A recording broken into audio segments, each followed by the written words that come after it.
first time down here. The smile on his face told me everything. He settled right into that boricua lifestyle. So it must be pretty cool to kind of open the gates, right? And I guess, I don't want to say reintroduce Puerto Rico to the world, because we've had a lot of ISA events. Of course, a lot of amazing surfers every year seem to burst onto the international scene, but it must be a pretty cool source of pride to have guys like Medina come down here and just immediately love this place. Well, if you know Medina and you know his surfing, you know this place fits him like a ring and a beautiful finger. You know, like it's like you almost kind of feel the jitters that you want to see him surf. John also looked really comfortable. I had a chat with Jack Robinson and Ethan Ewing, and they're just baffled. They're like, nobody told me about this.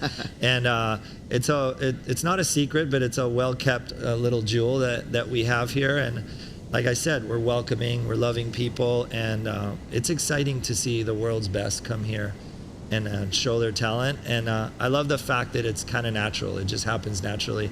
Looking at them surf Malgara, it just seems like everybody was comfortable. And, you know, people like Gabriel, people like John, you know, they are the epitome of surfing. They are the best surfers in the world. And just to hear him talk about Puerto Rico on that night, pretty exciting. No doubt. Well, we will see more from Gabriel Medina, Felipe Toledo, John Florence, and the rest of the elite as we are finally through round one of the men. And what a round it was. Some of the biggest names in surfing making their way to the main podium, and some huge upsets. Our repechaje field is stacked. But do not go anywhere. We're going to flip the script. We're going to go over to round two of the women. The best of the best have come to Puerto Rico to compete for Olympic slots, for ISA medals, and for the joy and love of surfing. We'll be right back with more of the 2024 ISA World Surfing Games. Stay tuned.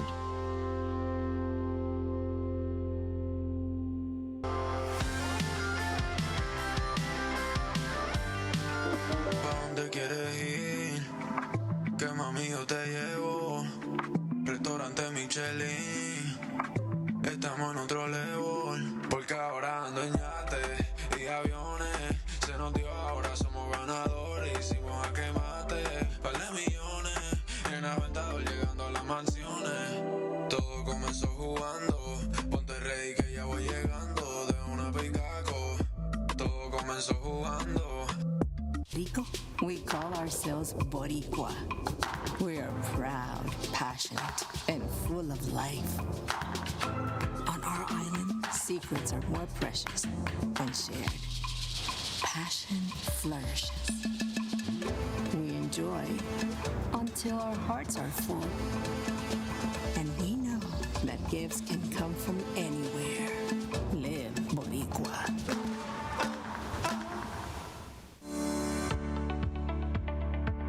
El cariño deja una huella. Vela porque estemos bien. Celebra las nuevas etapas de la vida. El cariño nos mantiene en forma para que no nos perdamos ni un segundo de lo que nos llena de vida. Donde hay cariño, hay salud. Por eso llevamos 40 años cuidando cada etapa de tu vida. MCS, 40 años de salud completa.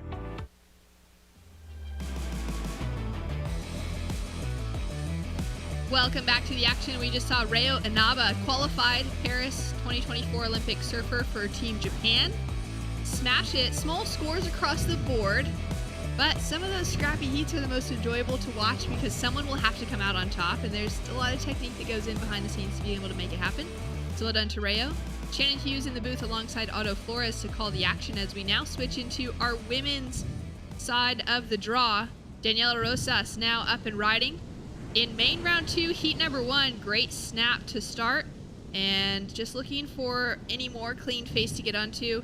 Hasn't quite gotten there, and it looks like that wind has started to come into play, Otto.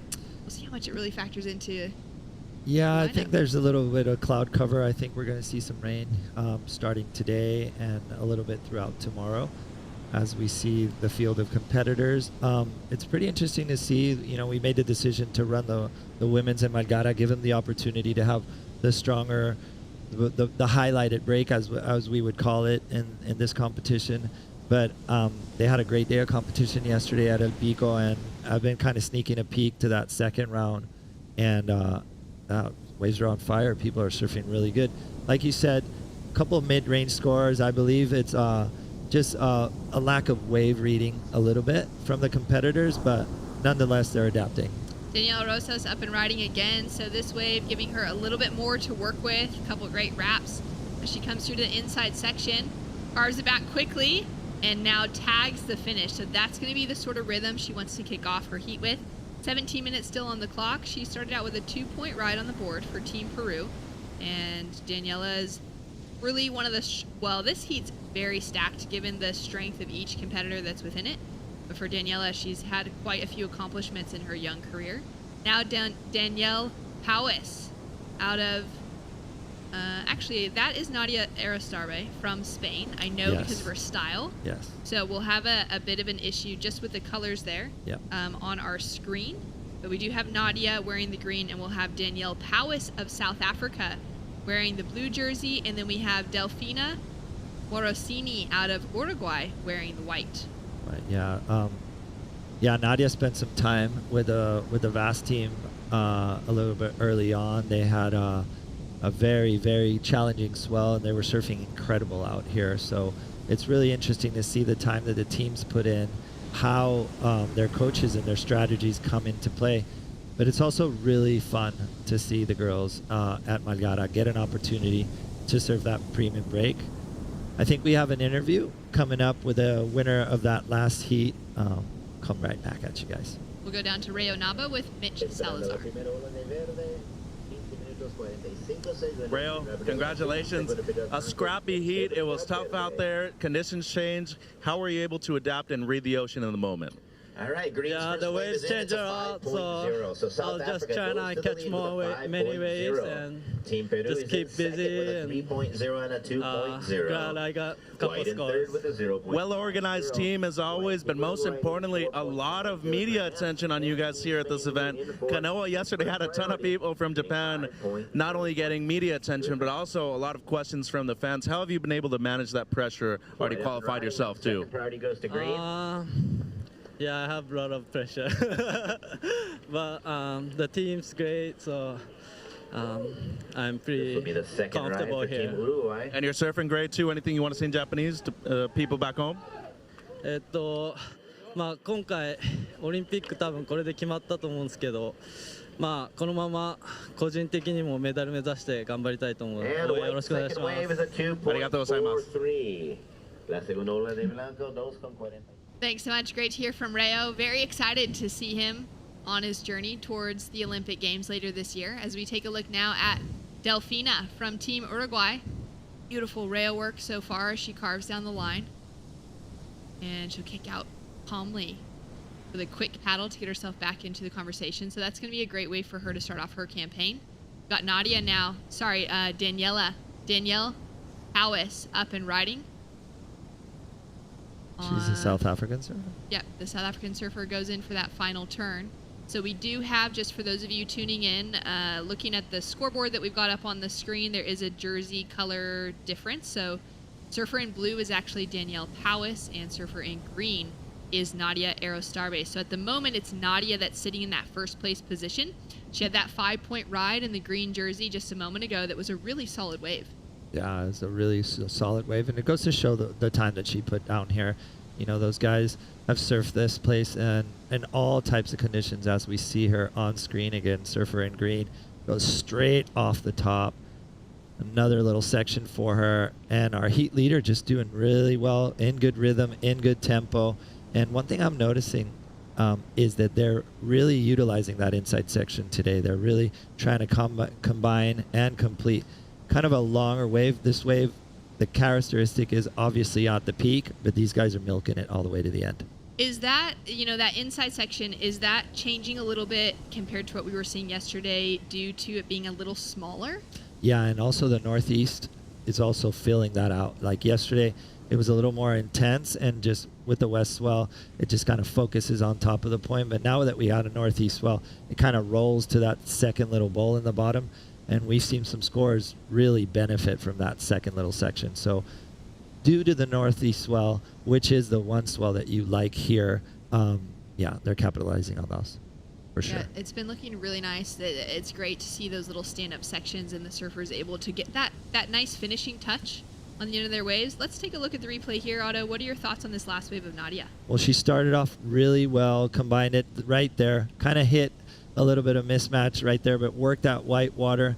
Unfortunately, I think this last section, she kind of slipped out of it, but she's definitely picking the right waves in the right section, and this was the move that will probably give her a healthy score. She's our heat leader at the moment, and yeah, for a second score, this is great for her to build a good campaign.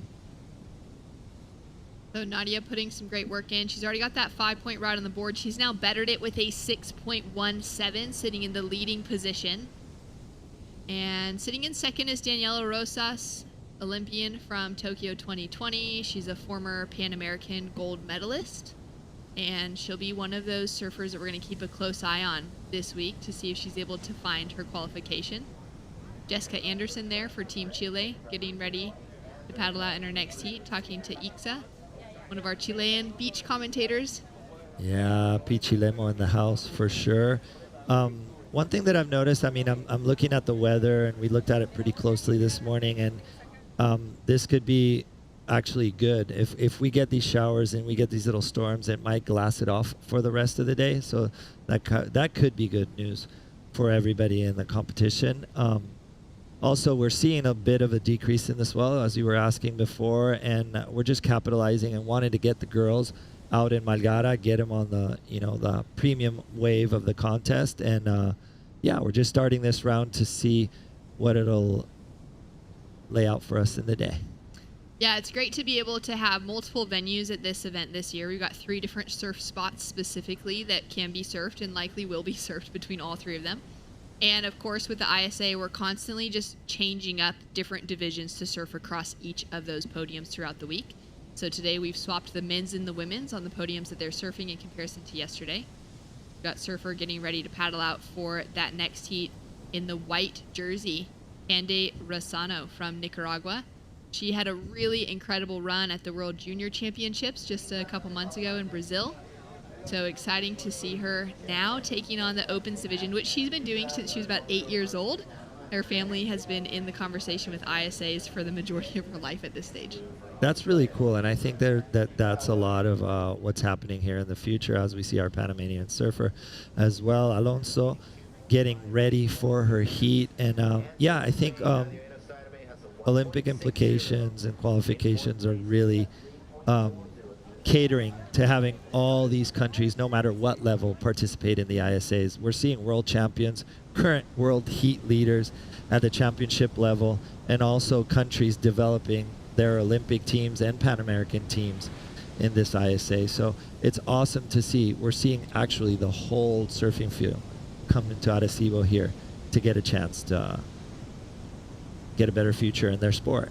Yeah, well, like you were saying, you got some of those up-and-coming nations, those developing nations competing against the top in the world. And that's exactly what we will be seeing with Molly Picklum out of Australia paddling out in the next heat. Fresh off of a second-place finish at Pipeline and then a win at Sunset. So she's currently #1 in the world in the WSL Championship Tour. So that's going to be exciting to see her hitting the lineup. Did see that she was down there supporting with the Australian team, the Irukandjis in their green jerseys, their green t-shirts, and supporting the guys earlier today. So she'll be out in the next heat.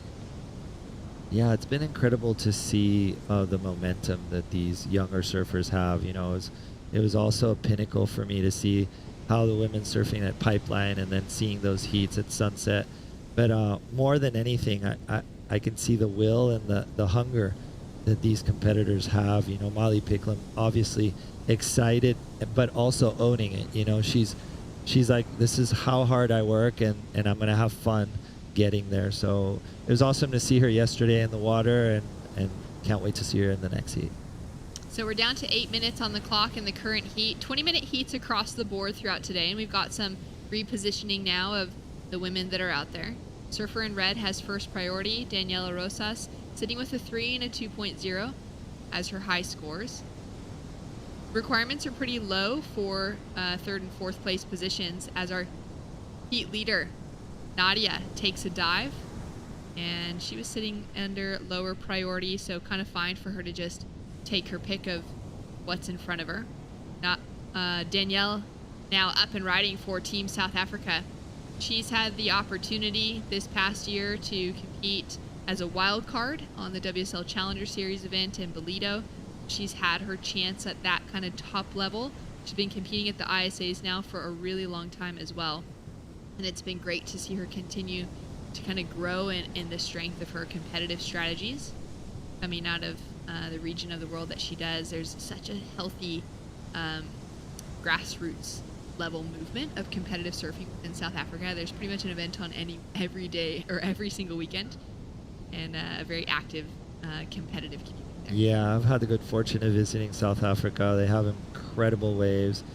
The country is one of the most beautiful places. It's so alive with animals and all that. But the surfing culture is rich and obviously has a history, you know, from Sean Thompson, Jordy, and all that new breed that's coming out. It's an exquisite place to go, I gotta say. So we just saw a wave from Delfina. Now we're taking a look at Daniela. She'll fall on that second turn. Had quite a bit of speed coming out of the first. Delfina on the left was looking really nice, found a little bit of a cleaner wrap, and she's chasing down a 2.58.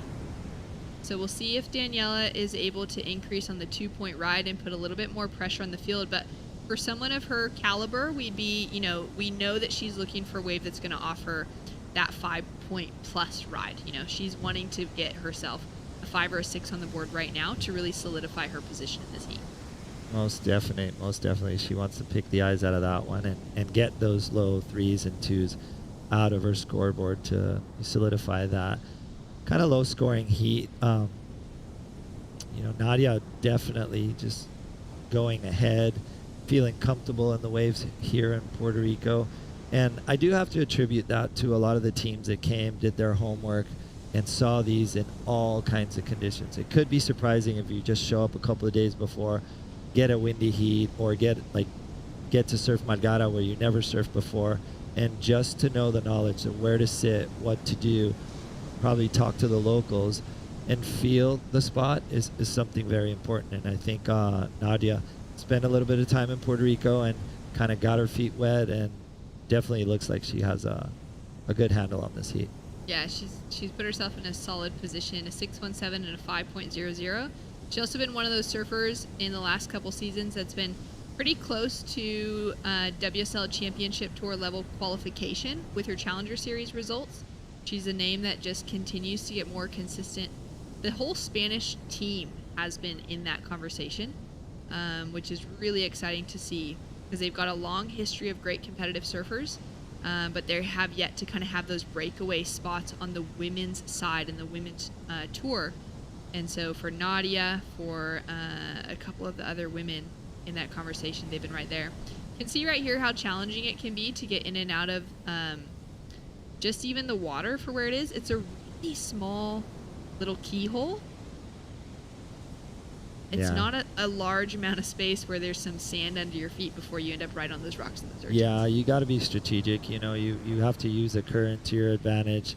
Use that little sense. See how Molly just coming back, and smart decision. I did that yesterday a couple times, and you just gotta pick the eyes of that little keyhole and patiently get out there.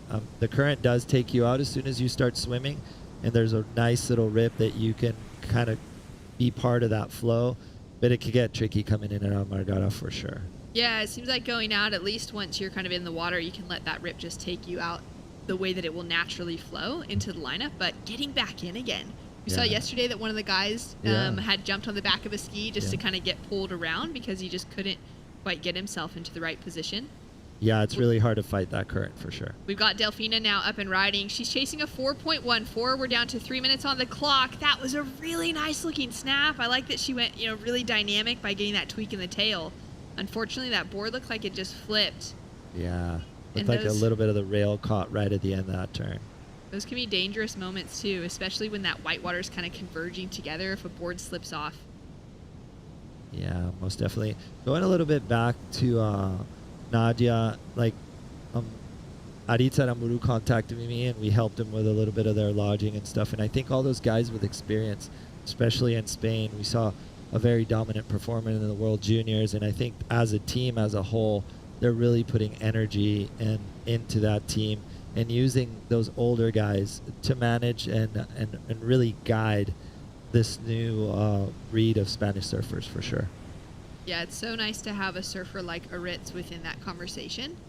The experience that he's had, you know, across all levels of competitive surfing, whether he's still spending that time in the jersey or, you know, kind of taking on that coaching role with some of those younger surfers as well. It's always awesome for those nations that have that kind of older figure to be able to rely on. Yeah, that guidance, you know, that experience, obviously, and how to circumnavigate. A lot of people don't understand that, you know, flying around the world, getting on planes and you know, cars, hotels, and all that stuff, it becomes really intricate. And if you're managing that yourself, that also adds to the stress. So having the experience of people that have been in a country, that can call somebody that's from there, that you could have guides or people, and I think that's more and more becoming a frequent job for all the countries. Like, people do become part of these events and host these, and I myself have families around the world that took us on, so it's really cool to have that, almost like that father figure that helps you guide the teams and puts the experience and kind of cuts a lot of that time that you would spend already knowing all the stuff that's in hand. We're down to the final minute in heat number 1 for women's round 2. It's the first that the women are getting the opportunity to surf in a jersey with only 4 or 3 other surfers out there if you're one of the 4. Taking a look at Nadia here at Magara. On her backhand, powerful, clean approach, 2-turn combination. She's now going to redirect off the left. Has a little look down the line, decides it's not worth her time to try and fight with that for anything else. All that big scoring potential was done at the start. And we're down to 30 seconds on the clock. Just a reminder to the audience tuning in. Of course, if you're Danielle's family or Nadia's family, you'll know exactly who those surfers are in the water, but it's actually Nadia Arecibo who's wearing that green jersey. She's currently sitting in that leading position, and she just dropped a 7.83 as we see our surfer in blue, Danielle, just with a quick kick in and out. We can see that those names are starting to change on the graphic on the screen, and there we go. Danielle Powys down in third, wearing the blue jersey for Team South Africa. Unfortunately, just couldn't find that rhythm. Delfina now up and riding, possibly just before the buzzer. She's only chasing a 4.67 to get herself into an advancing position. That was a sharp, dynamic turn as she comes through to the inside section. She's just kind of keeping her eyes on the rocks now in front. And we will have a score to drop through for that last wave of white, with Nadia Arecibo out of Spain taking a convincing win. The 6.17 was bettered by a 7.83 on that final 2-turn combination. Daniela Rosa is currently sitting in that second place position. And it looks like, I'm just waiting to see if we've got a score to come through for Delfina. She may have been up just after the buzzer, maybe even moments later with her hands leaving the rail. And the rules are that your hands have to leave the rail, meaning you're on your feet before that final buzzer sounds. So it looks like our results may be official. We'll give you that update when we return from the commercial break. But another great heat. Thanks so much, Otto, for joining us. My we'll pleasure. have you in the booth more throughout the week. And when we return, Barton Lynch, the 88 world champ, will join me for the call.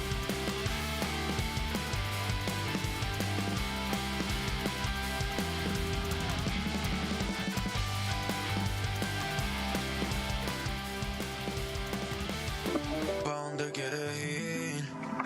Que mami yo te llevo. Restaurante Michelin. Estamos en otro level. Porque ahora ando en yate y aviones. Se nos dio, ahora somos ganadores. Hicimos a quemate. Par de millones.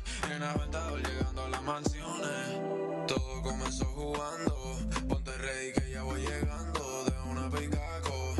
Todo comenzó jugando. In Puerto Rico, we call ourselves boricua. We are proud, passionate, and full of life. On our island, secrets are more precious when shared. Passion flourishes. We enjoy until our hearts are full. And we know that gifts can come from anywhere. Live boricua.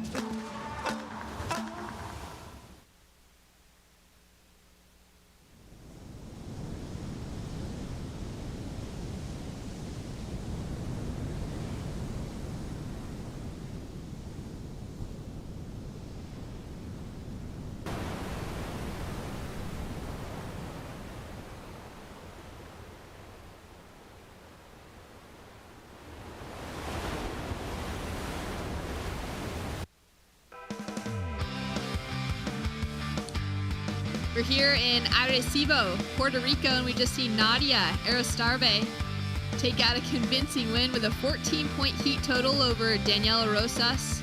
In that second place position, Delfina and Danielle heading into the repechage rounds for Uruguay and South Africa. They'll have another opportunity, possibly even surfing later on today. And we're into main round 2 on the women's side of the draw. These are the first few heats being surfed for the women at Mágara. They've been surfing at El Pico from yesterday. And we're now into heat number 2 with Panama, Chile, Australia, and Nicaragua in the water. For Panama, it is Enilda Alonso. For Chile, Jessica Anderson. For Australia, Molly Picklum, current world number 1 on the championship tour for the WSL. And Nicaragua's Candelaria Rosano, who had an incredible showing at the ISA World Junior Championships in Brazil that Barton and I got to call the action on just a couple months ago. And she's a strong favorite when we're talking about those potential surfers to find Olympic qualification this week. So it'll be exciting to see how she goes now in the Opens compared to the fantastic result that she had in the juniors just a couple months ago. We're down to 17 minutes, 45 seconds on the clock. No waves ridden yet in this opening heat. And Barton, it's great to have you back in the booth. Good to be back in the booth. Love being able to call surfing. It's such a privilege and an honour to be here at the 60th anniversary. We see the surfers, a lot of jockeying for position right now in the lineup. And Molly Picklum has proven herself to be an absolute superstar of the future of surfing, up and riding.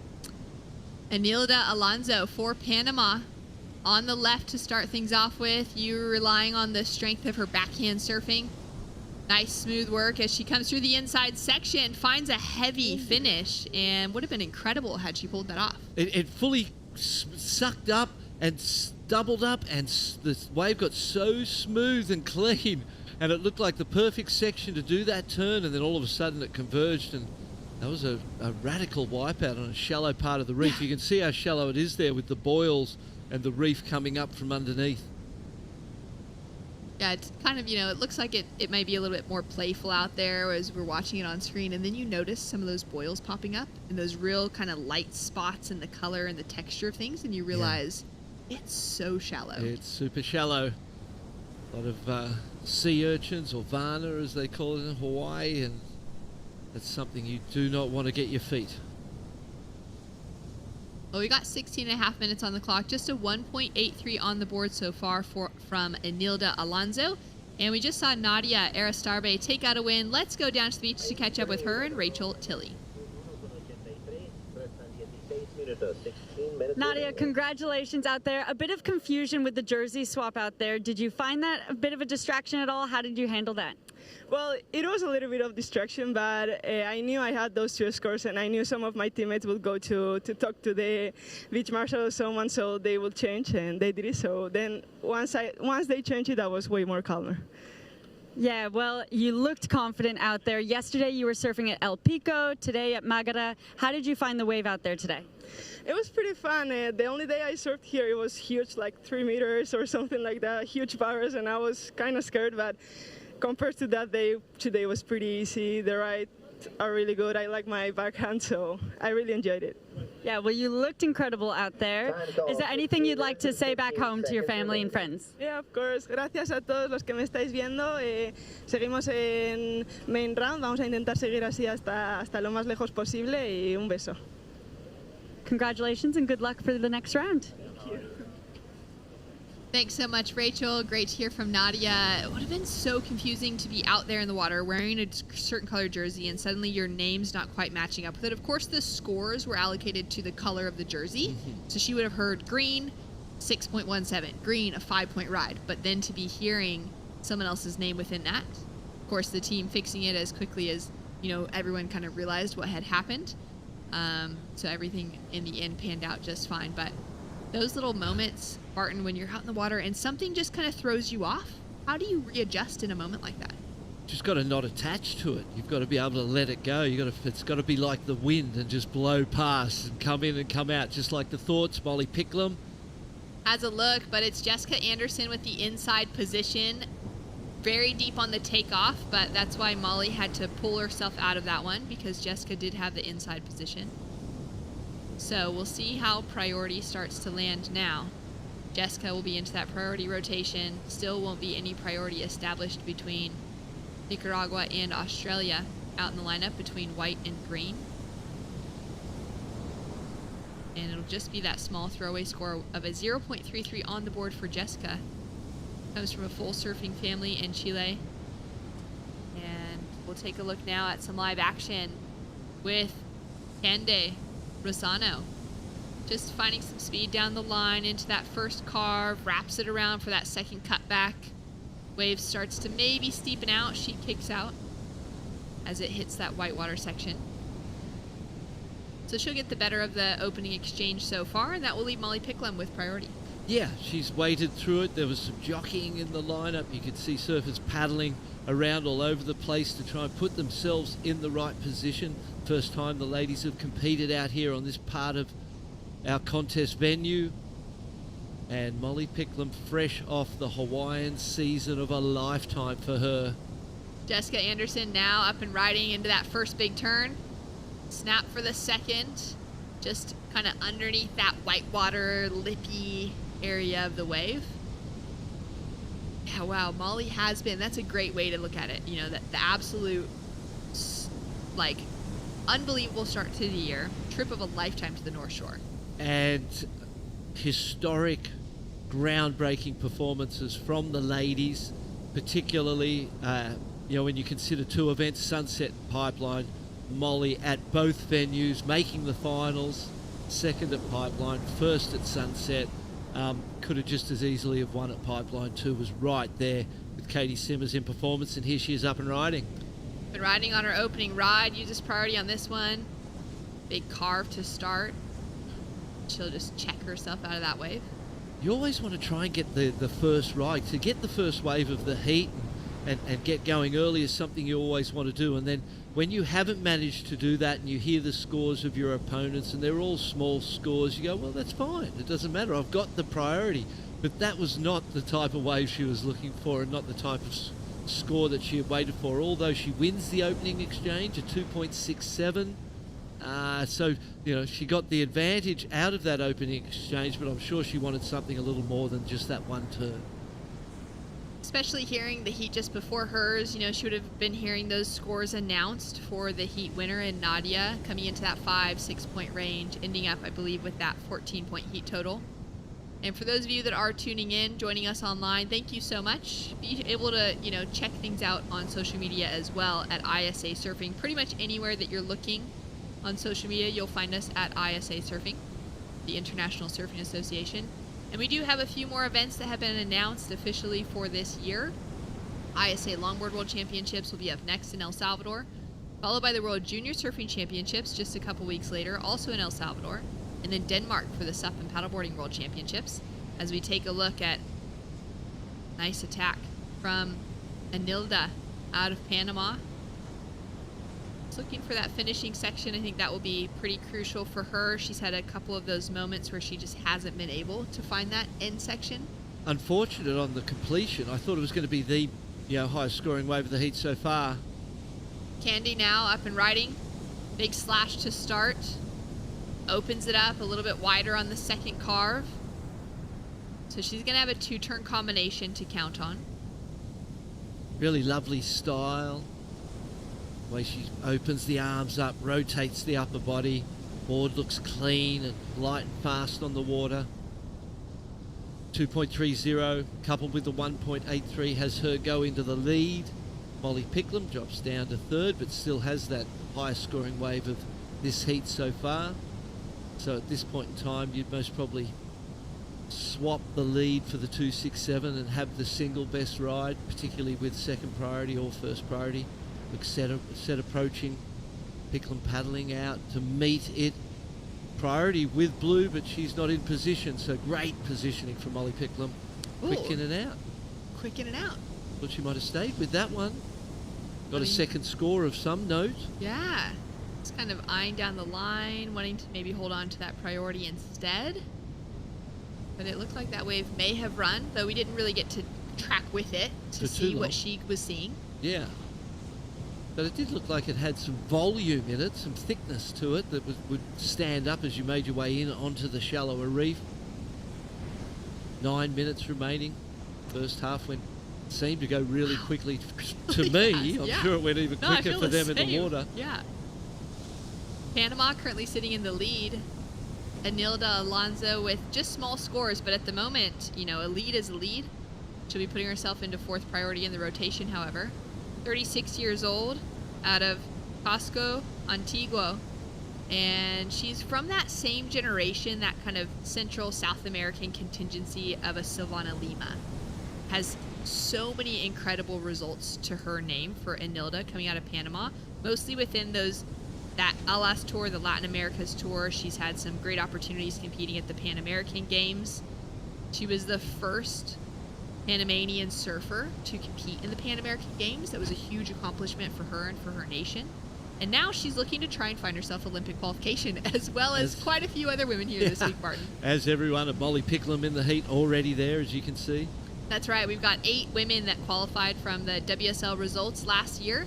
There was 10 on the men's side, 8 on the women's side, just due to the fact that the women's tour is smaller for the WSL, where at the ISA it's equal numbers. So you've got 8 surfers that came through from that. Molly Picklum, like you said, being one of them, and Team USA was able to qualify themselves an extra surfer, a 3rd surfer, via the ISA World Surfing Games in 2022. Pan American Games, the qualifying position went to 2nd place, which was Sanoa Olin out of Canada, because the winner of that event was Tatiana Weston Webb, who already had qualification through the World Tour. And we've got our qualifiers from last year's World Surfing Games. Bahine, Shino, Safi, and Sarah all got their spots via that continental allocation, being the top-ranked surfer from each of those continents at that event. Yep. And then we've got 8 spots still available, Barton, this week on the women's side to be filled in. So that's going to be exciting as we start to take away those little to be determined and we start filling in some names. And it's great to see Fernando take down the golden ticket to the Olympics and share that with them as they qualify. That's going to be great. And there's the universality place. That's right. So there's 2 more spots available. Universality's place goes to developing nations. So there's an opportunity for, you know, a few surfers around the world to apply for that. As we take a look at Cande Rosano from Nicaragua, starts off with an opening turn, has to do a little bit of work, kind of some wobbles in between the setup for the 2nd, but she is able to get a couple more maneuvers thrown in. Sitting on a 2.13 and a 1.60. She is only chasing a 2.01 at the moment to take away that leading position. Yeah, this heat's been a little bit slower in regard to the quantity of waves ridden by our surfers. You know, signalling that there's a little bit of inconsistency out there at the moment. Molly Picklum in the 3rd place. You know, we're down to 6 minutes, and Candelaria takes the lead with that last score. 2.33 puts her up into that 1st place position. Molly Picklum now up and riding, only chasing a 1.46 into nice bit of rail work to start things off with. Smooth as she's now driving down the line, pumping. Connects with the lip and she falls. So that's a surprising moment to see from currently the best female surfer in the world from a ranking perspective. Well, and possibly from all perspectives, when we've seen the performance, that one turn, single turn at Sunset insane. Beach, historic. Should have been a 10 all around. A whole new level of performance, you know, we saw go down in the Hawaiian season. The Pipeline Masters was amazing. You know, Katie Simmers obviously won that and was a part of this whole new generational push in women's surfing. Betty Lou Sakura Johnson was incredible as well. And those 3 ladies really, they rose the bar to a level that has never been reached yet. And so great signs ahead as we see the surfers making their way out. That was Sanoa Demphley-Olin, who has already qualified for those Olympics, so this would be a fun event for her, knowing she's already got a spot. You know? That's right. She's already done the work. Now she just gets to have some fun this week and compete alongside of a stacked team. Her sister will be competing, Mattia, and of course Erin Brooks. What a earned team. her Canadian citizenship just a few months ago. She's in competing again for Team Canada, and she'll be one of those names that we're going to keep a close eye on this week to see if she can find herself in that top 8 conversation of eligible women to qualify for the Olympics. Taking a look now at Jessica Anderson. Jess has been a bit quiet within this heat. That was a nice backhand attack. Yeah, it really was. See the smile on her face there. Would feel really good to just get one turn like that. Now Enilda up and riding. Nice open face. Great looking section in front of her. Better wave selection as well as she drives off the top. Setting herself up here through the inside. Nice snap as she's looking for one more opportunity. You can see that focus, that determination on her face, just putting all that work and effort into it. And she's only chasing a 217. She was in the lead for such a long time. Molly Picklum went in with a 273, and we consider Molly's wave, and then that wave, that's got to perhaps be the best wave of the heat so far, I would think. Completed, some really lovely turns, big wall on the outside. So that may see her looking for a 217. I say she gets that for sure, and we'll see her go back into a qualifying position as the judges consider that score. So scores to drop. Molly with a 2.73 has her sitting in the lead for her last wave, but it was that fall in the second turn. She could have had, another 2 turns probably within that wave. Would be a very different story. But like you said, Enilda with the best wave so far, 3.10. Pickles now up and riding once again in the green jersey. Hard through that first turn. Setting herself up now off the bottom and into the lip line. And she'll just hit eject on that. Unable to finish off that second maneuver. Now Candy looking for that finish. Goes in for a big section as well. She gets swallowed. We have yet to even see her pop up again. There she is. Wow. That was again, we've seen some great wipeouts in these first couple of days as those sections converge on the inside. Paddle battle now. 3 surfers on the inside. Priority to be gained. I don't see that Molly Picklum improves, really. She got the first turn in but fell on the second. There's the score for Enilda, a 3.10. For me, I felt like it could have been a little bit higher. Perhaps there was some good work on the outside. Maybe that second turn was a little conservative for the judges' liking, and that might explain it.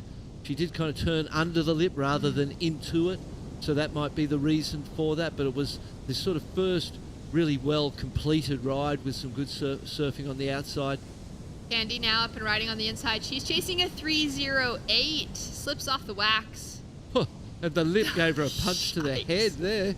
That was radical. Jessica now with a chance on a deep takeoff. She'll make the landing, but just be really far caught behind the section. Molly does drop in a 3.77, so she ends up taking herself into a more significant lead in that first place position. That would be off the strength of her opening turn, because that second turn is incomplete. Yeah, there wasn't anything else on that.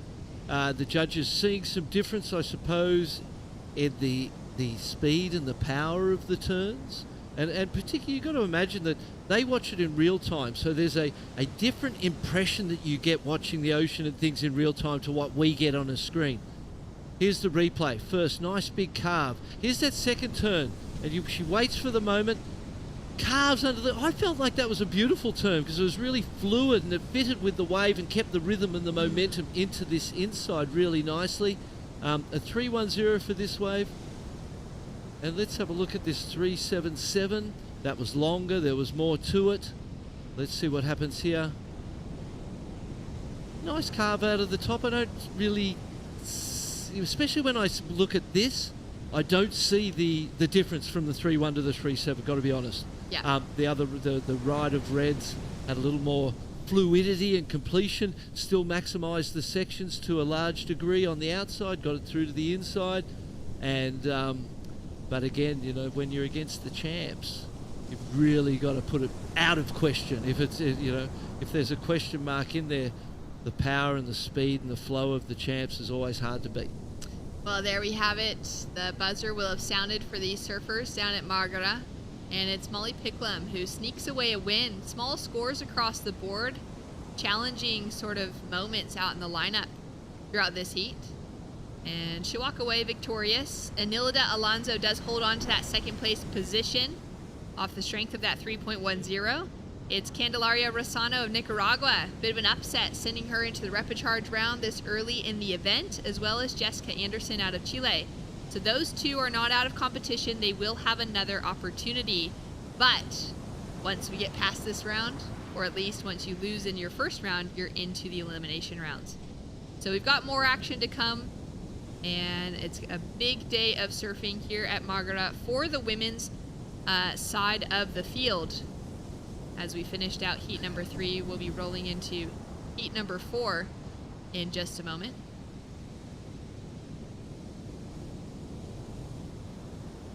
Coming up in that next heat is going to be Tessa Thyssen, Yolanda Sakira, Sanoa Olin, and Chelsea Ruitt of Barbados. And we're going to go to a quick break. When we return, more action from some of the best women surfers in the world.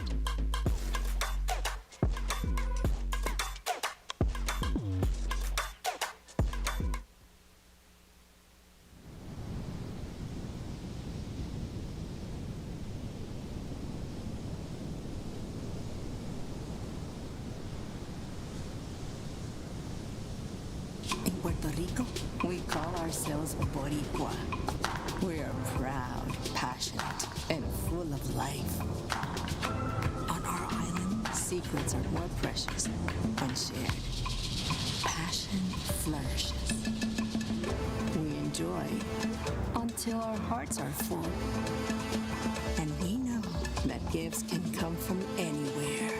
Live boricua. Desde la primera vez que te probé, ese sabor nunca lo olvidé. Quiero mi pancho, te amo pancho. Desde la primera vez que te probé, ese sabor nunca lo olvidé. Quiero mi pancho. Campo Pancho, solo $4.99. Te amo pancho.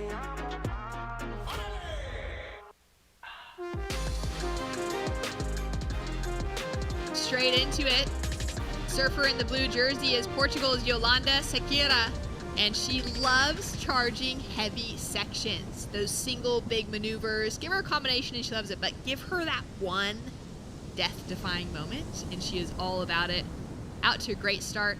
She'll have a score to drop through for her opening ride in the water up against Canada's Sanoa Olin, who's wearing the green jersey. Tessa Thyssen of France is in the red, and Chelsea Ruitt of Barbados is in the white. Shannon and Barton here to call the action. We've got a great looking field in this lineup. Yolanda, as you said, is such a charger. I remember a couple of years ago, the Haleiwa Challenger event, it was out of control in the morning. No one really is out there surfing, and Yolanda just gets out there and just charges, and that was the moment when I went, wow, this young lady is so courageous, and we saw that on that closeout section there. That was a better wave and a better score than anything we saw in the heat before it, so a great start for her. Taking a look at some replays now from what we missed during the commercial break with Sanoa Olin. She's dropped in a 3-point ride for her opener. Goofy footer, a couple of nice carves back in, working her way through to the inside, already qualified for the Olympics as we know. And here's the replay of this one, straight down, drives into the closeout, didn't have a lot of time, late to the section, completed it beautifully. And there it is, a 6.33 for one turn, and rightly so. That really was the turn of the morning so far as a single turn goes. Great commitment. Portugal, a very strong team on both sides of the gender equation, but particularly in the women's. Yolanda is one of those names that we'll be keeping an eye on throughout this event to see if she's able to find herself in that qualification spot. She, of course, had qualified and was able to compete in the Tokyo Olympics, and also has been really close to that championship tour qualification. Yeah. So when it comes to, kind of both sides of the conversation, there's the kind of more consistent competitive world of the qualifying series, Challenger Series, Championship Tour on the WSL side, and then there's the ISA with the Olympic pathways that only happen, once a year, kind of once in a while. Mm-hmm. She has been in that top pack of women so often. It's been incredible to be able to see her consistency within that over the last few years. Yeah. Now we got 15 minutes on the clock, and Molly Picklum has made her way into the glass. Let's catch up with her and Rachel Tilley.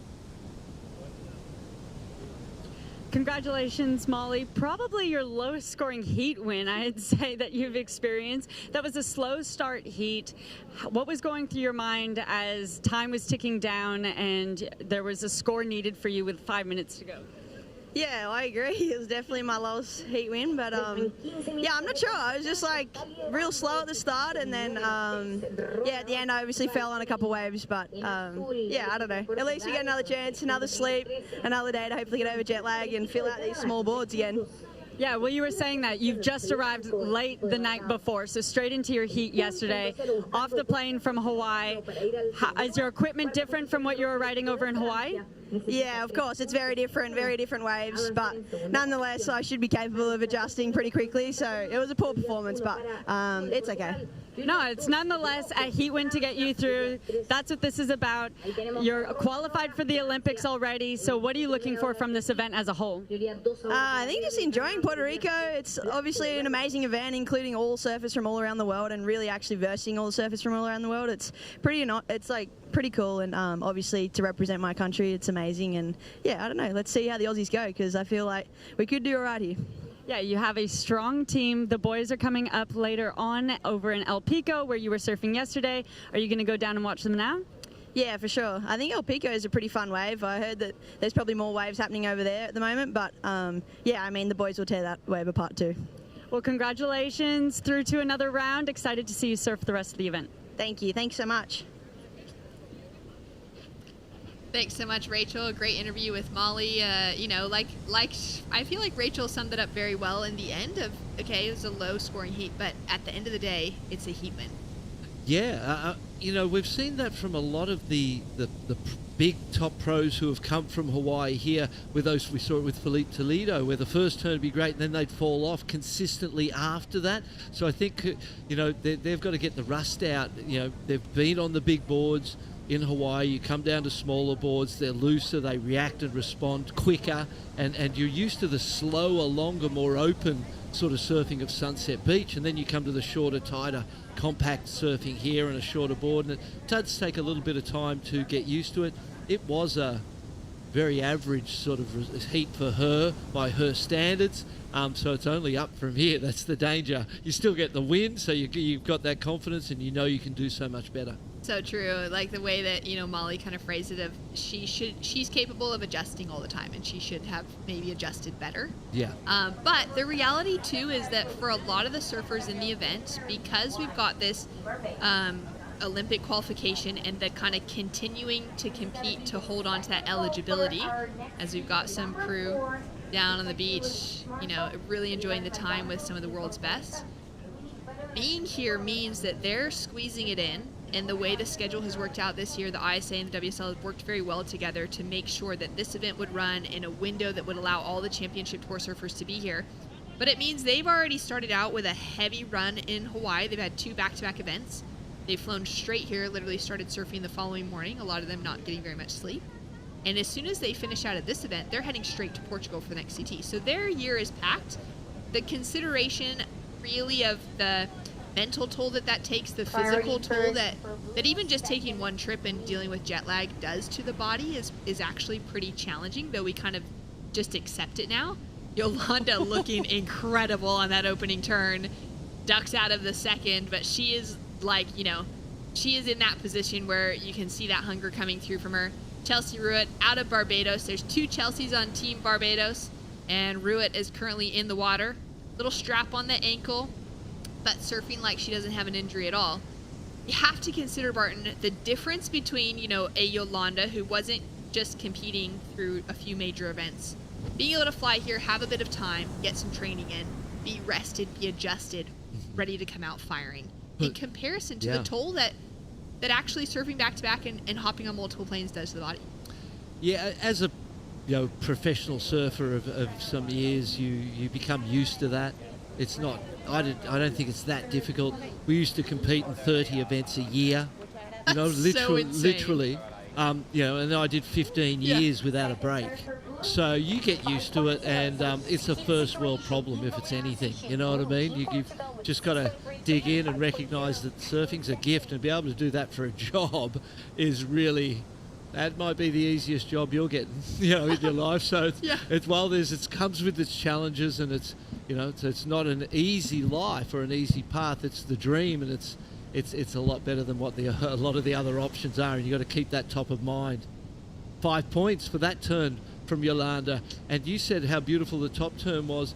It started with the beautiful bottom turn as well. The connection of the bottom turn to the top turn was, she's got an 11-point total from 2 turns. So that shows how great those 2 turns actually were. Sitting in a commanding position now over Tessa Thyssen out of France, sitting with that 3.9, chasing a 7.43. Tessa's also had a really solid run on the Challenger Series over the last couple of seasons, and is a great representative for Team France alongside Joanne Defay and Vahine Fierro for their women's team.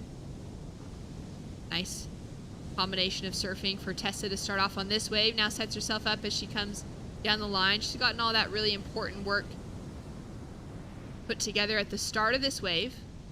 Now just finding a couple more opportunities to throw some spray on the inside.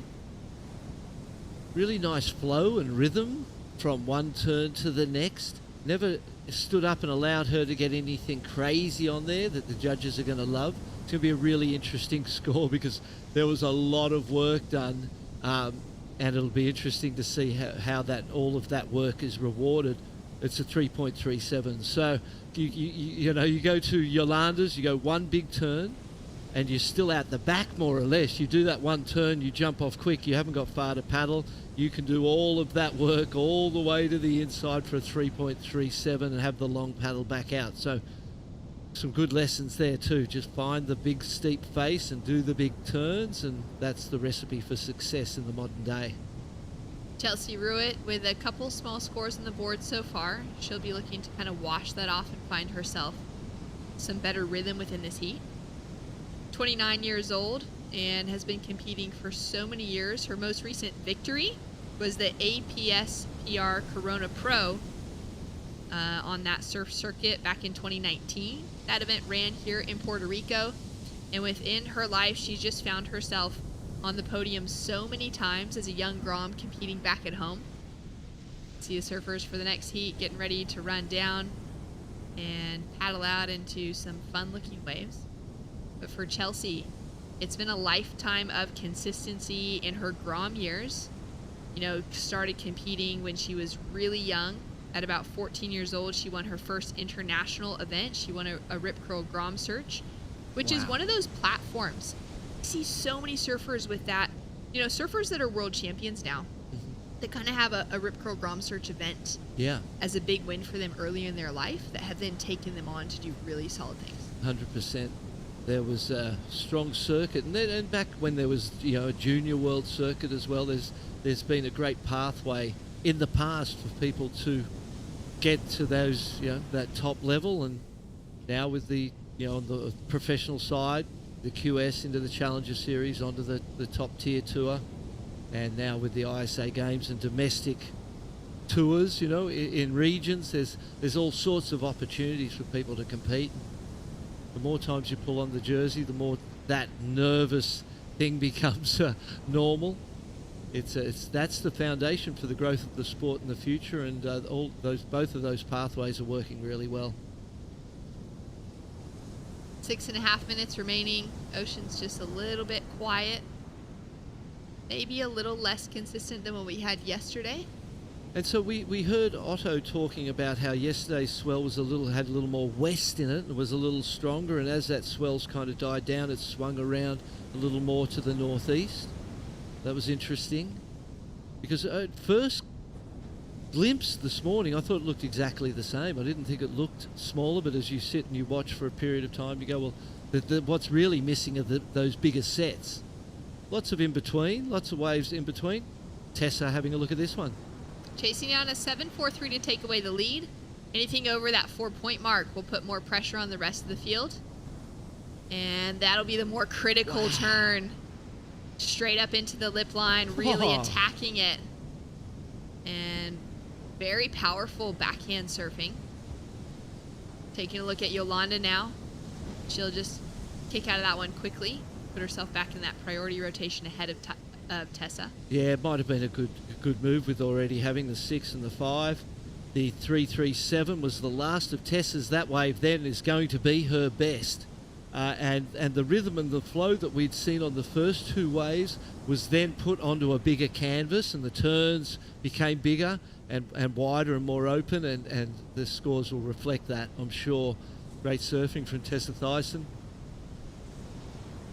And she got it from, down. She was inside the other ladies, and it was one of those smaller ones, but it stood up on the inside, and that was a great wave to catch from her position.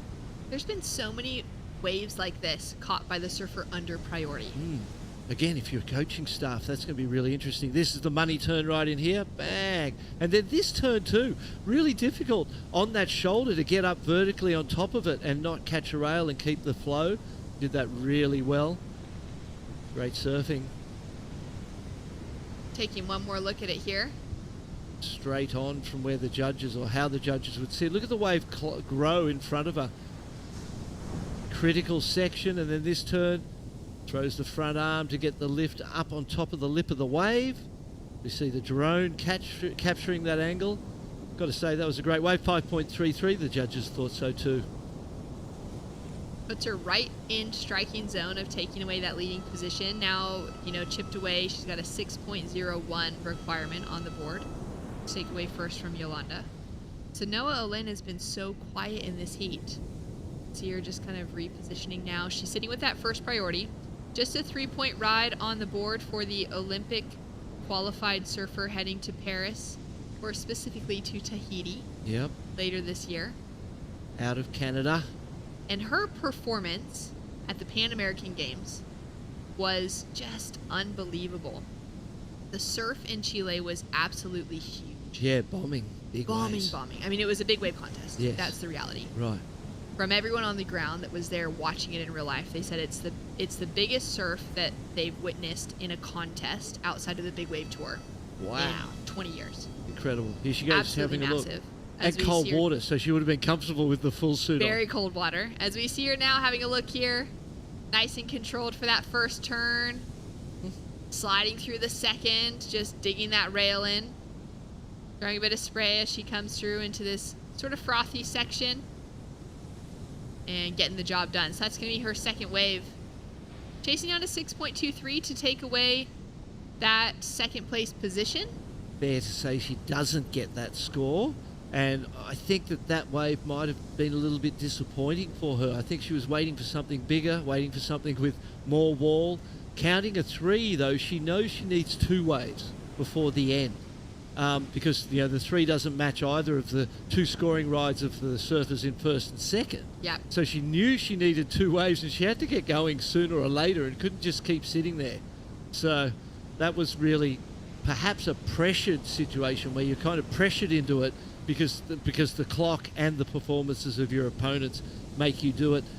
It's most probably won't be the 6. It'll lower the ask for her, but again, there's 1 minute 50 and she needs another ride. She's still on the paddle back out. She'll have 3 surfers in front of her with priority, so there's a fair chance that she may not even get another ride, unless of course she stays wide and sits on that other peak, which it looks like strategically would be 100% the right thing to do. You don't want to paddle in amongst those 3 piranhas there and have them eat you up, because they're not going to let you get the wave that you would need to advance. There's no way about that. Yeah, certainly needs to keep some distance between them. She's just kind of working her way back into the lineup now, but we can see there's so much space where for Tessa, though she doesn't have that, higher priority over Chelsea in the white, she's sitting really close to her. She's going to apply that pressure in whichever way she can. Yes. And we're still waiting for the panel, for the judges to drop in that score for Sanoa for last of green. I mean, if you're Tessa, you're almost thinking with 1 minute that I should start paddling that way and sit near, and she just started to do that, and maybe she was a little slow to do that, because Sanoa Ola may get an opportunity here. Well, Sanoa's dropped in a 3.67 for the last wave. Now chasing a 5.56, so she goes down and likely won't have another opportunity. 40 seconds on the clock means there's time, but will there be a wave that comes through kind of where she's sitting? From what we've been seeing, it's been a bit slow. And will Tessa get there in time to use her priority to seal the deal? Yeah. That was odd. She's heading back now, so there's 25 seconds. That's enough time. Will there be another wave? If I was Tessa, I'd most probably still be paddling that other way, just to make sure. The 7.73 needed by Chelsea is a much harder score. We haven't seen a ride of that level, so you go, okay, she's taken care of. We're going to go the other way and take care of Sanoa Olin. Most probably the correct strategic move, but 5 seconds on the clock, it may not matter. Yeah, sort of split the responsibility, though you're not communicating about it necessarily. And there we go. The timer has run out. It's Yolanda Sakura from Portugal who takes away the winning position with a 6.33 and a 5-point ride. Big, powerful turns, finding those perfect sections to attack. Really impressive surfing, all based in a super low, beautiful driving bottom turn that created the top turns, and the judges loved it, so did we. Ah, so good. Tessa Thyssen for France in second, advancing through. And when we return, we'll have Chris Cote and Mitchell Salazar coming in for the conversation with more great women hit the lineup.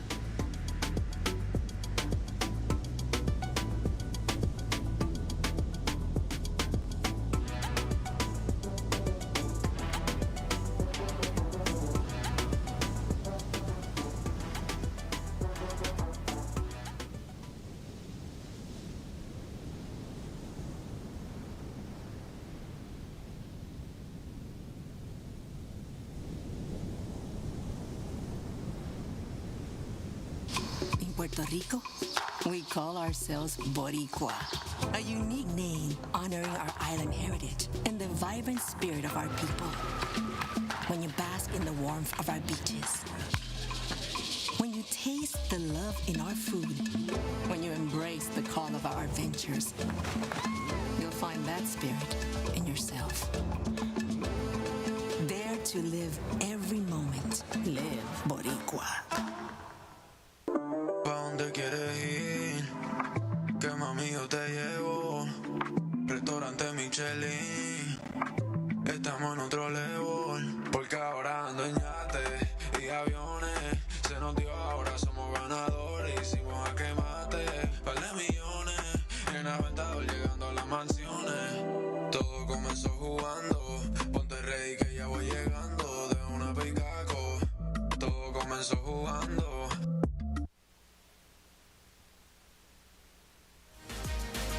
And welcome back to the ISA World Surfing Games. We are into round 2, heat 4 for the women. Leilani McGonigal, Dominique Barona, Amuro Suzuki, and Noah Clapp. Come on, let's go. What a heat we've got in the lineup. Chris Cote here with Mitchell Salazar. Mitchell, you've been on the boardwalk for the past day and a half.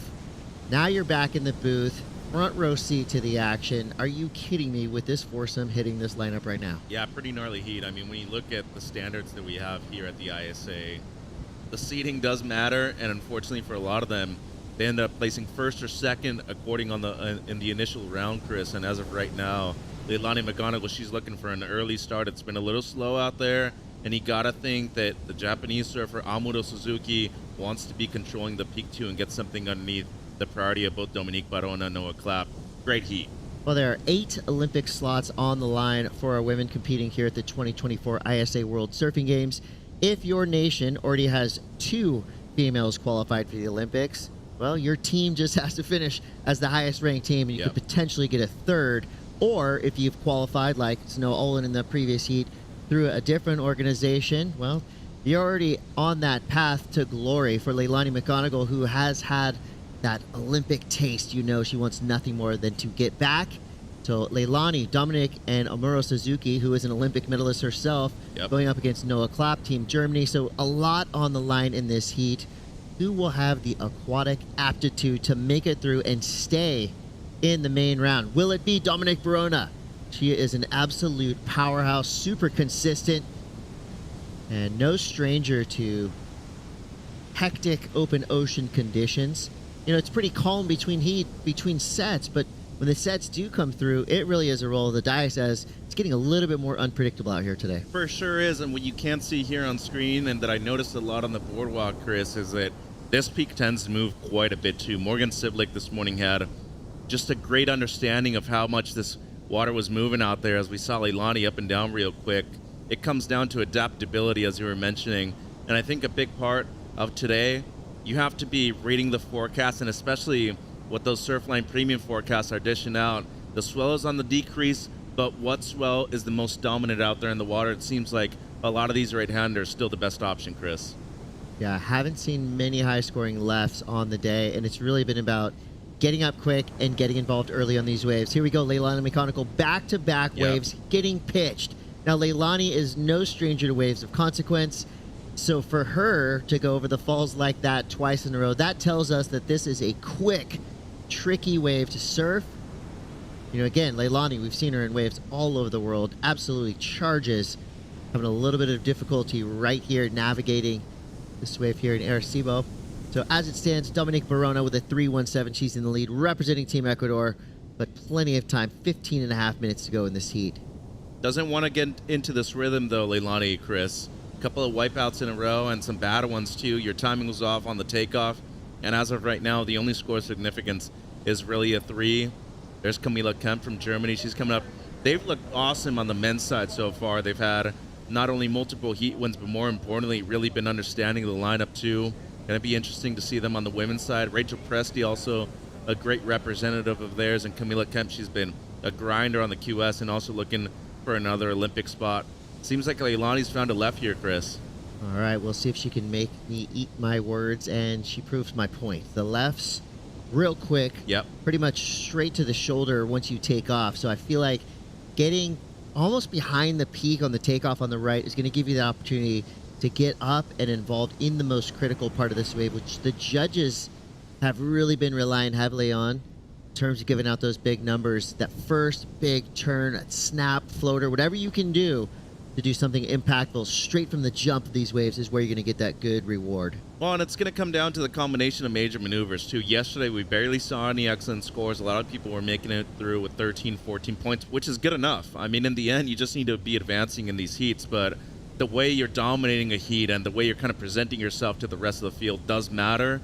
Intimidation factor is a big part of a long event like this one, Chris, but more importantly, you just want to be able to get 2 good scores under your belt. And if you can do it in the first 5 or 6 minutes, that's even better. Yeah, it's about the pace, right? You know, setting that pace early, making it through these heats, making it look easy, which obviously that's for the elite. Yep. And it's for the up-and-comers to really jump into that spot. 13:40 to go. Let's go down to the boardwalk. Rachel Tilley is standing by. Congratulations, Yolanda. Exciting win. You were dominant throughout that heat. How did you feel out there? You were mentioning that you rolled your ankle when you were just getting your jersey before. Was that a factor for you out there? How did you feel? Yeah, before I went in, I was like, oh, maybe I'm actually injuring myself really badly, but it didn't feel that bad in the water. I didn't feel it at all. I think with the adrenaline, I was just in the moment trying to surf my best. Yeah, and we were talking about before that sometimes you actually are able to get out of your head more when you're focusing on surfing through an injury or something like that. Well, you looked amazing out there. You're an Olympic hopeful for this event. You surfed in the last Olympics. Is that going through your mind, or are you trying to not think about it in these early rounds? I'm trying not to think about it now, or even until all the way to the end. I want to surf. I want to win, and just going to the Olympics is an extra to it. And yeah, just keeping in the moment and not putting extra pressure on me. Yeah, well, you're surfing fast and loose. Would you like to say anything to your country, family, and friends back home? Yeah. Obrigada por estarem lá em casa a ver. Eu tenho recebido o vosso apoio e espero representar Portugal da melhor maneira possível. Obrigada. Beijinhos. Bye. See you next round. Yolanda Sequeira, an absolute medal threat anytime she enters the lineup. 12 minutes to go. Dominique Barona right there, putting in effort, but not getting anything in return. We saw Noah Clapp get a wave right before. Amuro Suzuki sits out the back in that top priority spot. Suzuki competed in the 2020 Summer Olympics, got herself a bronze medal. Yep. Became a Japanese national hero. I was there. I saw her on the news every morning, every noon, every night. She became an absolute global superstar, especially in her nation of Japan, along with Kanoa Igarashi. We'll see if she can try to equal that same success, but let's take a look at Noah Clapp. I think this was a great wave. The pacing, the flow, and the read of it, that turn was just beautiful. And, you know, Noah's been a two-time medalist here at the ISA. She won the U18 girls in 2019, and just minutes later battled out for the U16 final and got bronze.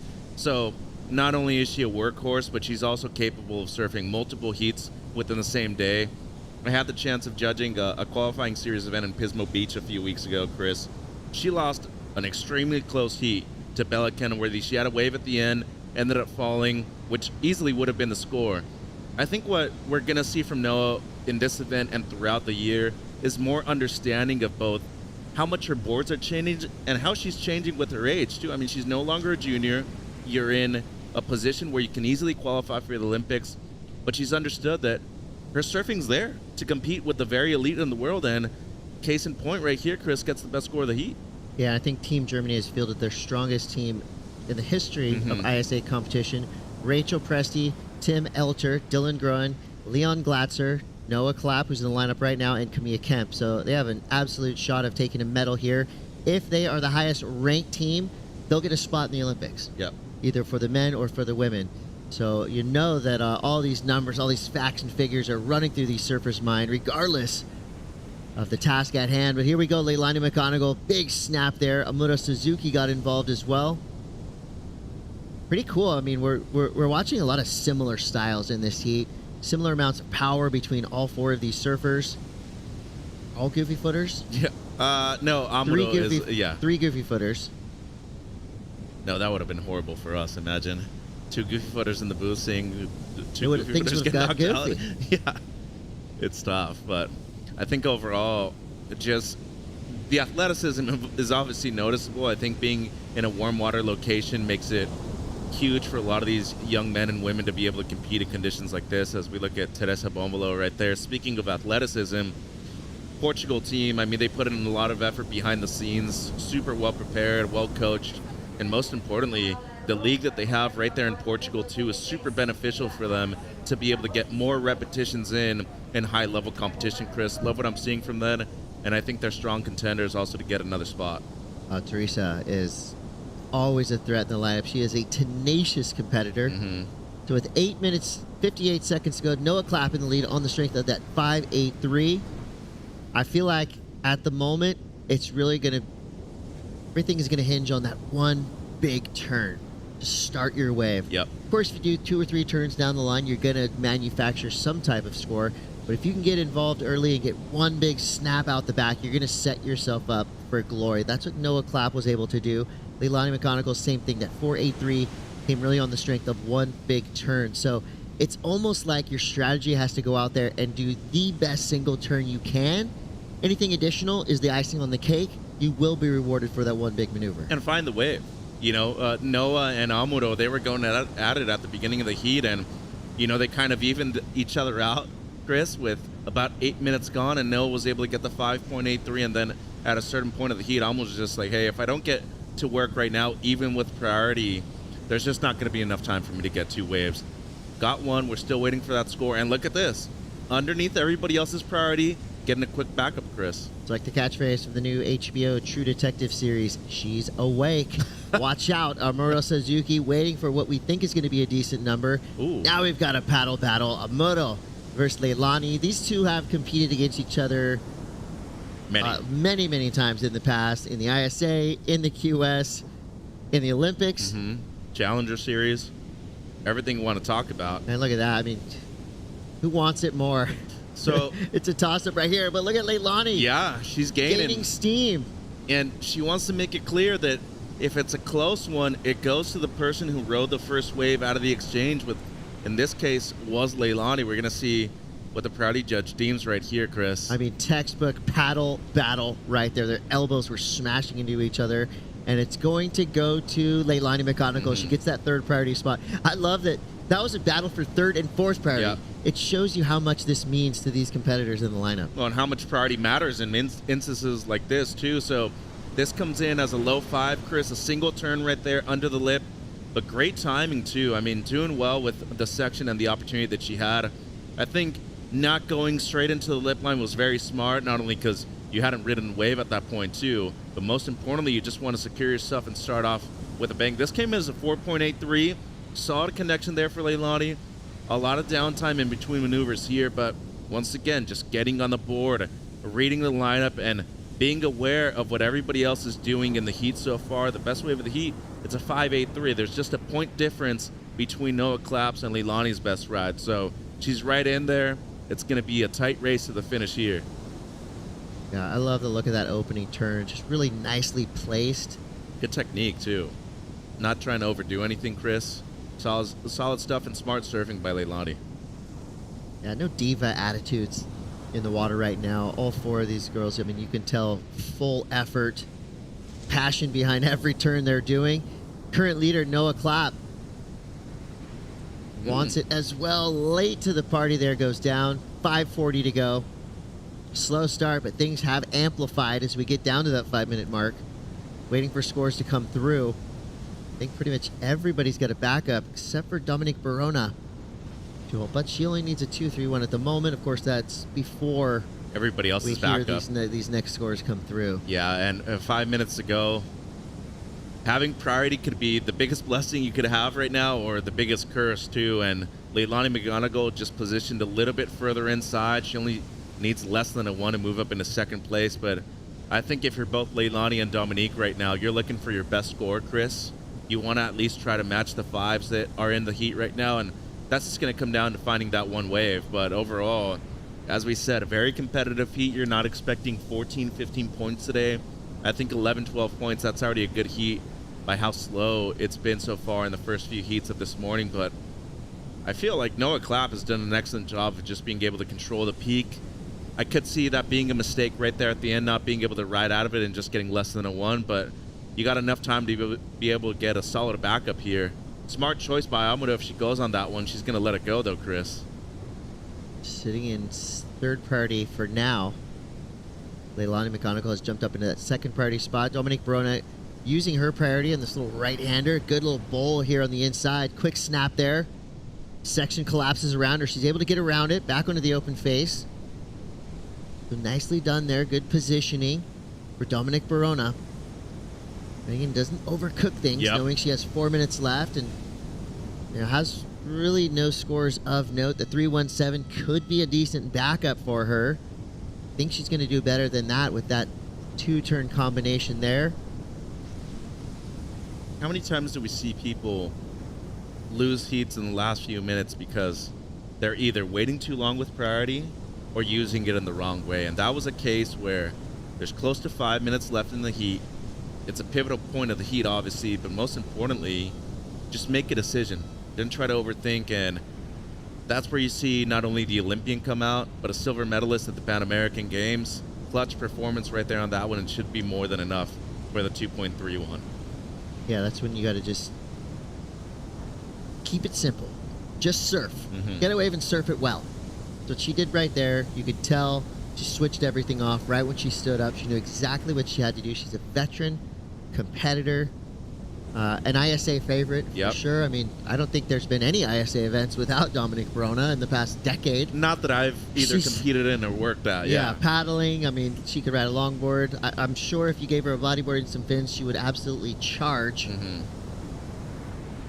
Well, this is actually a bodyboarding wave, so wouldn't be surprised to see her out here on the bigger days. And the score comes in. Chris moves straight to the lead after that one. Yeah, she is unflappable just in terms of nerves. You are not going to intimidate Dominique Barona, but I guarantee you will be intimidated by Dominique Barona in a heat. She has that presence in the lineup. You know, she's an absolute sweetheart on the land, a great ambassador for surfing. Put her in a jersey and stay out of her way, because she will make you pay if given the opportunity. Just did that to the rest of these 3 women in the lineup with a 4.27 and a 3.17. Just like that, flip the script, jumps up into first place. But Leilani McGonigal only needs a 1.98 to climb out of that 4th place spot. She's got 2 minutes left. She has priority. Set coming through. Here's where a crucial decision has to be made. She's going. She's going to use her priority here. Winds up on her back end. Quick snap there. Ooh, it's going to be on the line. That wave dissipating underneath her feet. Only needing a 1.98. Most likely has it, but probably not by much. That leaves the door open for Amudo. Bonus section, though. Wise choice right there. That was kind of the gift that kept on giving for Leilani. There's times where you got to get grindy in these heats, Chris, and those people that have been on the QS for years, and let's be real, she's only 24, but she's been not only a member of the ISA for more than a decade, she's also been competing at both the pro, junior, and QS level for a very long time, too. Needs close to a 2, should be the score, and just real smart surfing, too. Used priority in an excellent way, and moves up into first place here, Chris. Just like that. Script is flipped. Leilani McGonigal jumps into the lead. Dominic Verona drops to second. And you can't say that Noah Clapp and Amuro Suzuki going into the repechage is an upset because of how good Leilani and Dominic Verona are. But I will say that they are two of the best, most informed surfers more often than not in ISA competition. So for those two to go to the repechage here this early in round 2 will be an absolute shocker. This could be a final. Yeah. Let's be real. I mean, they just had bad seating and they faced off way too early in the event. And I mean, 20 seconds, Amuro needing a low 2 and Noah only needing a mid 1. Well, 3 of these girls have been finalists in the past of ISAs. Yes, they have. And 5 seconds to go here, Chris. It doesn't seem like it's going to be enough time for either Noah or Oh, wait. Was that the horn, or do these waves count? Well, they may count, but not for much. Yeah. Amuro Suzuki trying to force the issue there. So, wow. An Olympic bronze medalist heading to the repechage round early in round 2, along with a hard-charging surfer representing Team Germany with Noah Clapp also heading to the repo. Well, that leaves Leilani McGonigal and Dominic Verona, 2 ISA superstars, heading on into round 3, staying in the main round. Now, that doesn't mean that Noah Clapp and Amuro Suzuki are out of contention. It just means their road got a little bit more dicey because we know those repechage heats are tough. They are, and you don't want to be in that round for too long either. Well, we got a lot more action coming up right around the corner. We're going to take a quick break, but we'll be back with more from women's round 2. The main podium is going off. Some of the best females on the planet take to the lineup. We'll be right back.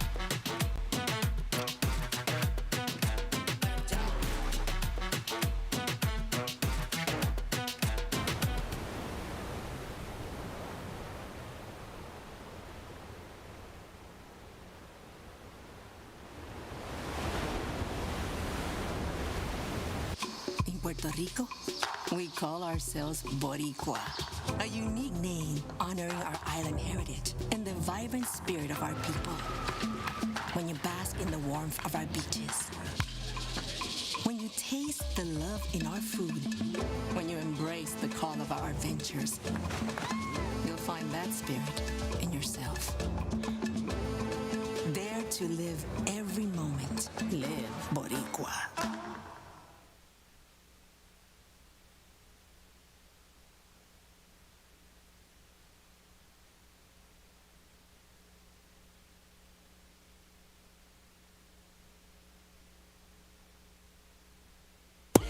Primera vez que te probé, ese sabor nunca lo olvidé.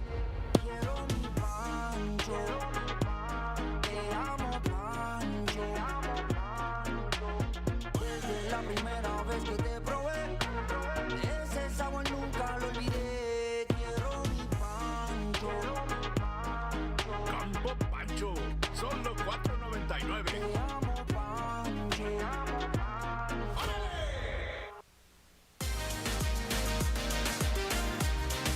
Well, welcome back to the ISA World Surfing Games 2024 edition, live from Puerto Rico. Chris Cote here with Mitchell Salazar, and we've got another international superheat taken to the water. Shino Matsuda, Camilla Kemp, Teresa Bonvalat, and Tiara Vanderhulst. Netherlands, Portugal, Germany, and Japan represented well. Pretty much looks like another final, and we're only in round 2. This is incredible. Here we go, Teresa Bonvalat. Oh. Catches an edge. Doug Rail has entered the chat. Just tried to push a little too hard right there and overdo it, and that was an opportunity to get something on the board real quick. Instead of a wave being more than a 5-point ride, it ends up just being a 1.0. couple of goofies out there in Matsuda and Bonvolo, another goofy footer in Vanderhols who had an outstanding performance last year in El Salvador. I mean, she dropped a 9 and one of the did most the best turn of the entire event. and one of the women. most ridiculous turns we've ever seen. Yeah. And then Camila Kemp, I mean, she's been on the QS, on the grind to qualify for a very long time, representing Germany, a great surfer that resides most of her time in Portugal, too. Used to a lot of heavy water moving around her, too. Oh, she'll charge. No problem for Camila Kemp. So it's 16:30 on the clock already, somehow, as if sucked into a time vortex. Our clock is going quick. Talk a little bit about Tiara Vanderhols. She was born in the Netherlands, lived there about half her life, and then moved to a Caribbean island called Curacao, where she surfs every day, and she likes to say, I surf every day, makes a point to rub it in our faces without a wetsuit. She lives in a tropical paradise, and she is an absolute standout wherever she surfs. Yet to get involved in this heat, so let's take a look at the very beginning. Camila Kemp making a tricky section look pretty easy. Nice little two-turn punch right there. Yeah, and Shino Matsuda. Yeah, Shino, and then this was Camila afterwards, still waiting for this score. A lot of speed down the line, Chris, and gets into the lip line once. Good engagement of the rails right there. Loses control after the second one, so really the meat of the score is going to come off of this one turn. Good engagement right there. Slid the fins even too, and found a critical section where he's going to be able to get the best score of the heat so far. Nice opening ride for Camila Kemp that comes in as a 3.17. And not to bring up the P word, but Shino Matsuda was in that position for 2020. She had provisionally qualified in Japan. Oh, don't say it. And then Amuro Suzuki claims her spot for Team Japan for the Summer Olympics for Tokyo 2020. You know, having to bounce back after that must have just been absurd. Luckily for her, she's in now. And I think knowing that you have the mental fortitude to overcome both that and just leave it in the rearview mirror shows a lot about this young lady that we're seeing on screen right here. Very talented. Yeah, it's like my friend Justin Warfield's band. She wants revenge. You know she does. Shino Matsuda in red right now, fighting for every point she's got. We got 14:27 left to go here in round 2. 5 surfers resetting themselves in the lineup. Let's go down to Rachel Tilley. An exciting finish for you, Leilani. You needed I think a 1.96. You were in 4th place with 1 minute to go. You strategically used your priority and jumped straight from 4th to 1st. How did that feel? Well, that was definitely a grindy heat. All the girls in that heat were really good, so I could tell we all wanted to start off on the best wave. And I really honestly had a terrible start to that heat. I was able to pull it together at the end, but yeah, really stoked to make it, and stoked to make it with Mimi. Arriba las Latinas. When you say you weren't feeling your best throughout that heat, what are some strategies that you use mentally to pull yourself out right until the end? The heat's not over till it's over. So what's going through your mind during that time? Well, I've been really working on just keeping my mind cool and resetting after making a mistake, which sometimes can be really hard because you feel like your heat's over once you start off wrong. But I have my sports psychologist, Mika, que me ha ayudado un montón, so I'm really grateful for that. And also I've been training physically a lot and putting a lot of time in the water, so I hope that next time it's a little less grindy and more surfing. Well, sometimes having heats like that too, you can, when you pull yourself out of it, that gives you confidence moving forward to the next heat. You're surfing for Costa Rica. How are you feeling for this upcoming event? You're an Olympic hopeful. You surfed in the last Olympics. Is that going through your mind at all? How are you handling that? Well, yeah, of course. Everyone's here for that goal of qualifying. Honestly, I just want to do really good surfing. I've been working a lot on it, and I just want to show what I can do and feel happy with that. of course, my goal is to qualify, and I really would love to win a gold medal. I've been in 6 ISA finals and never won one, so I'm hoping the 7th one's the charm. I think I have heard that. Seventh time's the charm. Well, good luck. You're surfing amazing. Way to pull it through. Looking forward to seeing you guys. Back to you guys in the booth. Red as first priority. Saludos a todos en Costa Rica, pura vida. Pura vida, we agree. It's time. It's Leilani McGonigal time. 7 finals, a lot of medals there. Just that one that's eluded her, the gold medal. And, you know, I think her chances of qualifying yet again for Paris 2024, as she did in Tokyo, looking pretty strong. Yeah, and remember that year in 2021 in Salvador, like, it's coming down to finals day for everybody. And she was able to pull it through. And let's talk about that location, too. I mean, she charges. She knows what it takes. She did one of the training camps with the ISA there last year. She's got a great chance of getting a medal at the Olympics, too, if she were to qualify for Tahiti. So I feel like she's not only a hopeful, she proved it on the backhand that she's able to do it, and compliment her surfing in the last 15 minutes of the heat, too, Chris. Yeah, absolutely. It really does come down to how bad do you want it. You know, there's a monster lurking at the end of the road, literally. Tia Hopo is where you'll end up as a surfer if you have success here at the 2024 ISA World Surfing Games. Do you accept that challenge that you earned? Well, at this level, I would say 99% of the field will go. So I cannot wait to see who qualifies for Paris 2024 at the end of this week. Will it be Shino Matsuoda? Right now, she's got a 2.83 and a 0.57. Teresa Bonvalot is in third. Teresa probably on one of the strongest female teams, Team Portugal, Francisca Veselka, Teresa Bonvalot, and Yolanda Sequeira. There's got to be some added pressure when you're on a team that strong. You've got to hold up your end for the team. Of course, Teresa is among the best of the best. She's been, you know, I put her in that class of a young veteran.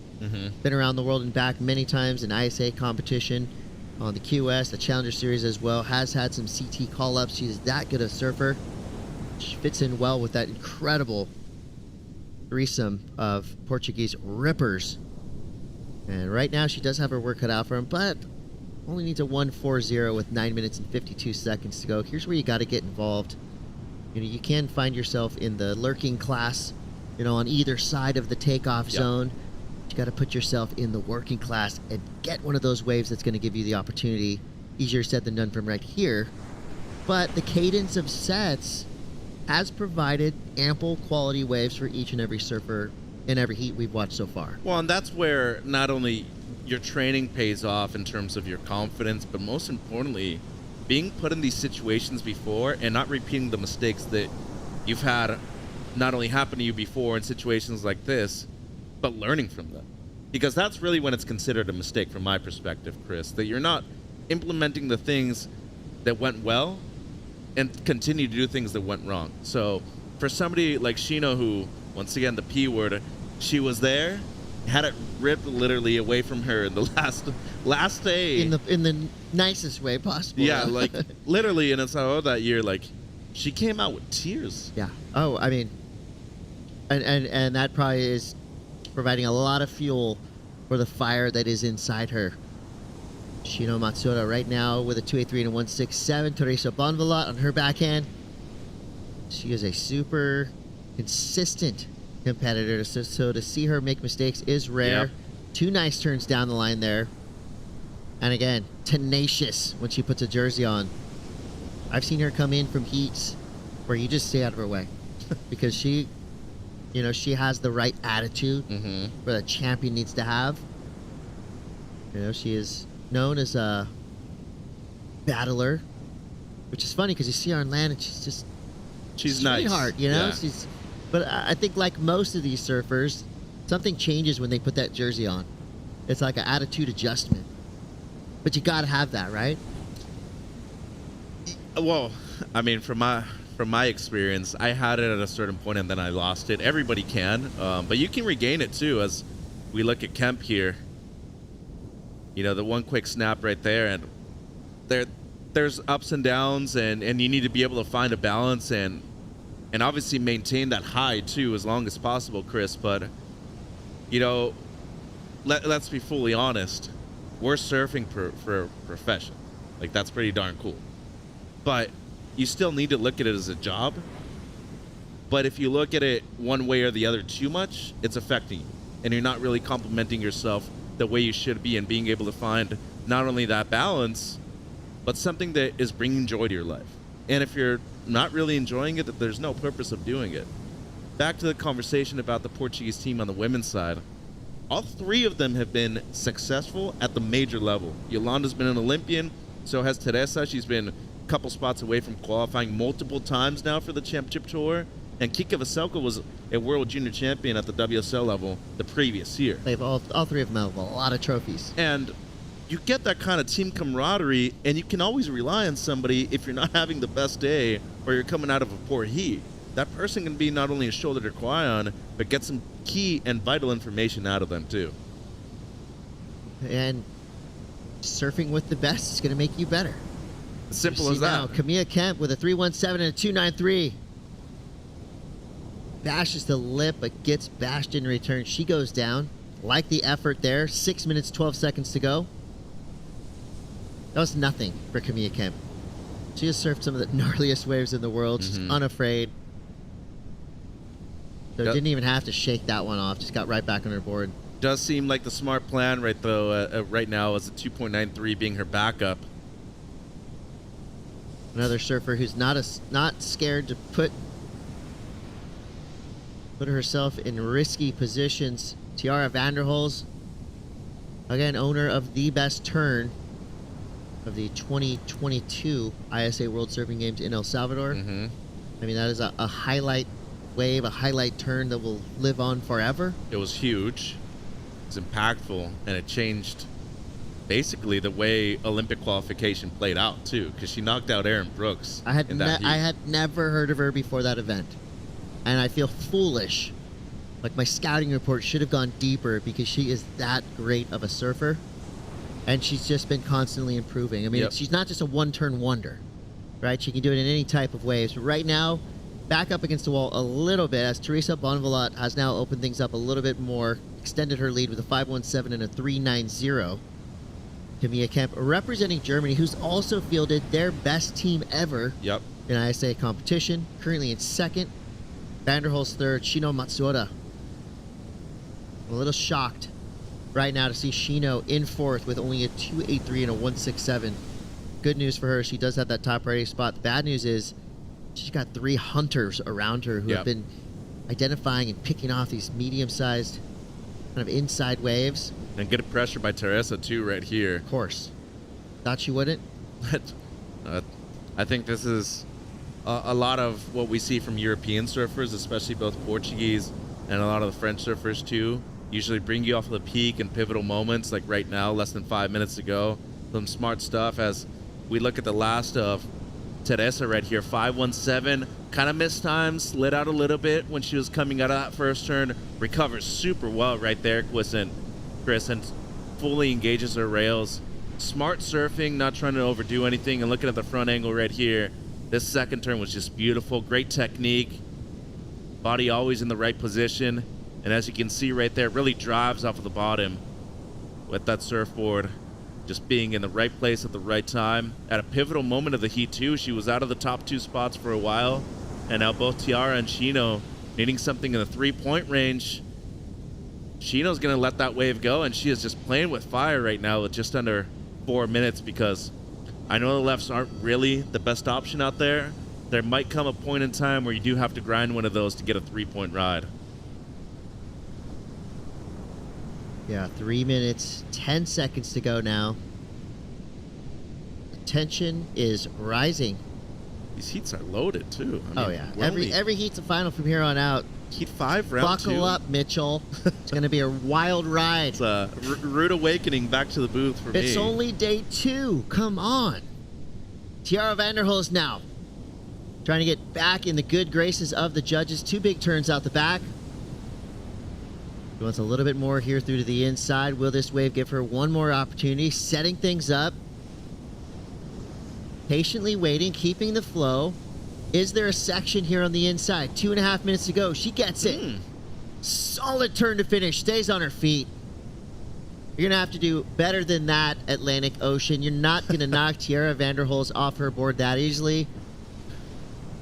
That right there, I feel like, and I'm an amateur judge at best, but I feel like that's going to be her best number.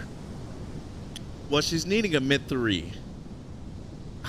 You're a professional judge. You I know, tell me. but the one thing I will say, looking at the scores in this heat so far, even comparing it to the 3.17 of Camila, there was just more done on better sections on the outside. This wave shouldered off real quick. The best turn was way on the inside, and she was a little bit out of control coming out of it, and that's just being super critical. Thank you. But you can't dock her for her lack of trying, though. I mean, how many people would have put their body on the line to be able to fit that last turn in when she's probably on dry reef at that point, too?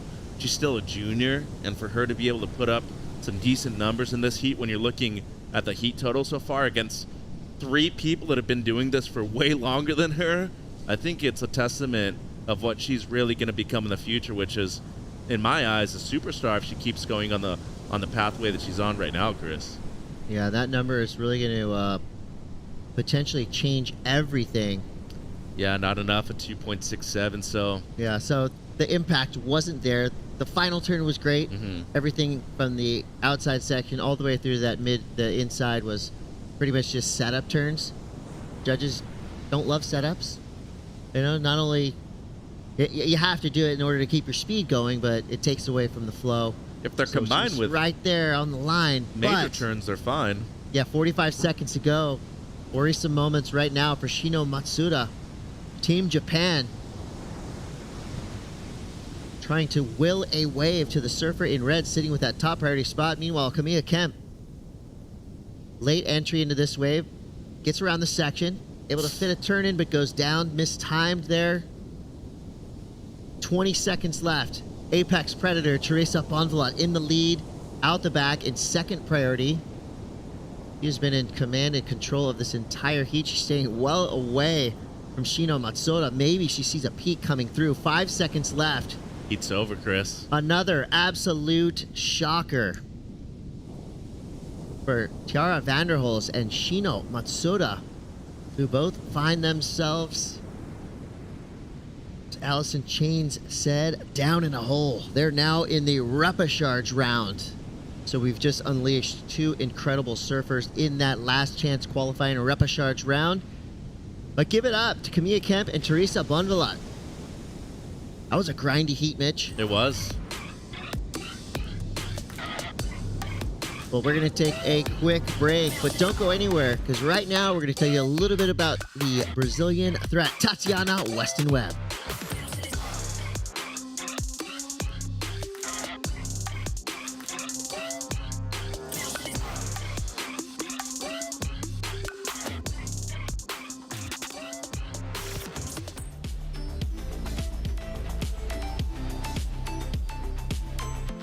I was born in Porto Alegre, Brazil, and I was raised in Kauai, Hawaii. Brazil is super special to me and my family because we spent so much time there when we were young, and it's such a special culture.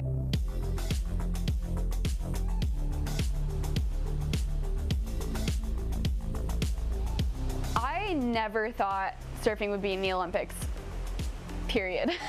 Everything about surfing now is so professional and at that top level that I don't see why it wouldn't be in the Olympics. So it's the most rewarding thing for all of the surfers is to see surfing be a part of the Olympics.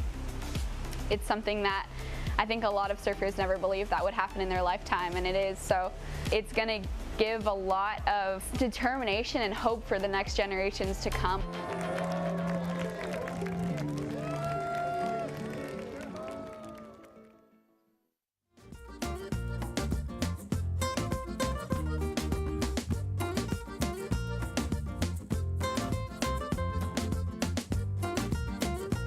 T-Dubba-Dubs has entered the chat. Tatiana Weston Webb will be going up against Lucy Gerard, Chelsea Tuak, and Coral Wiggins. Costa Rica, Brazil, Barbados, and American Samoa enter the lineup here in round 2, heat 6. Chris Cote with Mitchell Salazar.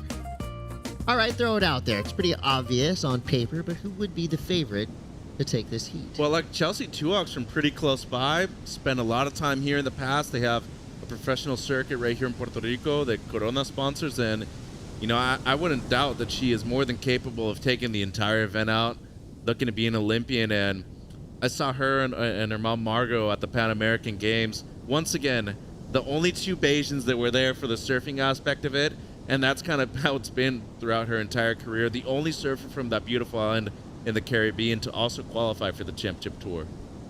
Yeah, she is, I would say, a big threat. Like you said, in waves like this, she's going to be feeling very comfortable. Same water temperature, same bottom contour, same reef that she's used to surfing over. Tatiana Weston Webb, of course, with her resume, her backhand, of course, in waves like this as a goofy footer. These rights have been giving plenty of opportunity. I almost think, well, especially for Tatiana Weston Webb, goofy footers right now have a slight advantage, because if you can drop straight in, come around that section, and put your board vertical in the lip in the most critical part of the wave, which is harder to do front side, the judges have been throwing out big numbers for that. We'll see if Chelsea Tuoch, see right there, a nice turn, but not in a super critical part of the wave, but she's making it work. Wave shoulders off down the line. So 3 turns right there. Nothing super impactful, but a great way to start your heat. Exactly. Get your confidence going, get to work early, and don't wait for those sets to come, because they are few and far between, especially with those bigger ones, Chris. So good start for Chelsea. It seems like Tati also has 4.67 on the board, and both Lucy and Coral, well, they're looking to get to work and better those 2s that they already have on the board. One thing that really stands out from Tati, you mentioned that backhand, and dude, Coach Cote back in business. Look at you talking about technique and everything. But she is really one of the pivotal surfers and the most important surfers in the entire aspect of women's surfing too. She charges, great backhand, but most importantly, the way she's opened the doors for a lot of Brazilian females to do well.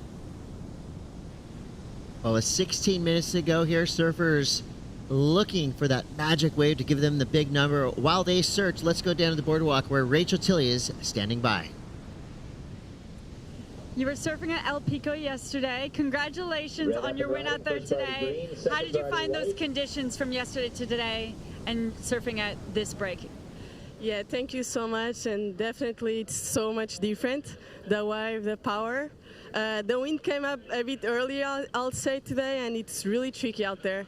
So I'm just happy that I got my 2 waves. Not something amazing, but I'll deal with it. And the most important thing, it's like you trying to find the best waves that you have in your heat. So yes, I'm stoked to make it through and continue representing Portugal. Absolutely. Well, a win is a win, and you're through to the next round. You're saying you're feeling really good on this board right now. This is the same board that you rode yesterday. Can you tell us a little bit about what you're riding? Yes, of course. It's a board that I've been trying and I've been working on for a while. It's a Monster 10. It's working really good. I got a few first ones in Bali, and then I made some in Australia. And it's working good, like even in smaller waves. So anything that has waves, I'll take this one. Well, it sounds like the good all-arounder for multiple different types of waves that we might see you on throughout this week. A strong finish, or a strong start for Team Portugal this morning. You have your other teammates still with heats to come. Will you go and watch all of their other heats throughout the day, or will you go home and kind of recuperate, drink some water? Now, for sure, I'll go watch the rest of the guys and the girls. We're here doing our heats for ourselves, but supporting the rest of the team. That's the spirit of the ISA, and that's what I love about this event. It's like you, with like a team, and normally surfing, it's always individual. So yes, I'll keep continue supporting the rest of the team and give my all watching their heats. Well, congratulations. We're looking forward to seeing you in the upcoming rounds. Thank you. Back to you guys. Thank you, Rachel. Congratulations, Teresa Bonvilla. No surprise there, getting yet another heat win. And I love that she mentioned the spirit of the ISA. We're just here for the cause, right? A better world through surfing. And I love that she said, you got to support your team in the water, you got to support your team out of the water. It's really cool to watch guys like Gabriel Medina, John Florence, I mean, the best of the best who, you know, they could be sitting in a VIP suite somewhere, wherever they want. They're here on the beach supporting their teams, and that right there is the spirit of the ISA. But out in the lineup right now, Lucy Gerard representing American Samoa in a big way there. She's surfing with her sister, with her brother. Half the American Samoa team is the Gerard family. Yeah. And they're all rippers. This is going to be a heavy job for all the surfers in the lineup. Chelsea Tuak, Coral Wiggins, Tatiana Weston Webb, Lucy Gerard, they're all on fire right now. Yeah, and Tati, great snap right there in the pocket, fits one more into, and the best wave of the heat so far, Chris, a 4.67, and this was the wave that you were talking about, real smooth, nothing real critical, but just ticking every box. I mean, to surf that wave as perfectly as she did, good stuff right there. That's her backup at the moment, gets a 3.5, and then Coral, well, she's on her best right here at 3.07. Might be one of the single best turns we've seen all heat long. Unfortunately for her, that wave shoulders off, but she's back into the heat at 3.07. So at least competing with the big numbers that we've seen so far by the two women in the top two spots. And here we go, Tatiana Weston Webb, the wind-up, the strike, setting things up on that first turn. Waiting for this wave. Give her a little bit of a more critical space to work with. So just kind of 3 carves down the line. We'll see if that eclipses her 3.6. Got a brilliant photographer out in the lineup. Jerson Barbosa right there. He's been putting up some incredible images via the ISA website at ISA Surf on the gram. Check out Jerson and the rest of our incredibly talented photo team who have literally covered every angle, every heat, every turn. Every day. The crew is on fire. Yeah, Sean Evans, I mean, Jerson Barbosa, and got to give a big shout out to Pablo, our production crew, too. I mean, both Pablos are photographers, Aaron Hughes, you know, everybody in our production truck. I think they do an amazing job. And remember, this event's super long for everybody that's involved staff-wise, too. 8 days, and it seems like Tati, well, she's been on a roll in this heat so far, Chris. Well, A-plus Surfing demands A-plus Productions. We've got Action Sports Productions in the house. I want to welcome Jay Johnson, our fearless leader, back to the team. Been running around making sure the nuts and bolts of the operation are rolling strong, and so far it's been so good. Both podiums with full coverage right now. If you want to see what's happening on our second podium right now, there's a little tab beneath your viewing window. You click that and see what's going on over there. We've got men's and women's main event rounds all day long at El Pico and Margara. Right now, all eyes on some of the best women in the world. Round 2, Heat 6 in the water with Tatiana Weston Webb representing Team Brazil in the lead with a 4.67 and a 3.6. Chelsea Tuak, Barbados, a 4 and a 3.5. Coral Wiggins with a 3. Lucy Gerard with a 2.5. So everybody's still in this. Just high 4s needed to flip the heat for our 3rd and 4th place surfers. For now, Chelsea Tuak does have priority, and she's going to use it on a left-hander. Pretty bumpy on the face, but could have an impactful section to work with there.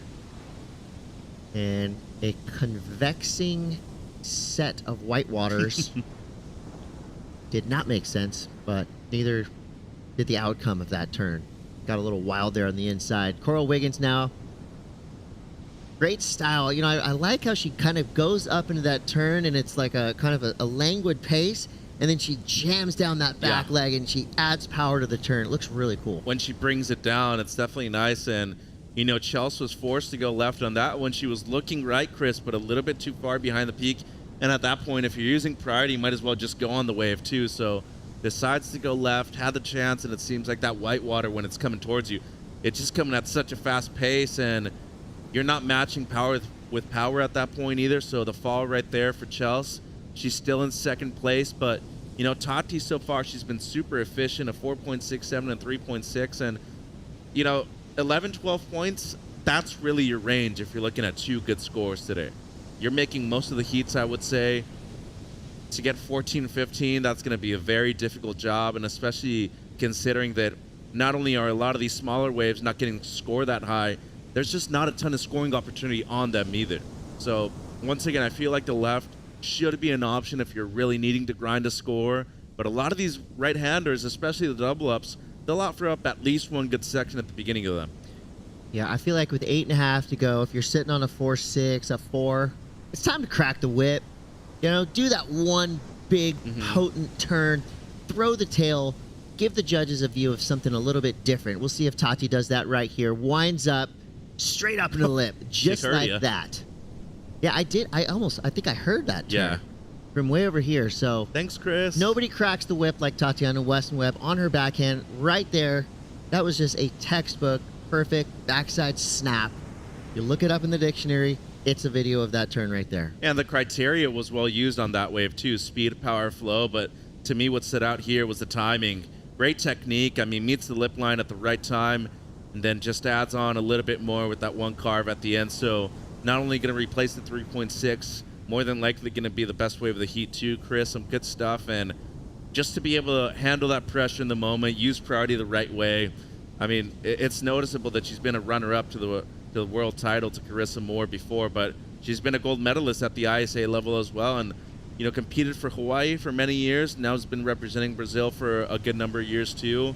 5.83 extends her lead, Chris, and in a commanding position right now, entering double digits. First time we've seen it in a few heats. Yeah, and if Tatiana Weston-Webb can earn a spot at Chopo for the upcoming Paris 2024 Olympic Games, I mean, she's right there in the top title contender position. Yeah, well, I mean, coming off of the win at the Pan American Games as well, she beat Sanoa Olin. It was huge, by the way. I was there, and I was able to witness a lot of these women charging over there, but her confidence is high right now. Lucia Gerard, great stylish surfer representing American Samoa by way of Oceanside, California. Great combo there. She has a really cool mix of kind of that traditional, you know, 70s super stylish form, but with a cutting edge rail game. And I love to see a mix of kind of the traditional with the modern.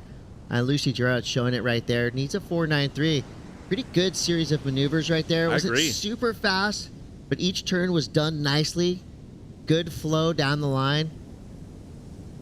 It's going to be an interesting score to come through for Lucy Gerard. It's by far her best wave, and they reside on the west side of Oahu now. So there's a lot of waves that are actually quite similar to this, including Makaha. No, not at the moment. Yeah, but American Samoa, first time I haven't seen Joe Wilson, Liam's father, at the event. It's kind of surprising to me. I don't know if he was busy with work or something else, but Liam made it through yesterday. You know, Jonah had a good performance, and now Sive and Lucy on the women's side, they're looking good too. Like she took off behind the peak right there. It put her in a great position. Well, that's exactly what you were talking about earlier. On the second wrap, I mean, really brings it down a little bit more. So there was variation in those two turns. They're very similar, but just out of that little bit of extra spice right there at the end, and still waiting for that score. I mean, she needs close to a 5-point ride for second place. Don't know if it's going to be that, but by far her best wave, Chris. And you're just seeing evolution in her surfing throughout each and every event that we're seeing her at too. Because remember, both Lucy and Sive compete at the longboard competition too, so no slouches on a longboard themselves. Yeah, it was just a fun wave to watch. Made me feel good. You want to be able to do that yourself. Exactly. Then you go out and do it, and you're like, okay. I mean, I wish my style was even close to as good as Lucy Gerard's. What? I've seen you surf before. 4:45 to go. Tatiana Weston-Webb in the lead, and in that second priority spot right now, Chelsea Tuak in the top priority spot with a 4 and a 3.5. Coral Wiggins right there needing a 4.43. Lucy Gerard needs a 4.93. Well, they're taking their time. Boom, just like that. A 4.93 gets enough. Lucy Gerard now jumps up into that second place spot. American Samoa represent. Chelsea Tuak drops to third. Coral Wiggins from Pura Vida Nation of Costa Rica now in fourth place. But both Chelsea and Coral only needing mid-rangers. A 3.51, a 4.44. They know what that feels like. They know what the wave has to be like to get that number. Now it's just a matter of time. Chelsea, though, in the best position in that top priority spot, meaning she has her pick of waves. Nobody can contest. Nobody can contest her for the wave she wants. Unconditional right away, so you know they can look at it, but they can't force you into making a mistake once you're riding the wave. And 3 minutes 40 to go. It was a split decision on the panel's behalf. A couple of people still had Chelsea in second place, and as of right now, they're tied. But since Lucy has the best wave out of the two surfers, she's in second place, and You know, I think it just comes down to what you were mentioning, always being behind the peak a little bit more and really accentuating in the pocket, as we saw right there from Gerard. That second turn, I think, to me, was the pivotal point on that wave. And as of right now, Chelsea, who was leading the heat at that point too, gets dropped down to third and needing a 3.51 with 3 minutes to go. She's going to need a clutch wave right here at the end, Chris, to move back up into the top 2 spots. Well, we've got 3 minutes left here in round 2, heat 6. Could be seeing a Cinderella story develop for one surfer representing America and Samoa in Lucy Gerard. I would say she has come through here in 2024, vastly improved since 2022, where she was a great surfer already. But just in those short couple of years, I mean, you can tell she's been putting in work. And she's ripping that 4.93. I mean, that right there, turning point in this heat for Lucy. You go from surfing go side most of the time, which is a tough beach break, but super consistent. And then imagine going straight to a lot of point breaks and reef breaks on the west side of Oahu. Big difference. Well, Chelsea Tuak has something to say about that. Right there was a great way to start this wave. A beautiful turn for Tuak. I mean, the technique, the form, the style, it's all in the exact place she wants it to be. And even though this wave is kind of running away from her, did give her a little chance to kind of add some stylistic elements. Smart. To the end of that wave. She kind of told a story. Well, down the line, but that first turn was wicked. We'll see what the judges have to say about it. Meanwhile, Lucy Gerard going left. These lefts are pretty wild, wonky. Ooh, a little low road. She was needing that, though, if she was trying to better the 2.57. And that's another thing that she's improved on, too. Her awareness within a heat, as we saw Tati right there, that's a paddle she's going to go down to second priority. But we probably hadn't seen that from Lucy a couple years ago. So at least she recognized that Chelsea got a wave. There's a chance that she's probably going to get the 3.51. All you needed to do was improve on the 2.57. So that's another big development for her. And in those heats that you don't end up making through, you always got to look at the positive things that you did do. And as of right now, that to me is a good indication of things to come for Lucy Gerard. I think it's going to be close with Tuak's 3.51 requirement, though. Had a good combo at the beginning. Just that first turn she did was clean. It was precise. Threw a ton of spray. You know, it's not in the judging criteria in writing, but when you're throwing a lot of spray, it means that, you know, you're using power, you're using flow, you're using speed. Here's that first turn. Yeah, really nice technique, right in the pocket too, under the lip, which was a smart decision to make too, Chris, because if she would have tried to push her fins outside, she probably wouldn't have been able to complete it, and was able to accentuate with a couple more carves right here, which is just smart at this point. But did you notice? I do not use this word lightly. That turn was sick. It was. And she never shifted her feet either. Flow, you know, like style. Technique, and just patience too. I mean, only surfer from Barbados to qualify for the championship tour. I think that says a lot, too. Yeah, she did it when she was 17. Yeah, so high heat IQ, no doubt. And she jumps into second place just like that with a 5.27. Well rewarded for that opening snap. Coral Wiggins now needs a 6.20. She got one pretty solid wave at the beginning. Yeah. Other than that, she's kind of been on those medium-sized waves that have been pretty shouldery. There is luck involved in these heats, and if you get kind of out of that rotation for set waves, it's going to be a little bit more difficult to run through. So Tatiana Weston Webb, along with Chelsea Tuak, basically the numbers said it early on. Those were the two favorites in that heat, but give it up. Lucy Gerard and Coral Wiggins putting up a big fight. I'm going to put Lucy Gerard in that most improved category. No doubt. Both those surfers will be in the repechage round, where I'm pretty confident they're both going to make their way through at least a few more heats. They are incredible surfers with a lot more to give here in Puerto Rico. Speaking of a lot more, we've got more to give you, the surf fans, because the next heat is packed with talent. Global superstars, rising threats. It's all happening here in Puerto Rico. This is the 2024 ISA World Surfing Games. We'll be right back.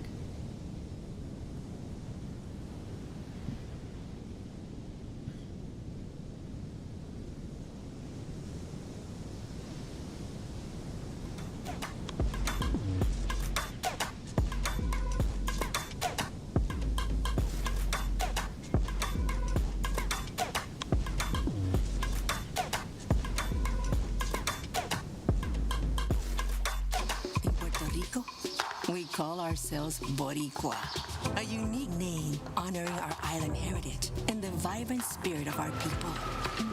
When you bask in the warmth of our beaches, when you taste the love in our food, when you embrace the call of our adventures, you'll find that spirit in yourself.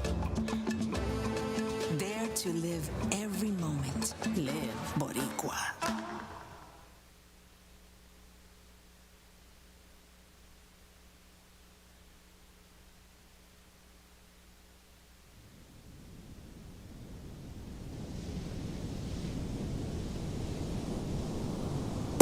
La primera vez que te probé, ese sabor nunca lo olvidé. Quiero mi pancho, te amo pancho. Desde la primera vez que te probé, ese sabor nunca lo olvidé. Quiero mi pancho. Campo Pancho, solo $4.99. Te amo pancho.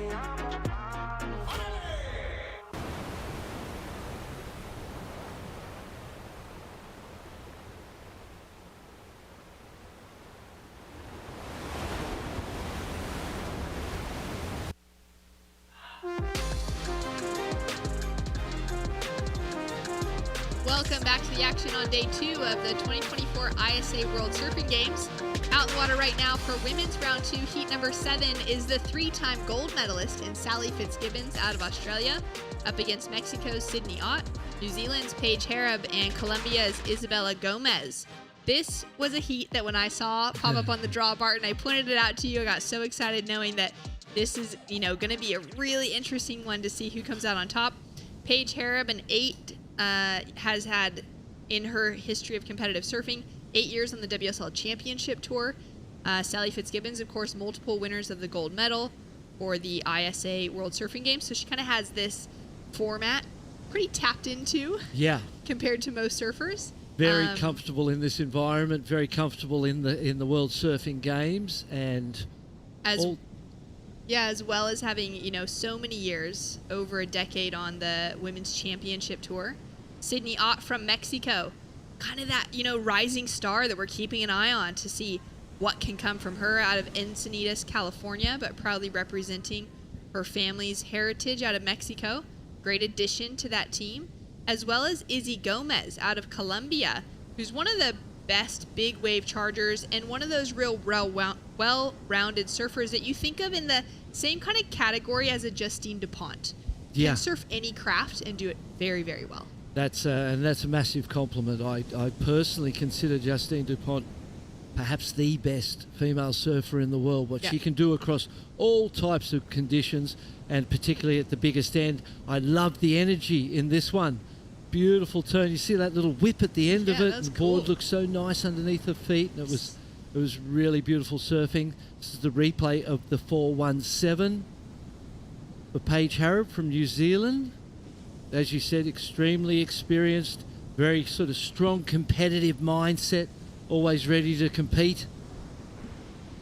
Had a shocker at the World Surfing Games last year in El Salvador, where there was the continental qualification spots, right? It was Europe, Asia, Oceania, and Africa. And for the Oceania region, Paige was kind of sitting a little bit higher up in the rankings than her teammate in Safi Vetti. And it's likely that it's going to be a Kiwi that gets that ranking because the Australian qualifiers will fill through the championship tour, just with the fact that it tends to have, at least a few surfers on the championship tour out of Australia on the men's and women's side each year, if not half the draw sometimes.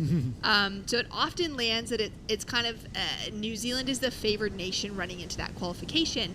And for Paige, 2 years running now into Tokyo, now into Paris, she's just missed out on that qualification, unfortunately. But at last year's World Surfing Games, she was in a really prime position. She was still in that main side of the draw, and she blew her knee out mid-event. I can't remember if it was an MCL or an ACL, but it was something very serious. And because of that, then trying to surf through that injury, she just wasn't able to literally even do turns on a board, and so she ended up losing out a little bit early on, which then her teammate Safi Vetti rose to the occasion. She surfed brilliantly and made it through the heats that she needed to get that qualification for Oceania, because she still needed to do a lot of work to get there as well. So it's really exciting to see kind of the grommet in the conversation walk away with that position. But now Paige has that opportunity this year to find herself a slot within that top 8 eligible women, and she could be on her way there. Izzy Gomez now up and riding for Team Colombia. Nice smooth surfing as she just digs that rail in and puts that board right in the perfect position. Those outside cars were really just pristine for her to be opening up on, waiting a few minutes to get her opening wave. And knowing how good she is in big surf, great to see how loose and lively she was on that small wave there. Well-rounded. So that's, you know, you've got to be well-rounded to be considered one of the best surfers in the world. Need to be able to do it if it's big or small, left or right, onshore, offshore, whatever the conditions are. And we saw that wind threaten to come up a little earlier, and you can see a bit of a ruffle on the surface. But really, it's held off and cleaned up, and the wave faces look beautiful still. So that's great for the rest of the day. Yeah, Sydney, having a look here. Even though you have that texture on the outside, you got nice clean faces like this that Sydney's dropping into. Nice arcing cut back to start things off with. She'll kick out after that single maneuver. Paige in the lead. Now Sally Fitzgibbons up and riding. She's got a 1 on the board so far. Now starting to unleash on her first proper wave. 2 powerful cutbacks. Just kind of bouncing along there to try and make it down to the bottom of that wave. It's not going to offer her anything regardless, but she made the most of those first 2 opening turns and only chasing a 2-2-1 at the moment to make a difference. And they were powerful. There was drive and determination and passion in it. You could feel that. Yes. We've got scores now to drop through for Sally Fitzgibbons. Awesome to see, I think, Team Australia give her the call-up for this event. Of course, she's now back onto the championship tour this season, but there's a couple other surfers that could have also fielded this position, kind of looking at the way the qualifications have worked heading towards the Olympics. Let's take a look at this replay. Drives out of the bottom, lays it over, and you can see there's emotion and passion. Even you can see it in her face as well as in her technique and her style. Desperately trying to get another turn in on the inside. Doesn't make it there, but those turns were beautiful, and the judges are going to score that well. 5 points, there you go. They did indeed. 5 points for two nice, beautiful wrapping cutbacks. Sally Fitzgibbons into that leading position with a 5-point ride on the board. She now takes away the lead over the rest of the field for Mexico, New Zealand, and Colombia. And we've got 11 minutes, 30 seconds on the clock. As we wait for the next set, let's go down to the beach, catch up with Rachel Tilley and Tatiana Weston-Webb. Congratulations, Tatiana, through to another round out here. You've just come from Hawaii. It was a really quick turnaround. We were just talking about you managing sleep and getting straight back out into heats. Now, the difference between your heats from Hawaii, where they're 2-man heats, they're a lot longer. You're into 4-man heats, 20 minutes long. How do you find that adjustment, your strategy change, and all of that? I think I just use my experience. You know, it's been so many years of competing at ISA. I've done it since I was 16, so maybe even younger, I'm not sure. But yeah, it's so many years of experience surfing at ISAs and the CTs as well, you know. So I think it's easy at this point to transition from one event to the other. That being said, it's not easy transitioning so quickly. Usually we have a few days in between, but we literally left Hawaii and started competing the next day that we arrived here. So it was definitely a quick turnaround, but yeah, I'm lucky because I've slept pretty well the last few nights and feeling good. And yeah, really just grateful to be surrounded by my awesome team. I love Chimi Brazil. They're the best. Yeah, well, talking about that, that's one of the best things about ISA is having that opportunity to enjoy the team spirit, to not just be competing on an individual standpoint. You guys have such a strong team going into this year. How is that feeling? How do you enjoy representing your country? Yeah, I've said this before, but I definitely love the team aspect, especially I think the morale is just always boosted and it's just always higher, you know. It's a really cool feeling in comparison to competing by yourself with a small team. So yeah, I know that our team is, gosh, it's really great, you know, like everyone's ripping and you know, we have chances for more Olympic spots to clutch. So I know that my whole team is really focused, and yeah, I just hope everyone has a really great time and does well. Well, it looked like the energy was up. We saw after Felipe's win last night, you guys were going up through the golf cart, through all the crowd, cheering and yelling, waving flags. That was great to see. Do you have anything you'd like to say back to Brazil? Yes. Oi todo mundo, conseguimos passar mais uma. Bora torcer para as outras meninas e os outros meninos. Tamo junto. Muito obrigada pela torcida. Thank you, and good luck for your next round. Back to you guys. Thanks so much, Rachel. Tati, of course, took out the win last year at the World Surfing Games and put together a really stellar performance. She'll be one of those names that could be looking to try and match what Sally Fitzgibbons has brought from that caliber of surfing, that experience now into the World Surfing Games, fighting for that gold medal. And at the Pan Americans. So very dominant in this type of competition. It is quite different, as we started to talk about yesterday a little bit about the man-on-man 30-minute heats to 4 people, 20-minute heats. Very different style of competing, and obviously it suits Sally Fitzgibbons extremely well. Sydney Ott now up and riding. She's chasing a 3.72 to get herself into the top 2. They like her style and approach as she's just cruising down the line, sets herself up after those couple of turns. It is really interesting to think about Tati, competing both for the World Surfing Games last year. Obviously, she needed that for her qualification towards the Olympics that was earned through the World Surf League tour, and her being within that top 8 eligible on that side of things. She needed to be present for the World Surfing Games, but she didn't need to compete at the Pan American Games. That wasn't a requirement for her. For her to decide to show up on behalf of Brazil to compete just as, another event in the calendar, as we take a look at this replay quickly. Drops down. First cutback was nice. Comes out of the top there, was hoping for another section, but a nice clean kick out. And there's a subtle elegance to the way she surfs. There's a prettiness to it at times that just looks so lovely. And I think Sydney's got a big future ahead of her, that's for sure. Yeah, I agree. The grace within her surfing is really outstanding. Izzy Gomez with a solid turn to start off on that wave. Now just going to see if this will give her reform. Not quite there.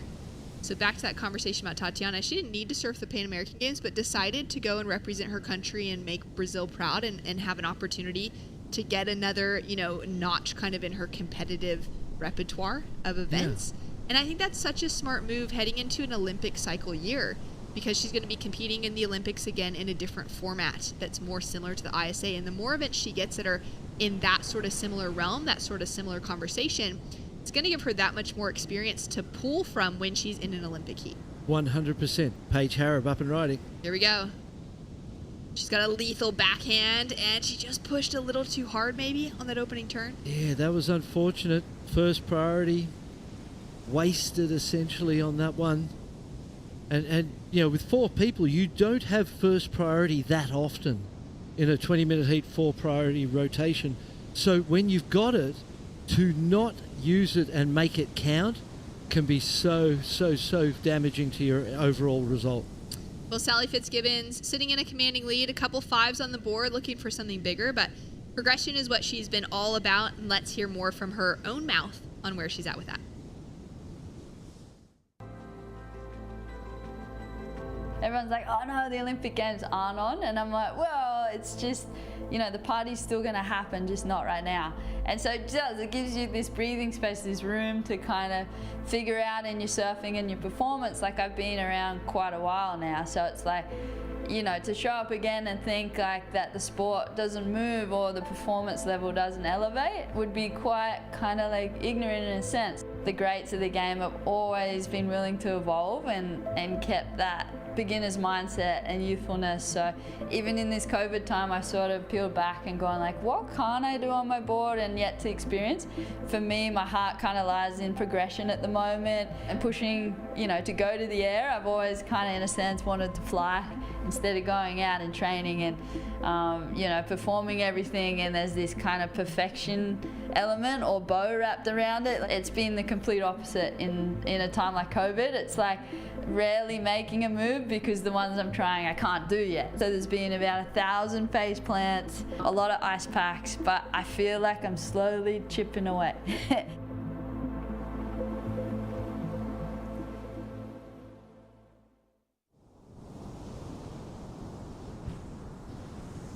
I love that idea of rarely finishing a wave, because everything she's trying is something that would be brand new for her to actually be landing and completing. Yeah, it's something that she's had in her mind for quite some time.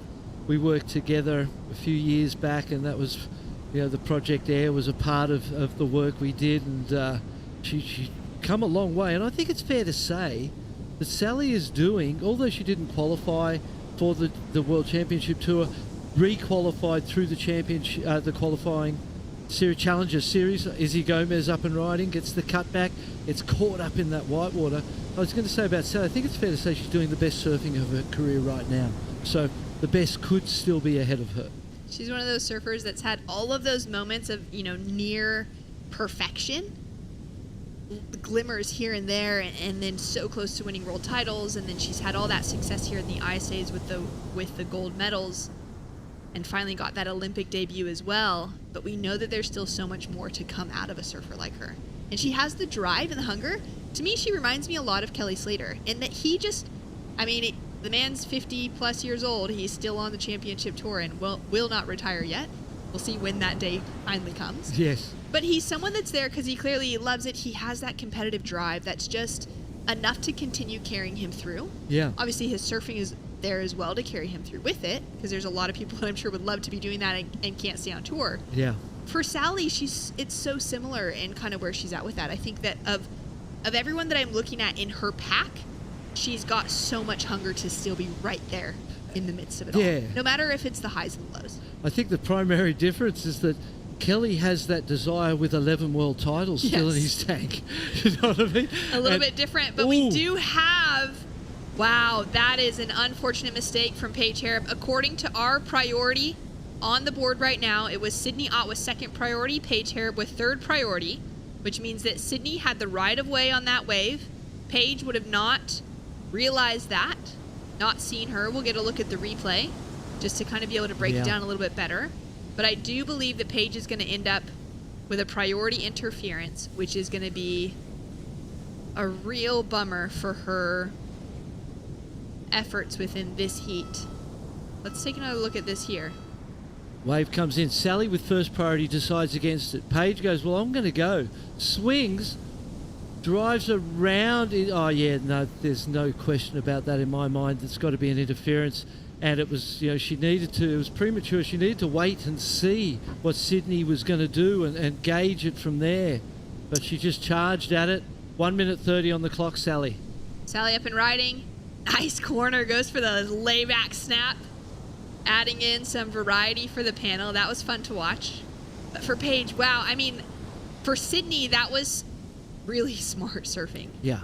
That was incredibly intelligent in that moment for her to be able to flip, to see that Paige had gone underneath, have her priority, take off kind of late on that wave as well, but still in a great position to have a decent wave. Yeah, it makes you think about Sally with first priority. It was most probably a better wave than she just caught. So, a few mistakes there. Sydney up and riding again.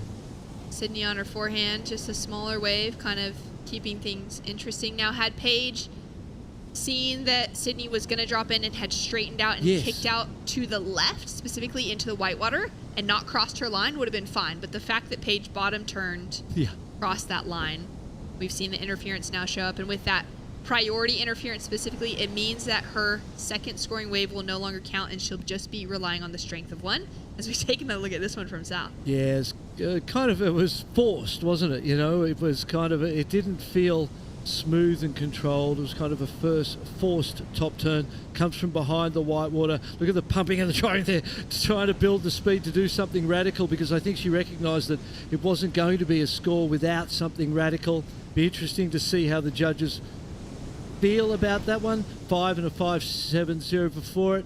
The big layback snap. It didn't really do it for me in that sense that it was a little bit kind of forced. But you never know. There was a radical element to it and a drama to it that sometimes gets rewarded well. Paige Harrod making her way in there, obviously disappointed, while the judges still consider that last wave of Sally's. So Sally Fitzgibbons currently sitting in the lead. This heat has wrapped, and we're just waiting for a final score for Sally.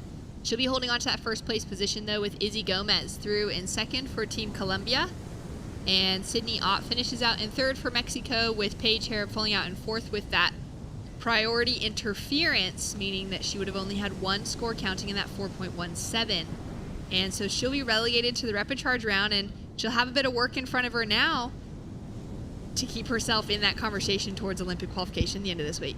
Yeah, 4.07 for Sally, not in the top two, still gets the win and advances through, but again, repechaje round for third and fourth, so no one out. Solid surfing from Fitzgibbons with the layback. We've got more action to come when we return. Heat number 8 hitting the lineup.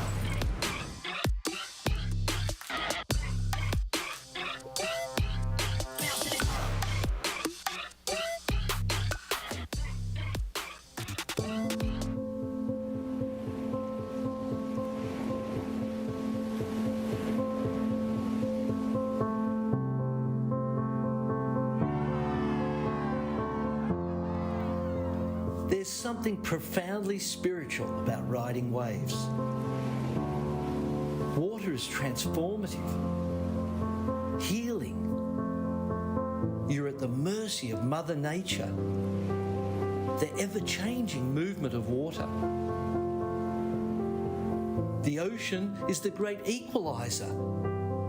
You don't need to belong to a certain race, religion, or gender to surf. The pursuit of these fleeting walls transcends sport. It's a way of life. And surfing has the power to change the world and has now taken its place on the world's greatest sporting stage, the Olympic Games. The International Surfing Association is the world's governing body of surfing, recognised by the International Olympic Committee with member nations around the globe. This is the International Surfing Association. This is a better world through surfing. The ISA strives to advance the sport of surfing by crowning world champions in multiple event disciplines each year. The World Surfing Games gathers the best national surfing teams to compete for gold. Since Olympic inclusion, the event has become a key part of the qualification pipeline for surfing in the Olympic Games.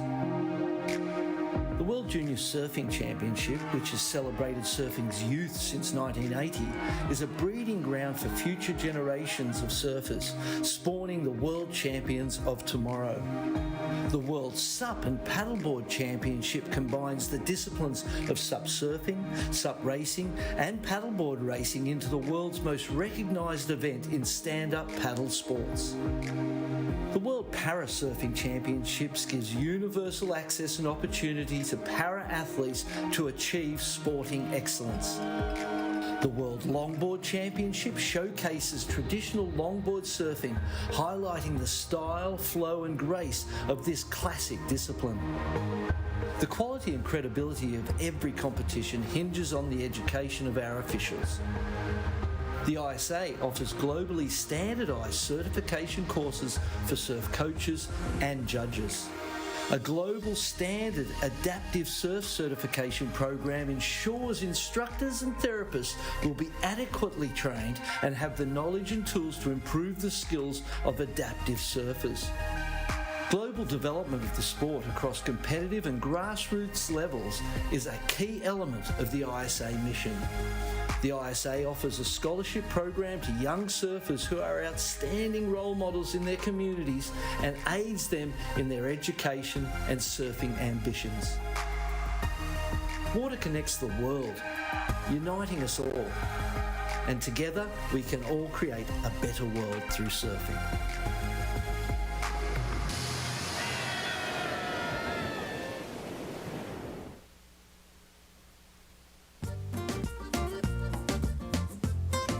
Welcome back to heat number 8, round 2 of our women's division. Main round still for the ISA World Surfing Games here in Puerto Rico. Argentina, Israel, Peru, and Italy in the water right now. Top 2 surfers will be advancing through into the main round. Bottom 2 will fall into repechaje rounds to be run later this week. Out in the lineup right now, we have Emily Gossoni for Team Italy up and riding. The beautiful looking wave in front of her. Nice carve to start. Kind of cuts it short as she sets up for this next section. Sees that boil out in front. The wave kind of fizzles out in front of her. She's going to continue to build on her score line. She's already got a 6 on the board that we missed during the break, and now dropping in a second wave in the water against Arena Rodriguez of Peru, Vera Haris of Argentina, and Noah Lelior for Israel. It's going to be an exciting one. Just 15 minutes remaining out of 20 minutes on the clock. 6-point ride for Emily, the Italian. What a great start that is. One of the better scores we've seen this morning to start your heat. Really putting her on the front foot. Here we go. Having a look in the red. Vera with a 3.33 already on the board. Now a paddle for the goofy foot, squaring off the bottom straight into the lip. That first turn links it up into the section for the second. Little cut back to finish. And has a little stoked moment there on the end of that wave for Argentina. We didn't get to have a look at her first wave. Now getting to see some combination surfing. Snaps out of the top. Another wrapping cutback, looking fluid and fast on this inside as it stands up. This would be the 3-3-3, you would think. Beautiful surfing. Powerful, clean, fluid. The 6-point ride for the opener of Emily Gossoni. Beautiful first turn. There's the money turn on the inside as the wave got all wild and woolly. She just looked calm and composed, waiting for it to stand up on the inside here. Another nice wrap. And still going. Long, long ride all the way through. One more on the inside. Snap. Catches a little bit of a rail, but the good work was done already. And Arena Rodriguez for Team Peru. Ladies, lesser known names in this heat, but the performance you can see, you know, this is a good example of that leveling of the playing field internationally. All these ladies are ripping. Noah Lelior, her older sister, will be coming up in the next heat, and that's a big re-entry to try and finish on. Taking a look now at the 2-3-7, which was the last wave for Emily. So a lot of action to start off this heat, Barton. Absolutely. And great wave selection from Emily. 2 big ones. Look at this. I love this angle. Bang out of the top. Nice re-entry. Comes off the bottom. Powerful bottom turn. Looked like she was almost going to overpower the wave with her own power, but it didn't happen like that. It was just a nice flow to things. 4-1-7. So 12 minutes, 25 seconds on the clock. Situation with all scores in for the waves that we have seen ridden so far, and priority is set. Surfer in green, Arena Rodriguez of Peru has first priority. Blue is second priority.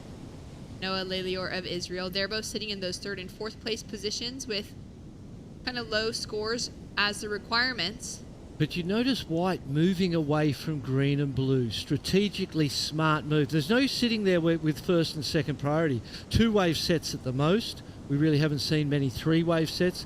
So you know in a 2 wave set they're going to get them. You may as well move away and try and create some opportunity for yourself where they can't block you or stop you.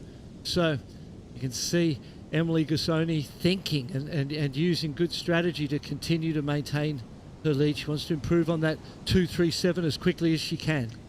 Sitting under priority as well, but holding on to that leading position. An opportunity to improve on the 2-3-7. Just 1 turn available on that wave as it just tapers off. I don't think it does it. I don't think that improves. It was a big wave, the 2-3-7. There was a loss of the rail in the big carve out of the top that really hurt the scorer of that particular wave. The wave itself was most probably at least a 4, just the wave. So, you know, I thought even the way it was surfed might have been a little better than the score that came in, but thinking about it, must have been the loss of control of the rail. Here we go. Priority with Rodriguez. Has a look at this one. Too deep. Way too deep. See where this set starts to break. If Noah's in position, she's just caught it a little bit deep on that one as well. She'll have to go under.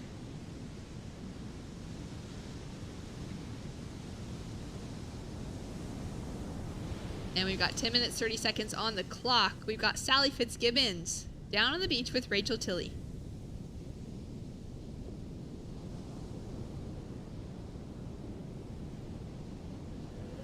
Congratulations, Sally. Day 2 and second heat win of the event. How did you feel out there? How did you find Margara? Oh, that's so cool. The format's so interesting because you meet all these different nations. Like, as everyone says, it's just mixing up the draw and going out, and there's a lot on the line for all of us. So just jostling for that first one. Obviously, it's quite a predominant peak in the right, and yeah, so it's that balance of getting waves, but you really want to push it too because the level's there, but you want to have some impact. So there's a few hits, few misses, but winning that heat was, yeah, I was stoked with that. Well, talking about that, there's a lot of heats looking ahead throughout this week. It's a long event. Hopefully a lot of heats that you're going to surf coming up. How do you prepare for an event like this with so much surfing on the line? Oh, I just channel your inner Grom. But the thing is, like, you can't kind of pace yourself because you do that and you're out the door. So it's something you just got to trust in your training. And yeah, just channel that internal Grom. I just love competing. I love the game, and that's why I'm here. And so the more the better. And yeah, I'm just looking forward to getting to know the waves a lot better. And but so far, it's a super cool place here in Puerto Rico. Coming straight from Hawaii, how does your equipment differ here than what you were riding over there? Yeah, I think a lot of the tour crew have been saying it's a little adjustment back on the shortboards, but it's kind of cool to push through and like see the tail release and kind of feel the boards just kind of sharpening up, and hopefully, yeah, as the week goes on, we can push into that progressive space, and yeah, everyone will have some good sleeps by then and over the jet lag. But yeah, so I'm stoked to be back on the shortboards, and Glenn Pang and the crew back at TC, thanks for sorting us out, and the boards are going good. Well, we're excited to see you throughout this week. You're surfing amazing. It's only the beginning. A former ISA gold medalist already, so I can't wait to see what you have left in store for us. Oh, it's going to be an exciting week, so stay tuned, guys, and big hi back to Australia. I know it's super early, so thanks for getting up, and love you guys heaps. Back to you guys. Thanks so much, Rachel. Gromit, Sally Fitzgibbons with a heat win. Victorious out here at Margara in Puerto Rico. Big adjustments riding different sized boards from one event to the next when there isn't really even that time to possibly get a free surf in. Just paddling out on a board a little different than what they've been riding for the last month or so. Oh yeah, you definitely feel super loose, super squirrely under your feet. You're used to driving the line and driving the rail, and it's definitely takes some getting used to, and just a little bit of assimilation to the environment and to the hours and to the boards. We got 7 minutes, 30 seconds remaining on the clock. And it's been a big day of surfing on the women's podium here at Margara. The men have continued their day of surfing down at El Pico, which is where the women were competing yesterday. And let's check out some waves that were ridden throughout the morning. Callie Bast already qualified for the Paris Olympics. This was an 8-point ride for Callie Bast, representing France from Tahiti. Jack Robinson got a piece of the action as well, Barton. You can see this is when that wind was up. You can see the chop on the face, but look at the... he just looks... I suppose he's so powerful and so used to the power of Hawaii. It's making these smaller waves look like so much fun. Ramsey with an 8-point ride. Jack had a 7 on that wave. Ramsey that is incredible surfing from the Moroccan. And then Ethan Ewing going just slightly better with an 8.10 for the Aussie contingency. Beautiful turns out of the top, and you kind of, part of me goes, wow, they look like better than those scores that they're getting. They're surfing so good for those scores. Just going excellent on that, barely. Billy Stearman out of New Zealand found himself a 7.33. The left's really just standing up. Great maneuver waves at El Pico. Margara, more of a tube in theory, but the surfing performances of the males down there is quite incredible. That was a That was a highlight reel for sure. Morena Rodriguez now up and riding on her forehand. Nice big wrap, keeping those arms spread out with the wingspan straight up into the lip. She's looking for a 4.25 to take the lead away from Emily Gassoni. Now, Emily from Italy, representing Italy, but lives and resides in Costa Rica at Playa Jaco. And she's just opened a hostel there called Sunny's Hostel. And it's at Bowles. So if you're in that area of the world, you've got a great place to stay, a great surf coach as well. As we take a look now at Vera for Argentina. Nice opening turn. She doesn't have a huge requirement in front of her. A 3.67. Barton, talk to me about where the scale might be in comparison to, you know, a lot of these waves that have that more flat surface to them, that horizontal surfing, in comparison to that more vertical surfing. When we're trying to go from those kind of mid-range 3s up into the 4.5s, closer to those 5-point range scores. Yeah, you've got to be going into the lip. You've got to be connecting with the top of the wave. We saw Sally Fitzgibbons get a 5 for 2 cutbacks, but it was the power and the energy, the emotion in those cutbacks that the judges felt. And you imagine you're a judge and you sat there yesterday and judged 30 heats, and then you rock up this morning and you're judging again. They don't want to just see surfing. They want to feel something in your performance, and that's where you've got to really find the emotion and the passion within yourself to put that onto the wave face, and then you get those massive scores because they're feeling what you do rather than just watching it, you know. So there's that opportunity to connect energetically with the judges. Oh, look at this big set wave. Noah needs this one. This is the sort of wave that can make you feel something as she goes in for that first turn. Just gets a little bit caught there, a little bit of a wobble, but redeems herself now as she stays low and compressed. Another one of those examples of a long wait into a wave that you might not think was the one you were waiting for. I don't feel like it was, you know. 3 minutes 40 on the clock, so still time for another one. She's in fourth place, only looking for a 4.9. I don't feel like that was a 4.9. There was a little period there after the first turn where she got caught up in the white water a little bit. So that might have been a mistake. A 2.93 comes through, so not the score she needs. Still in fourth place and down in the fourth priority. So she should just stick where she is, keep the distance between her and those other 3 surfers, and hope that Mother Nature throws one her way. Yeah, that wave looked like it was going to shape up to be one that had everything she'd be looking for, that had all that scoring potential, and it just didn't really. It's a tough gig. The way it kind of hit that reef, every wave hits it just slightly different. As we take a look now at Vera, she's still chasing that 3.67, and an end section like that could do it. She's able to ride out, but those are also those moments where you have to stay tall on your feet, ride out with a lot of confidence. Yeah, I know. I agree. It could have done it. It was so close, but I think with that getting tangled up in the white water, that's going to put an end to the opportunities for that to be what she needed. 3.76. Already had the 4.17, so you know. Absolutely capable.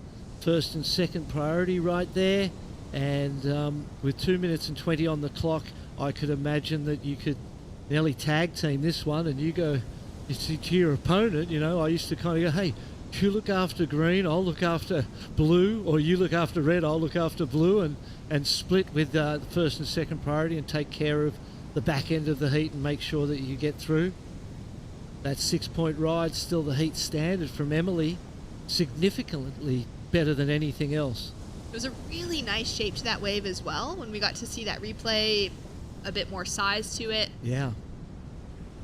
And we haven't seen another wave really of that quality within this heat. No. Maybe the 2.37, the second one Emily got, was the other wave of that size and quality. Just lost a rail in a turn and wasn't able to get the maximum points that were on offer in that particular wave. That's a good point about Emily surfing and, like, you know, her kind of competitive strategy within this. She's been on the best 2 waves of the heat. Yes. Without a doubt. Yes.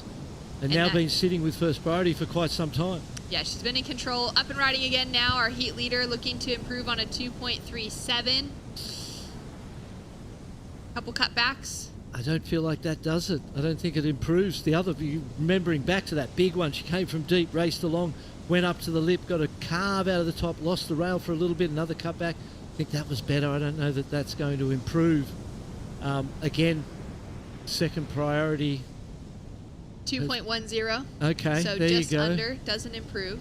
So that was a mistake with first priority. That was a clear mistake, and if anything happened by chance, she's like, that 6 is the saviour, isn't it? That's going to most probably ensure, right from the start, you drop a 6, you feel like, oh, I need a 3 and we're good. You know, we're going to have a total that'll get us through.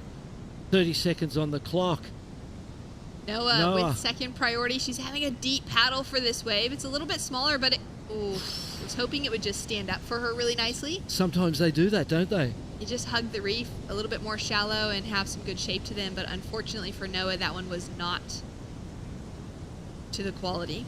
Now, Arena, she has competed on the Challenger Series. She's kind of that next to Daniela Rosas. Those two have been really the cutting edge for this current crop of Peruvian women. And I think another great turn put in here. So she's looking to just secure herself in that second place position. We'll be chasing a 4.25 to take the lead away. Well, there's the time's up. So I was going to say she might have been better to wait with the priority, but the time's up. She got to ride another wave, show us her form, and she'll go through. So congratulations to Emily and her. Arena Rodriguez on a great heat. Italy and Peru with the 2 top advancing positions. Argentina and Israel into the repechaje round with another opportunity to come back tomorrow. We've got more action to come. Paddling out next is Noah Lelior's older sister, Anat Lelior.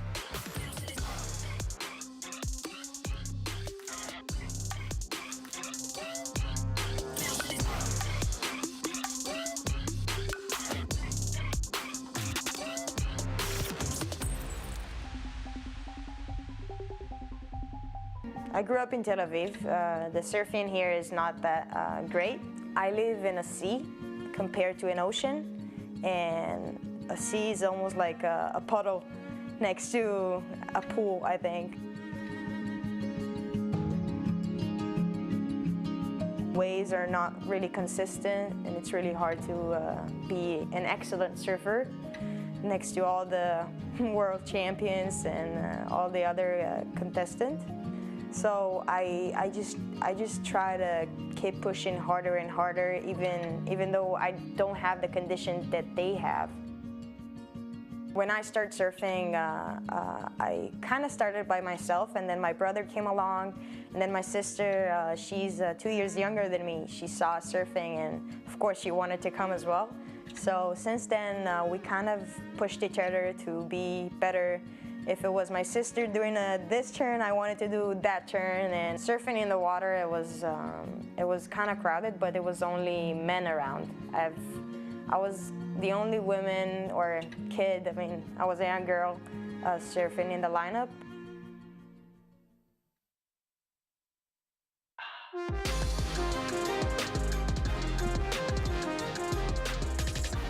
Well, I have to say that that's the story for so many of us as women that surf. I grew up surfing in Huntington Beach, California, one of the most populated surf destinations in the world, and most of the time I paddled out, I was the only girl in the lineup. Yeah.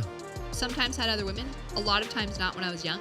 Similar story to Anat Lelior, growing up in Israel, surfing there, and her sister being 2 great representatives for their nation on the surfing front. As we take a look now at Daniela out of Italy, just laying in that rail. I love how hard she's pushing through that. Those grab rail turns are fantastic.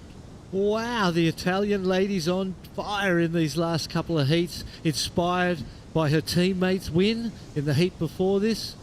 That was a great starter. All types of variety of turns. I've never seen Daniela surf before, and I'm super impressed by that opening ride. Daniela Bonini from Italy in the water right now against Grace Doyle of Ireland, Anat from Israel, and Estela Lopez in Chile. It's fun when you see a new name that you're not familiar with yet, and then they come out and just showcase some great surfing right away.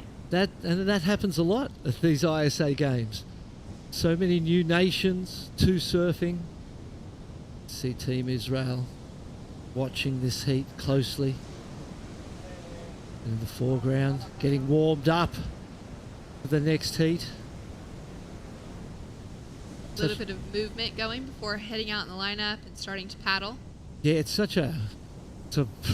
not violent, but it's an aggressive environment, the ocean. There's so much power, and if you find you can be in the right places and it's tranquil and just a lovely experience, you can find yourself in the wrong place at the wrong time, and it can be violent, it can be aggressive, and so that body needs to be loose and ready to take on that impact, especially with the high performance modern surfing that we do these days. Yeah, it's so important.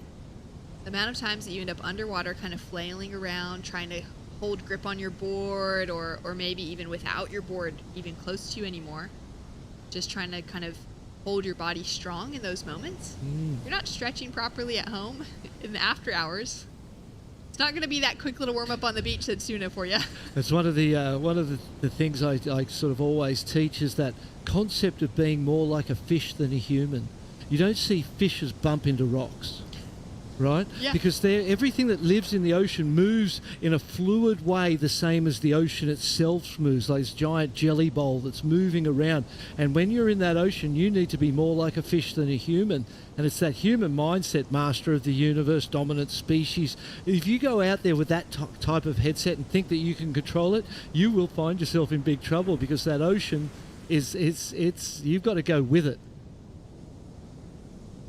So Jolari getting ready to paddle out for her heat.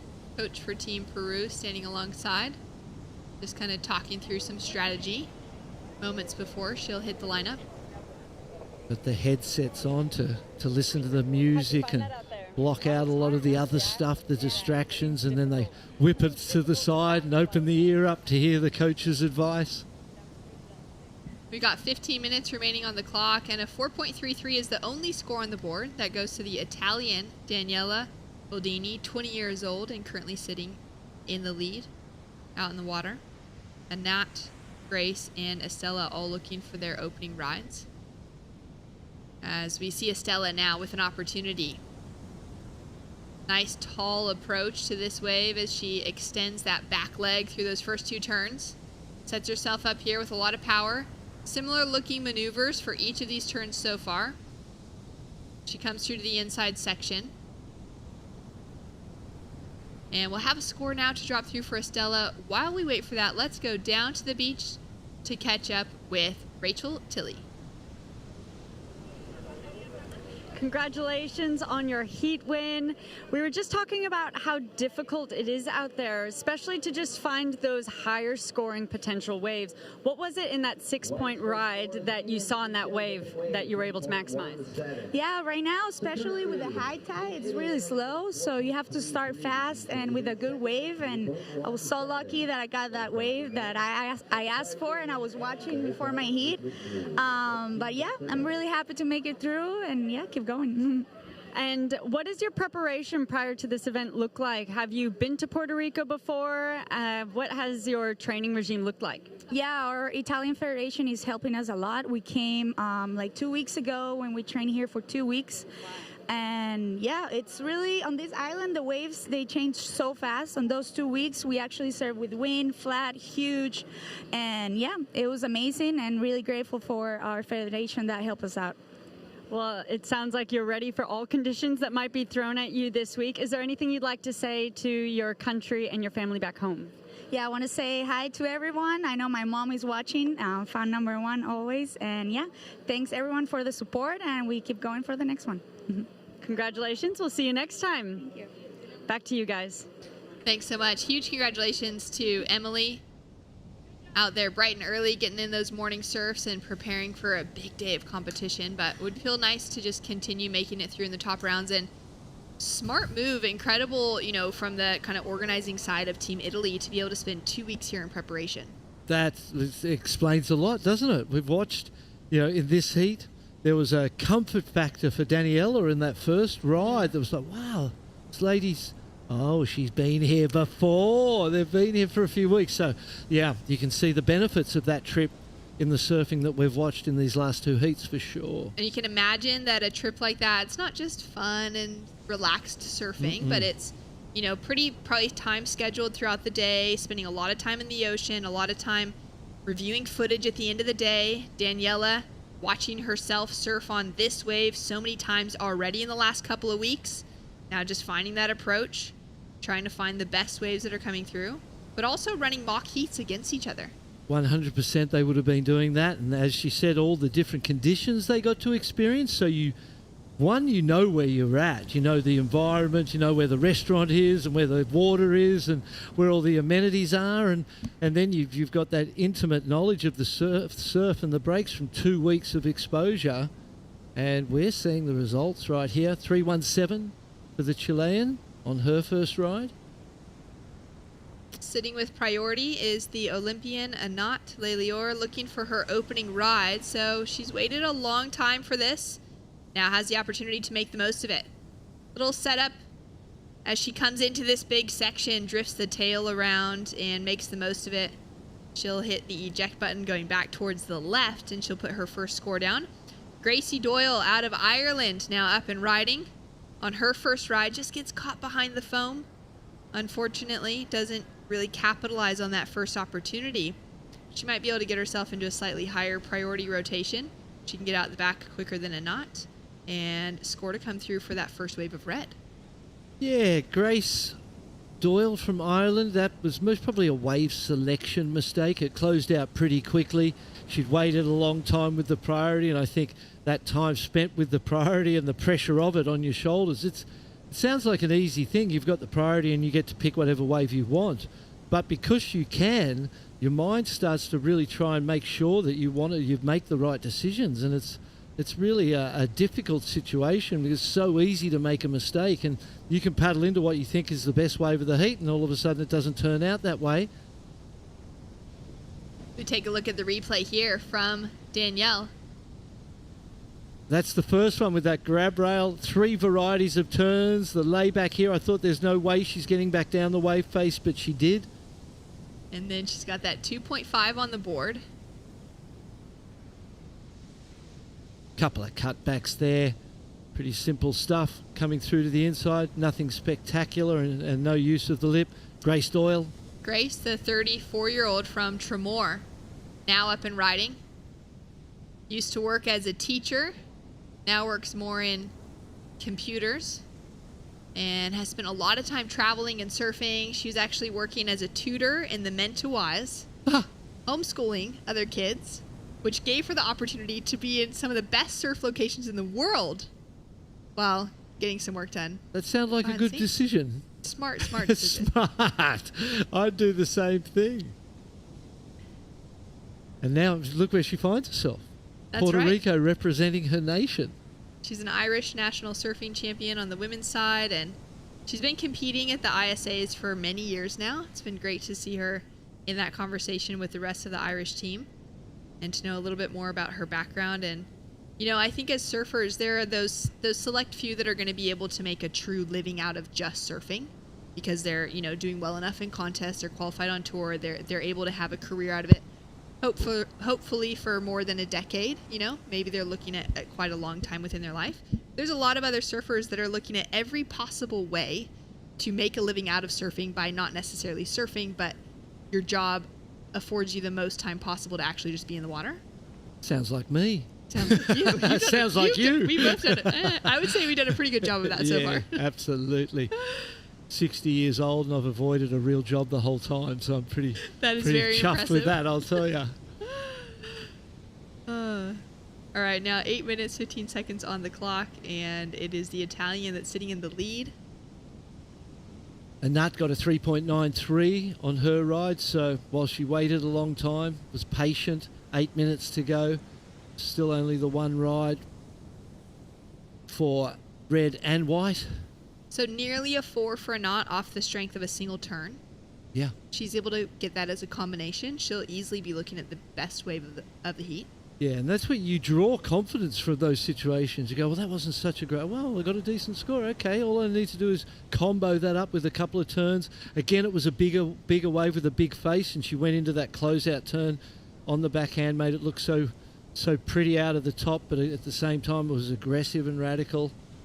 Needs to have those combination of elements to really maximise the scoring potential. And we've heard from a few surfers throughout this competition already. I was going to say the week, but it's only been a day and a half. Yes. We've heard from a few that they've had some major injuries and kind of dealing with that, figuring things out and how to continue competing. Anat has had that, happening in the last couple of years for her. Post-Tokyo Olympics, she ended up having to have hip surgery. She's had to go through a whole recovery process. She kind of disappeared from being really one of the forefront surfers out of the European region, because Israel surfs within the European region, taking out great wins within the qualifying series, being one of the front runners for that European contingency towards qualification for the championship tour. And she just disappeared, and we were wondering, like, where's she gone? Yeah. Is she not interested in competing anymore, maybe? She just wants to take some time off. The pressure of, having put all that effort and years of work into the Olympics and maybe just wanting to take a breather, and then realize that actually she was going through this whole recovery process. She spent a lot of time in Costa Mesa in California for her recovery post-surgery, and it's great to see her back in form now, starting to surf really well, and looks like she's feeling strong as we take a look at Grace here. Grace has been consistent within this heat. She's had the most waves out of anybody, really just kind of finding her way in the lineup. So for Anat, it'll be interesting to hear from her through the week. I haven't had a chance to catch up with her yet to know kind of how that's feeling and if she feels like she's able to surf at 100% yet, or if there's anything still holding back, because sometimes those injuries can linger with you for quite a while.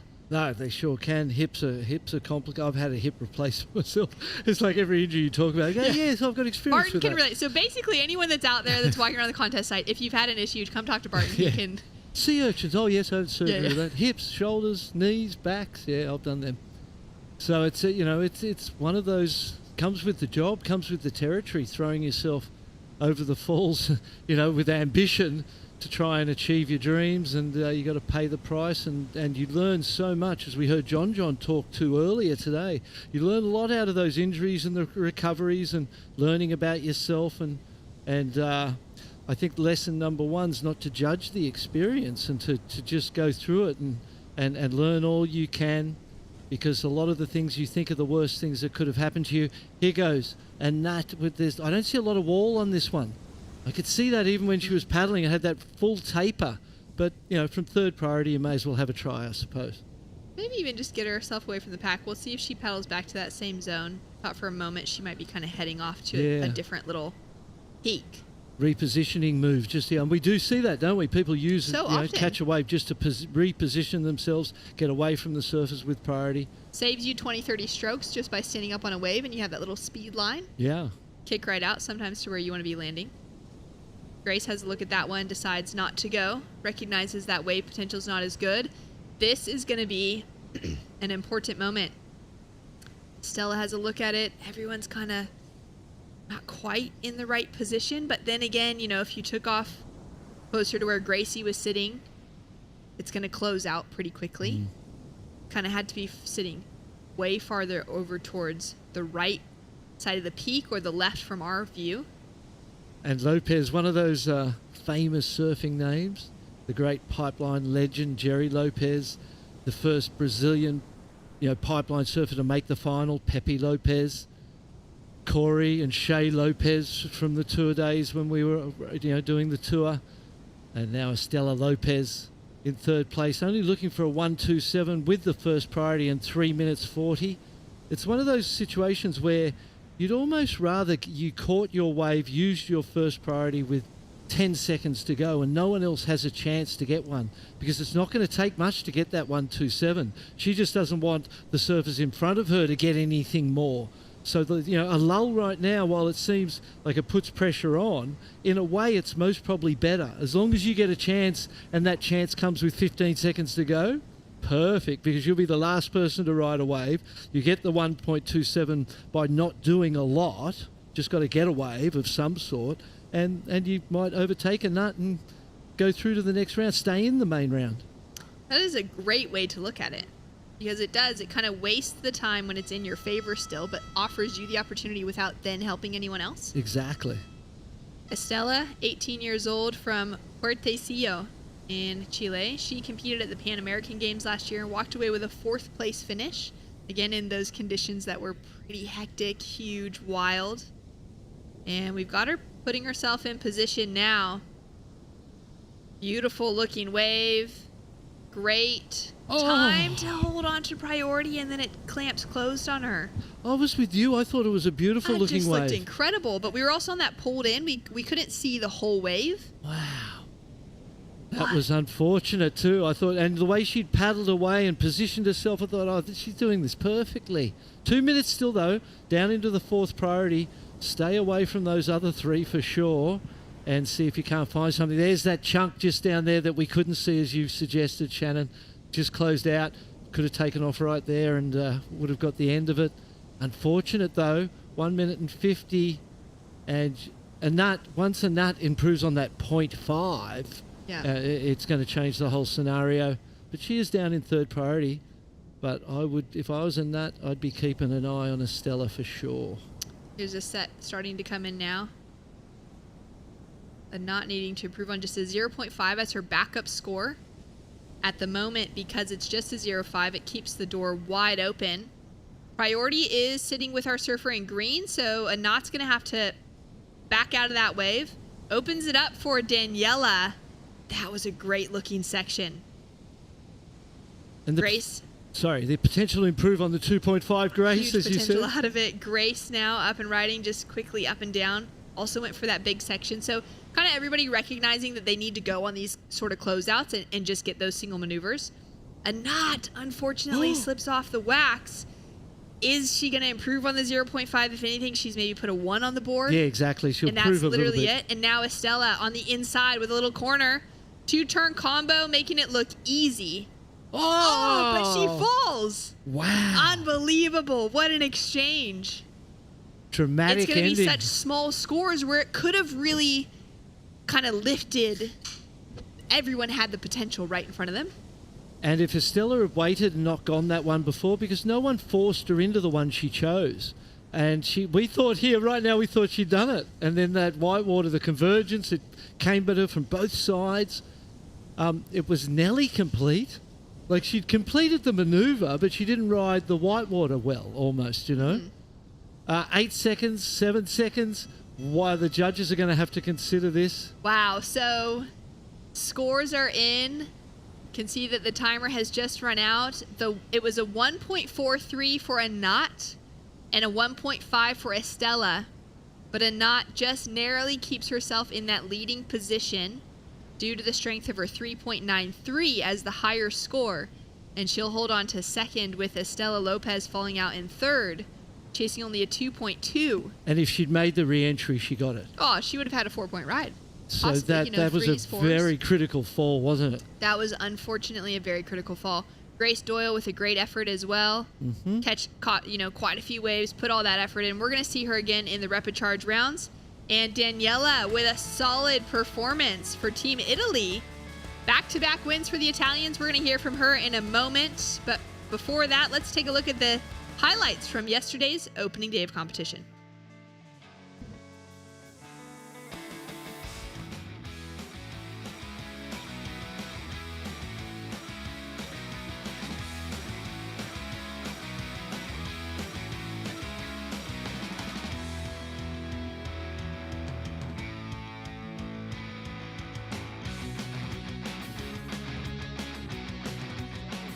Turns for a 7.5 for Team Brazil.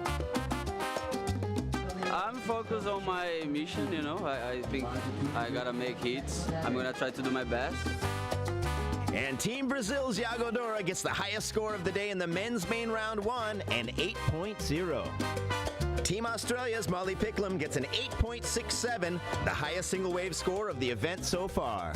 Daniela Rosas gets an 8.17 for Team Peru. La verdad que es que súper nerviosa, hay un montón de competidoras súper buenas acá, sé que Perú es un país súper fuerte y sé que tenemos un montón de nivel, así que en verdad no quiero pensar mucho en eso, hacerlo hit por hit, estar tranquilas y demostrar un buen surfing. Tokyo 2020 Olympic gold medalist Carissa Moore earns herself an 8.10 for Team USA. Tune in tomorrow for more action.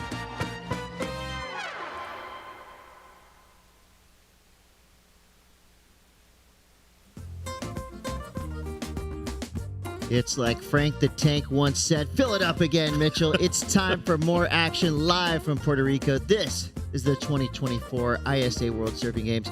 Chris Cote with Mitchell Salazar, and you got it. Another stellar heat hits the waters here. Maya Mateja, Shelby Detmers, Sol Aguirre, and Jada Lagari. Italy, Peru, and 2 surfers. We got some friendly fire for Team Mexico here in this round. Not exactly what you want to see in round 2, but sometimes when 2 teammates take to the water in a 4-surfer heat, good things can happen. You can work as a team. It's rare, but it is possible. I still can't get over the old school reference right there. Because remember, Mitch is the godfather in that movie. He's the head of the fraternity, which, Frank the Tank, I think, is an appropriate term for today. Definitely need to be getting as much energy as you can throughout the entirety of these heats. 20 minutes goes by real quick, Chris. You don't want to be in the repechaje after this round, and especially with a lot of the big dogs still out there in the lineup. Sol Aguirre, she's been not only one of the best representatives we've seen from Peru at ISA competition, but just worldwide, still very young, only 20 years of age. And you have the Mexican duo, as you were mentioning, but it seems like Sol, she has better positioning here. Yeah, coming from the opposite side of the peak, getting around that first section nicely. Already 2 turns into this one, digging the rail there, pushing hard off her heels. Can she ride out clean? She does. Sol Aguirre, coming from the junior ranks. She had a stellar junior career, and now she's fighting her way through the qualifying series, the challenger series, and of course, always a contender here in the ISA, whether it's juniors or now at the Worlds, where she's been competing for the past few years. An incredible representative of Peruvian surfing and surfing in general. Yep. She does it with style, with grace, and a lot of class. So we'll see what Sol Aguirre is given for her first wave. Here we have Giada Lagari. She's been a representative for Team Italy for the past few years as well. Strong, goofy footer there. 1 big turn is all she is given on that first wave. Shelby Detmers has been competing for Team Mexico for quite some time now, but Maya Mateja, a newcomer to Team Mexico. Give me a little bit of your scouting report on Maya. Yeah, New Zealander father, Mexican mother, right there from Puerto Escondido. That's where she resides most of her time, but does go every now and then back to Raglan, where her dad's from. Really young. I mean, only 15 years of age. Has a lot to prove, really, at an event like this, and gets a late call-up, too, because Maya Laripa, who was supposed to come in her place, wasn't able to compete. She was still doing the transition between competing for Argentina and Mexico, and now Mayita Majeta. I mean, it's an incredible opportunity to be the youngest member of the team with a chance of qualifying for your first Olympic Games. Thank you, Mitchell. I'm Chris Cote. This is Mitchell Salazar. It is our privilege and honor to bring you surfing at the highest level here at the ISA World Surfing Games. So far, it's been so good here in Puerto Rico. I'll tell you, the waves have been pumping since day 1, and they continue to do so. The conditions are matching the wave quality. It's been nice, gentle breezes throughout today. What is it? 12:25 here in the afternoon in Arecibo, and our surfers are just being gifted wave after wave after wave with plenty of opportunity. Not easy, it's not what you'd call perfect, but I would say it is absolutely rippable out there. Plenty of sections to work with, and Sol Aguirre right now with 14:38 to go. I mean, she's surfing like a champion. She looks great, and as most Peruvians do, they get to work real quick in their heats. I mean, she got positioning over everybody else, and then was able to get a backup wave real quick. That second carve, I'd have to say, from what I've seen so far for the women, has been one of the best. Goes Shelby Detmers. She's super consistent. Yep. She's been in a lot of heat. She knows exactly what to do. But right now, Team Mexico is in that 3rd and 4th place positions. So they've got a couple scores to come through, and they'll figure out pretty quick what they have to do to keep the pace that is being set right now by Sol Aguirre. And here goes Maya Mateja. Puerto Escondido. Puerto, probably considered the hotbed of, competitive surfing, at least. There's a lot of great contest surfers coming from Puerto Escondido. Of course, a lot of great barrel riders as well. Some of the best in the world. Definitely. I would say the 2 places that produce the most talented surfers from the country are Puerto Escondido and Sayulita. Agreed. I mean, I come from a part that's further north. You don't see a ton of guys really succeed on both an international and really an Olympic qualifying stage like this. But overall, I think Los Cabos, they're producing a lot more surfers. Northern Baja, Ensenada, and all those places, they've always had great surfers, but there's a lot of times they don't really want to go out because they live a good life there. They have good waves, and it's easy to be the person that's always centered on the spotlight when you're kind of the big dog at your local break. Yeah, no doubt. I mean, that happens all over. So 12:56 to go. Solageta in the lead for now. Surfers resetting themselves in the lineup. Congratulations Let's throw it on down to your Rachel. heat win. That's Italy now with 2 heat wins in a row. I'm going to ask you questions in English, but you're going to answer in Spanish. How did you feel out there? La verdad fue increíble. Las olas sí es verdad que fueron un poquito lentas. Costó encontrar las olas con más potencial, pero bueno, pude sacar 3 olitas que me dejaron pasar y muy contenta. And I've heard that you've spent 2 weeks here with the Italian team. How did that preparation out there feel for you in feeling your comfort levels out there? Pues fue una oportunidad bastante buena porque pudimos coger esto de todas las maneras, todas las condiciones y eso ha sido un plus que la verdad se agradece mucho. Anything you'd like to say back home? Por supuesto, un abrazo a toda mi familia que me está viendo, a mi madre también que es la primera que está ahí y nada, a seguir. All right, congratulations. See you next time. See you next time. Back to you guys. Great performance there from Team Italy. Daniela Boldini. Yeah, I believe she resides in the Canary Islands. Great surfer. I mean, representing Italy. Another team that has improved drastically over the years, too. I would say Germany, them, in terms of the European teams, have been some of the most consistent and very improved. Was mentioning that, wants to say hi to everybody, but she spent 2 weeks here, and, that preparation was not only amazing for her, but it's obviously producing great results for both herself and the rest of the team, too. But a slow heat and back-to-back wins for Team Italy. She just said the consistency for them is huge, and building that momentum for the rest of the event is something that they've been looking forward to, Chris. Only day 2, remember, there's a long event. You got to be able to pace yourself and keep up the same kind of energy that you want to produce on day number 1. Solageta right now with a pair of 4, 6, 7s. Currently in the lead. Everyone else playing catch-up at the moment. Here goes Giada Legati. And when your teammate has a big result in the heat right before you, can give you some momentum, give you a feeling like, you got to step it up as well. Keep the pace being set by your teammate. Giada Legati. Decent wave. What do the judges think about when you go 2 different directions on one wave? As long as it's the same wave, it's usually no issue. Sol right there, just a quick in and out, because it's still a continuation of the same wave. I see no major issue with it as long as you're still using what the wave is offering. In this case, I think it was a smart choice. There wasn't really anything left on the right, ends up going left and ends up fitting one more carve in, but it might be the first time in history of me either surfing or working an ISA event where I've seen 3 people from the same country go in 3 heats in a row. It's kind of crazy. They could get 3 heat wins in a row, too. True. Big heat coming up next. Look at these names. We're talking some of the world's best females heading out into the lineup. Tiny Hickel, Rachel Presti, Caroline Marks, reigning WSL World Champ, and Luana Silva.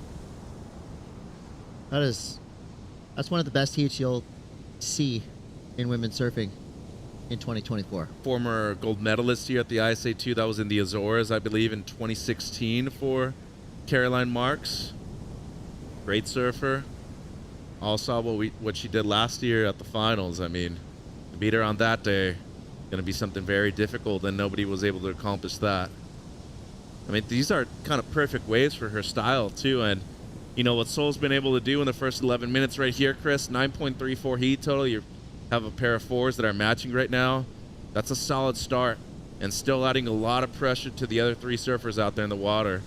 Yeah, she's living like Janet Jackson, in control of this heat with 8 minutes and 54 seconds to go. Solageta in the green, currently in 3rd priority, but I don't think she's stressing right now. She's got those 2, 4, 6, 7s when on paper they might not seem like huge numbers, but you can tell she's got all the momentum with her right now, and I feel like this priority situation is going to switch up pretty quick.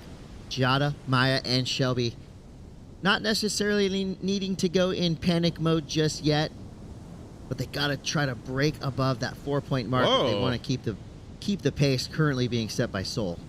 That was pretty cool. Grab rail carve for the youngest surfer in the heat, one of the youngest surfers in the draw. Bring in some variation, too. Mix it up. Needs less than a 1. That's going to be the score, no doubt. And Giada, raised in Bali, surfs incredible waves all the time, used to a lot of this weather, as Mateja, she gets a 2-point ride. But Puerto Escondido, once again, you've been there. We've been to that part of Oaxaca many different times, and the waves are obviously excellent, but same thing that goes in many different places worldwide. There's times where you don't want to leave there because the waves are just so good. And see that subtle but cool rail grab right there by Maya. I liked it. And then a 4.67 for Sol on her opener, was fighting for position, and as always, just lays it on rail well. That was a beautiful opening turn into the lip once again, and was able to ride out with this last roundhouse cutback. Good start for her, and then backed up the same score with another one under everybody else's priority. Late hit right there, but there's one carve after she makes it back onto the open face, Chris, right here. Look at that technique. I mean, the amount of torque that she had. You know, it's just a little unfortunate that section wasn't a bit bullier, because if not, the score would have been elevated. But still doing the best that she can with what she's been able to get in the first 13 minutes of this heat. That was graceful, radical surfing, what she's definitely becoming known for. And I have seen some video recently of Sol Aguirre putting her time in at the end of the road in Tahiti, packing some big barrels at Chihopu. A couple of wipeouts too, which I think, yeah, you know, those prepare you. Sometimes those can prepare you as much, if not more. Yeah, I agree. And it seems like she is very determined to make it there at the end of this week. Shelby seems like she's going to be up on the right here. The wave not super steep for Shelby Detmers. One turn, nice carve. So that was her second wave ridden. Started off with a 2.40. Needs a 3.04 to get up in that advancing spot. We're still in non-elimination rounds, meaning that third and fourth place we'll get another opportunity, at least one more chance through the repechaje. French word. Your vocabulary today has been great, by the way. Thank you. Maya Mateja, speaking of great, I love the maneuver selection. It's big kind of two-stage carves that she's been doing, look really cool. She's standing out in the crowd right now, and that's what you have to do. I mean, when you're going up against a surfer like Sol Aguirre, who's so consistent, so stylish, and just makes everything look so fluid and easy, you got to try to do something a little bit different, exactly, right? To get the attention of the judges. I like what Maya's doing right now, kind of doing some unique frontside carve, snap combo. Sol, you got to watch out with those kind of things right there. Giada was almost positioned for that wave right there, and surfer in green was almost, well, basically right in front of her. You got to really be careful with those kind of things, because the priority judge eventually will be able to catch on. And priority didn't switch, but, you know, in the end, it's a competition, Chris, but you don't want to be in the lead the entire heat and then lose out because of something like that. And she actually did lose in the Pan Ams because of a situation like that. She had her priority suspended at a point, and Estela, who wasn't really in a position to succeed in that heat, forced her to get a priority interference because she dropped in on her thinking that she was still in the priority rotation. So it's happened before. Don't let it happen again, especially when you're this close to advancing. Attention to detail. And right there for Giada, and now I'm all about good sportsmanship, but I'm also about using the rule book to your advantage. Giada could have raised her arms and maybe, you know, waved them around a little bit, pointed at her competition, which again, you know, not a huge fan of that tactic, but we are in the, you know, very important critical heat right now. Giada's in third, so maybe moving forward, if something like that happens, you can at least get the attention of the priority judges and just say, make them think about it a little bit more. They're right on top of the action. They see everything, but there's nothing wrong with just letting them know. You know what I'm saying? Well, it happened at sunset. You know, it's not every day that you see a paddling interference happen. And Sori Lindblad was actually paddling towards the peak. And Gabby Bryan, who was riding the wave, basically had to alter her line. And it ruined the entire ride. And you normally don't get those calls, but it was a significant wave in the end of the heat. Gets a paddling interference, still made it through, fortunately for Sawyer. But I agree. I think if you're able to play within the rules and apply them and bend them a little bit towards yourself, you're still competing within what's written in ink. Well, study what Gabriel Medina does, you know, and he doesn't care if you think he's a villain or not. He's going to win by any means necessary. More often than not, you know, he does it just by his surfing, but sometimes he relies on tactics to do it. He knows the rule book probably more than anyone. Maybe Kelly Slater knows it as well as Gabriel Medina. Andy was that guy too. Interestingly enough, yes. Right? With 2:50 to go now, Giada Legati needs a 3.80. 2 decent turns. Nothing super electrifying. So right now, Sol Aguirre and Maya Mateja, newcomer on Team Mexico, making a big case, proving to her team that she is well beyond worthy of representing that power-packed squad. And so is Shelby. I mean, you mentioned how consistent she is. Big part of the success that Newport Beach Board Riders Club has had in terms of the West Coast Board Riders so far in the few years that we've been doing that in the United States. But, you know, I really like what I'm seeing from Maya. Stepping up to the plate right now, Chris, against Giada, who's been competing at this level for many years. Cool to see Maya not only get the chance, but take advantage of it, too, in the spotlight right now. Seems like Shelby might have a good wave here, though. Shelby on her backhand. Big snap there. Takes the high line. Comes at it with plenty of speed. Just slightly digs real going into the second turn. Trying to get to this inside section. A little bit more opportunity potentially here. He makes his way all the way near to this. Pretty much looks like dry reef with a side order of urchins on the inside. We'll see if that was enough for a 3.63. There goes Legati. Big closeout section to work with. Can't quite ride out. That's going to be deemed incomplete. 1:27 to go. Sol Aguirre out the back with priority. Maya Mateja in second priority. Do you think those two waves will flip? Well, third and fourth place positions? I don't know if it'll flip. I think Shelby's is going to be one of her top 2 scores. It's right around, I mean, a 3-point ride, I feel. But as of right now, I think in the last 60 seconds, she might be needing one more wave. Good size wave. Under the lip snap right there. Could have maybe pushed it a little bit more. Combos it up. And for her, this wave shouldering off wasn't something that was beneficial, but still added on a little bit more with that last little carve, sorry. So 3.63, don't think so, but it should be one of her top 2 scores. And Sol, once again, her 4th ride. Boom. Yeah, she's connected right now. Riding a Proton, too, a model that you don't see a lot from Channel Islands anymore.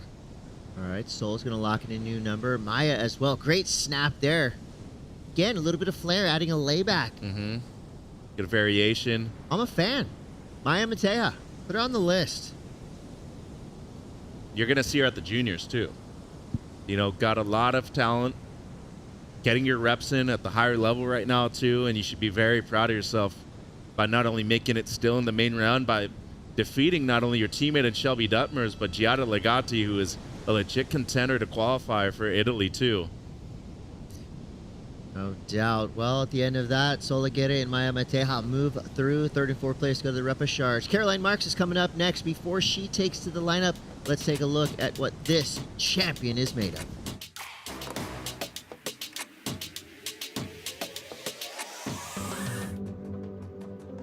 I think a strong junior and amateur career is huge. You know, if you really look at like the history of everyone that's done good as an amateur and a junior, you know, almost all of them are on the tour right now or world champion even. You know, when I won the ISA, I think what made it so special is that the whole team was behind me and I won. And my brother was on the team with me, which was so sick. And him and my dad carried me up the beach and got a gold medal and they raised that flag. And that was pretty amazing. Right out of the gates, Caroline Marks, one of the standouts yesterday on day 1. She had the highest 2-wave total. When I went to Japan with the team, it was really cool because we were there all day supporting everyone. And I think that gets you really, really excited because you're like rooting for your friends, but you're also trying to win too and flying the flag. And it just like gets you kind of like really psyched. The ISA opening ceremony was super cool. I've never done something like that. And, you know, everyone there was saying, like, little taste of what the Olympics is like, which is so crazy because I got the chills. It was seeing all the teams and things like that was, like, so amazing.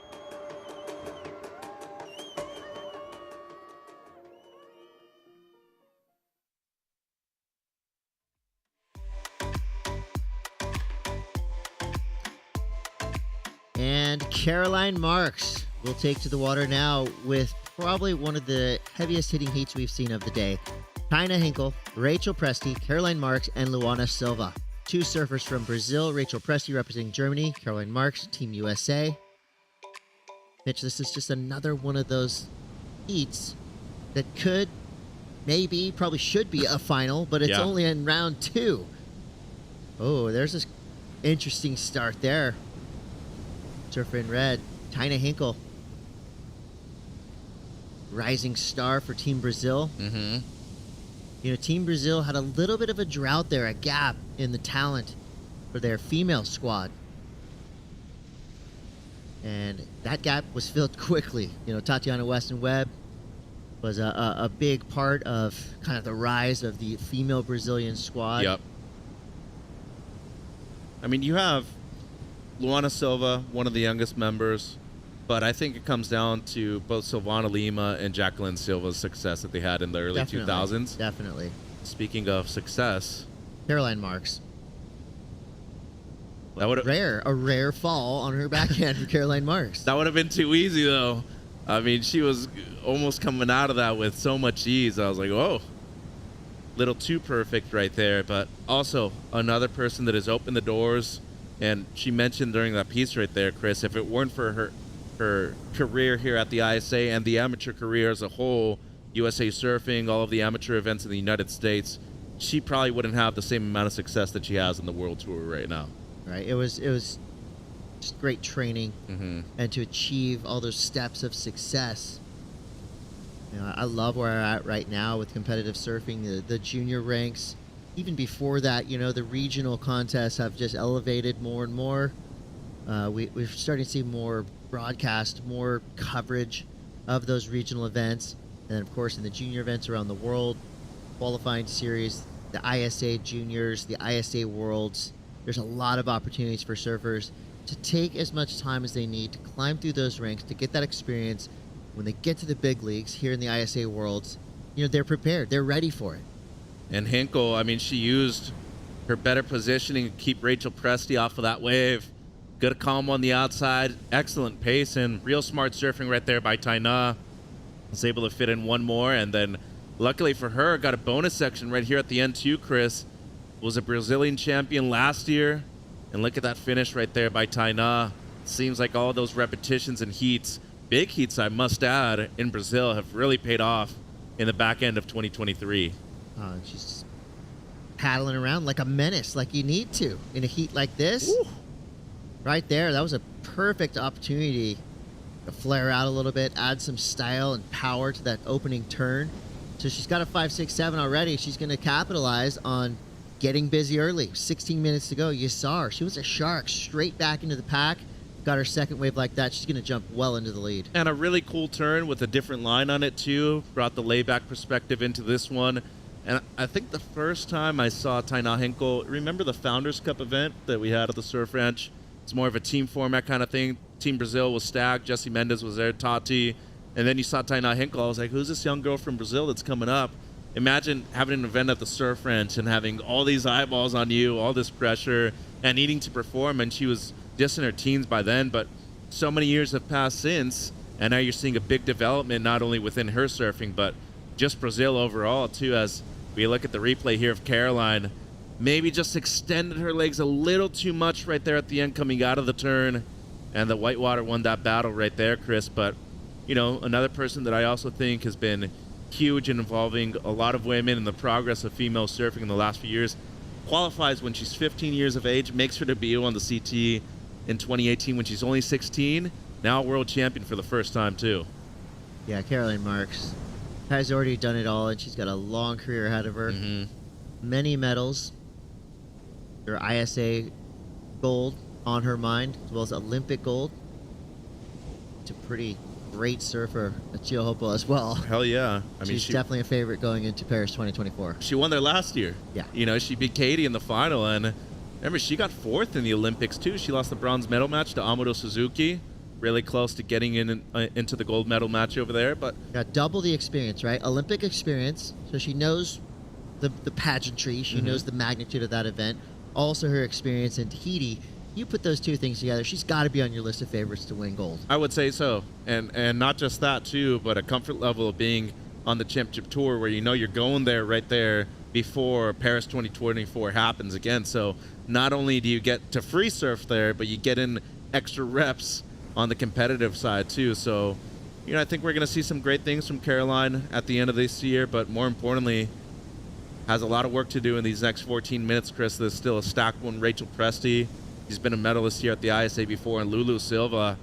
And we're talking about one of the premier surfers coming out of Brazil right now, has surfed in USA Surfing Championships many times at lower trestles, and a good amount of competitive experience for her too. 13:30 to go here in round 2, heat 11. Surfers waiting for the next set to roll in. Let's go down to the boardwalk. Rachel Tilly is with Solagere. Congratulations, another heat win on day 2 here. Peru is the defending gold medalist team. What is that like now, being at the 2024 ISA World Surfing Games, defending that gold medal for your country? It's amazing to be part of my country. Like, Peru is the best country ever, and I love to represent in it. And I mean, there's a little pressure being defending champions, but I think we take that as a motivation to just keep going and go as far as we can. And I think we're a super united team, so I think that's really good. And everyone's been moving forward to the next round, so we're still going through and really solid. It seems like you guys have a lot of good team energy. Another thing that might be on your mind, an Olympic spot is up for grabs potentially here. Is that something that you're thinking about or trying to keep out of your mind in these early rounds? I try not to think about it. I think that works better than just putting more pressure to it, but at the same time, like, this is so fun to surf in Puerto Rico. The waves are amazing, and to be able to compete against the best is super fun, and I just try to take it like that, you know, fun, surfing, getting into rhythm, getting waves, making good scores for my team, and then whatever happens, happens. But as far as the things that I can control, I will try to be in total control of it, but the rest will come if I'm focused and I do my work. Well, you're doing what you need to do, controlling the controllables. Is there anything you'd like to say to your country back home in Spanish? Yes. Gracias a todos por ver. El equipo está súper sólido. Todos han pasado su hit. Y nada, las mejores vibras siempre. Vamos, Perú. Thank you. Back to you guys. Thank you, Rachel, and congratulations to Solagere. Remember, the highest ranked team has an Olympic spot available to them for men and for women. First, you can look at all the Olympic qualification scenarios at isasurf.org. And of course, the video explainers are available as well. Hosted by Chris Cote and Mitchell Salazar. Coming soon to a telephone near you. A bit complicated to fully explain, but guess what? We were able to accomplish it. We do our best. 11 minutes to go here. Tina Hickel in the lead. 5.67 and a 4.33. She's being relentless in the lineup. And that's what you have to do if you want to surf, out-surf your competition, when that competition is. Caroline Marks, Rachel Presti, Luana Silva. Rachel Presti just with the 0.37. She may have ridden a wave during that interview. She makes her way back into the lineup. I know you've watched Rachel Presti for a long time in California. She surfs up and down the coast all the time. What has impressed you with her development? Her competitive ability is one of the things, but I think she was so dependent on her backhand before. Her forehand has gotten incredible. Jim Hogan was one of her OG coaches. As we see Kika Vaselko right there, she's getting ready for the next heat, which is maybe the most difficult heat of the round. Wow. But she is a force to be reckoned with. Surfed incredible last year. I mean, she was one of the few people that was really committing to the right over there at La Bocana, which the paddle back out, as you know, Chris, is something truly tremendous and difficult to do. But getting back to Ray Ray, originally from Florida, beach break surfers, including myself, who grew up primarily out of beach break, I tend to rely on my backhand quite a bit. I need to get out of a jam. Guess what? I can go to the top to the bottom real quick 2 times in a row. I get a score. What she's been able to do and improve on her forehand, I think, has been huge. And it's added an extra weapon, too. Now you're just not considered great in one single ability. You're considered great in all of your abilities overall. And look at the amount of competitive experience we're seeing from her, too, at a young age. Yeah, she caught that wave in traffic using her priority position there. Doesn't really pan out for her, but I just like how she controlled the crowd right there. She's got plenty of time, 9 minutes and 15 seconds to go. But she'll get right back out there in the mix. Caroline Marks in the green jersey has that top priority spot for now. He has her pick of waves with Luana Silva in second priority. Still pretty slow for Caroline and Luana. Both just sitting on 2s. No real backups either. But Don't want to give in either. Yeah, Tiny Hinkle on the other hand, I mean, she is surfing a really solid heat right now. 10-point total into the double digits, which if you're in the double digits more often than not throughout the day, you're making it through your heat. But there's still a lot of time left and a lot of talent in the water. There's a good wave here for Caroline, too. And look at that, Luana right in her grill, making her have to make that decision to go. And Caroline, most likely, going to make everybody in the water pay. Third turn is a hammer. Fourth turn, setting things up down the line. I just love how she uses that momentum down the line, winds up into her turns. All of that was pretty much one motion. Perfect flow down the line. No real impactful sections until that third turn, but that's definitely going to be her highest scoring wave. She's going to delete that 1.10 and knock that 2.17 over to her backup score and get right back out there with 8 minutes to go. So things are now looking good for Caroline Marks. Absolutely. She should be getting the score right here that she requires, which at the moment is a mid-3. And, you know, I think it's really key to point out that Rachel Presley's best ride, the 4.13, was on a left. And as of right now, that's one of the best lefts I've seen in terms of the score so far today. Seems like all three women going to let that wave go by. There's a subtle adjustment that Caroline made after her first turn that I think was huge for the rest of the wave right here. So Lulu basically forces her to use priority. So tries to go fully into the lip line, but see how she does that extra little fade to reposition her right there? Wouldn't be able to engage that second turn if it weren't for that slight adjustment of going back to the white water just a little bit. Great engagement on the third one. As you said, the most impactful turn of the three. Should be getting her best ride by a long shot, Chris. She surfs so good. I mean, definitely has one of the best backhands in the business of anyone in the world. And one of those rare cases where, you know, a lot of times you see a surfer, right when they drop in, that first backside whip is their biggest turn of the wave. Caroline can add speed and gain momentum going down the line, and she kind of has the knack of making her turns bigger and bigger and bigger as she goes down the line. They improve. Yeah. I think it was the last year we were in Cabo for the 6-star. Her and Tati were in the final, and to beat Tati in that event was nearly impossible. She came back and beat her. Gets her best wave right here, Chris, of 4.93, and, you know, just the progress that she's had in the last 6 years has been amazing. She's only 22. Oh, yeah. Here we go, Luana Silva. Trying to fight her way back into this heat. Good snap to start. Working with what she was given on that wave. No critical sections, so just relies on a couple carving snaps.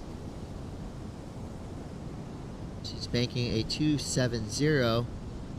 Caroline Marks now jumps up one priority spot into third priority. Aina Hinkle in the top priority spot with that big lead as we get down towards the 5-minute mark. Plenty of waves have come through. Still nice swell. They have. It's a bit tricky, though, with positioning us. Looking at the replay here of Lulu, Chris, a 2.67 doesn't improve on her high mark so far. Just a couple of carves, but, you know, she's also one of the incredible products that Brazil has really developed the last few years. Very young, in her late teens, and, you know, one thing that I really like about her, too, is she grew up at Sunset Beach. She's not afraid to go for big things. Caroline Marks found this one in third priority. And that's almost like the wave you want, right? We saw that previous wave from Luana Silva. It was pretty much all shoulder. And even though that was kind of a crumbly closeout, it gave Caroline the opportunity to get kind of cute on those two turns. Jam her board up into the lip in that little apex section and then get down the line. Foam climb, which I think is an underrated, difficult maneuver. Judges don't 100%. Generally love them, but they do generate points. She's trying to get rid of a 2.17. I feel like she did that and some on that last wave. Even though it wasn't a great wave, she made it work. For sure. Lulu here having a look. She's going to let it go. Well, the foam climb also adds a lot of speed. You get a lot of speed going into it and coming out of it. It's like a turbo boost. Exactly. And you're when going done right. up and over the whitewater, which is also really cool. But yeah, really only a goofy footer could have been able to surf this wave this well. I mean, it's one of those waves, as you were mentioning, you kind of want it to bend at you and not away from you. And her being so compact and fitting in a lot of those maneuvers right there tight in the pocket benefited her style of surfing. Should be replacing the 2.17 by a significant amount, Chris, and Lulu here having a look in third priority. She's got to answer back quickly. 3:55 on the clock now. Nice turn there for Luana Silva. Great style. Plenty of flow. Best wave. Not a great wave, but she surfed it above and beyond. I think what most people would be capable of. So great surfing there for Luana Silva. We'll see how much credit the judges give her. Pretty much due to the wave. I don't think you could have surfed that wave much better at all than what Luana just did. Especially with the flow that she had, too.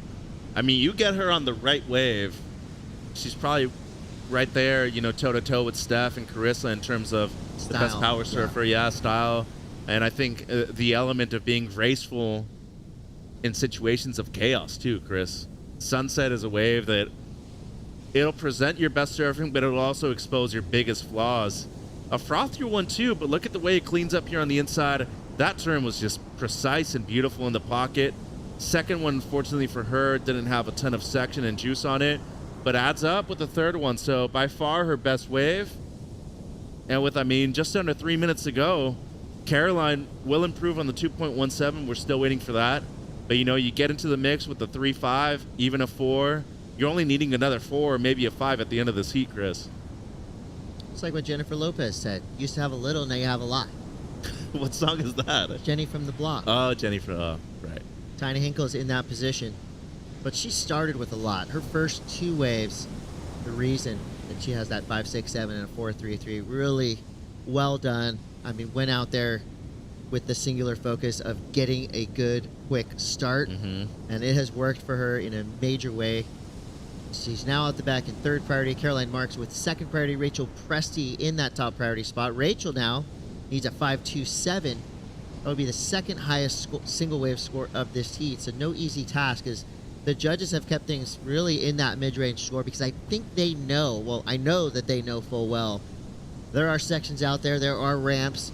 There will be a moment when one of these surfers just goes off and does something that will break well above that mid-range mark that we've kind of been hovering around for most of the day. Even yesterday too, a lot of scores were either in the upper average or in the get range, and not a ton of excellent scores, which I think just shows what they're expecting from both the men's and women's side of the draw. And you know, full credit to them too, Chris. This is a long event, and they have to go through a lot of different rounds in order to see the best surfing available. Yeah, I think our judging panel is the best of the best. They've been spot on throughout this entire event.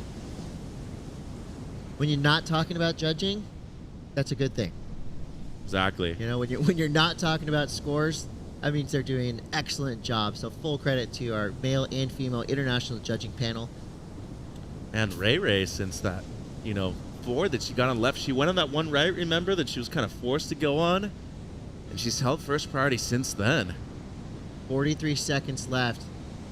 Might be a couple bumps coming in. They could be just in time. Yeah, she needs to be on one of them too. It's about to get chippy right here with 30 seconds left. Everybody sees it, and it's a nice looking wave. 25 seconds. Who will be in position? Rachel Presti flips with priority. Needs a 5.27. Straight off the bottom onto the open face.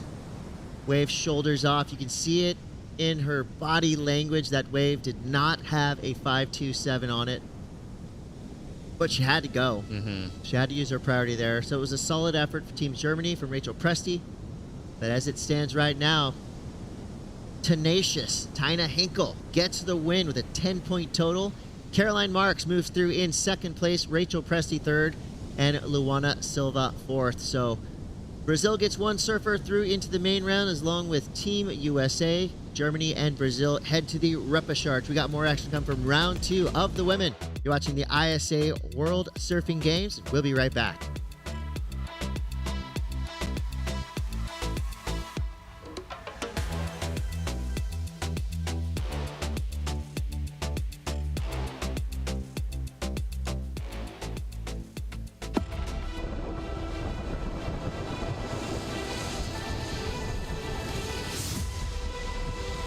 When we started the campaign like 20-something years ago over our course center, even when we started, it was impossible.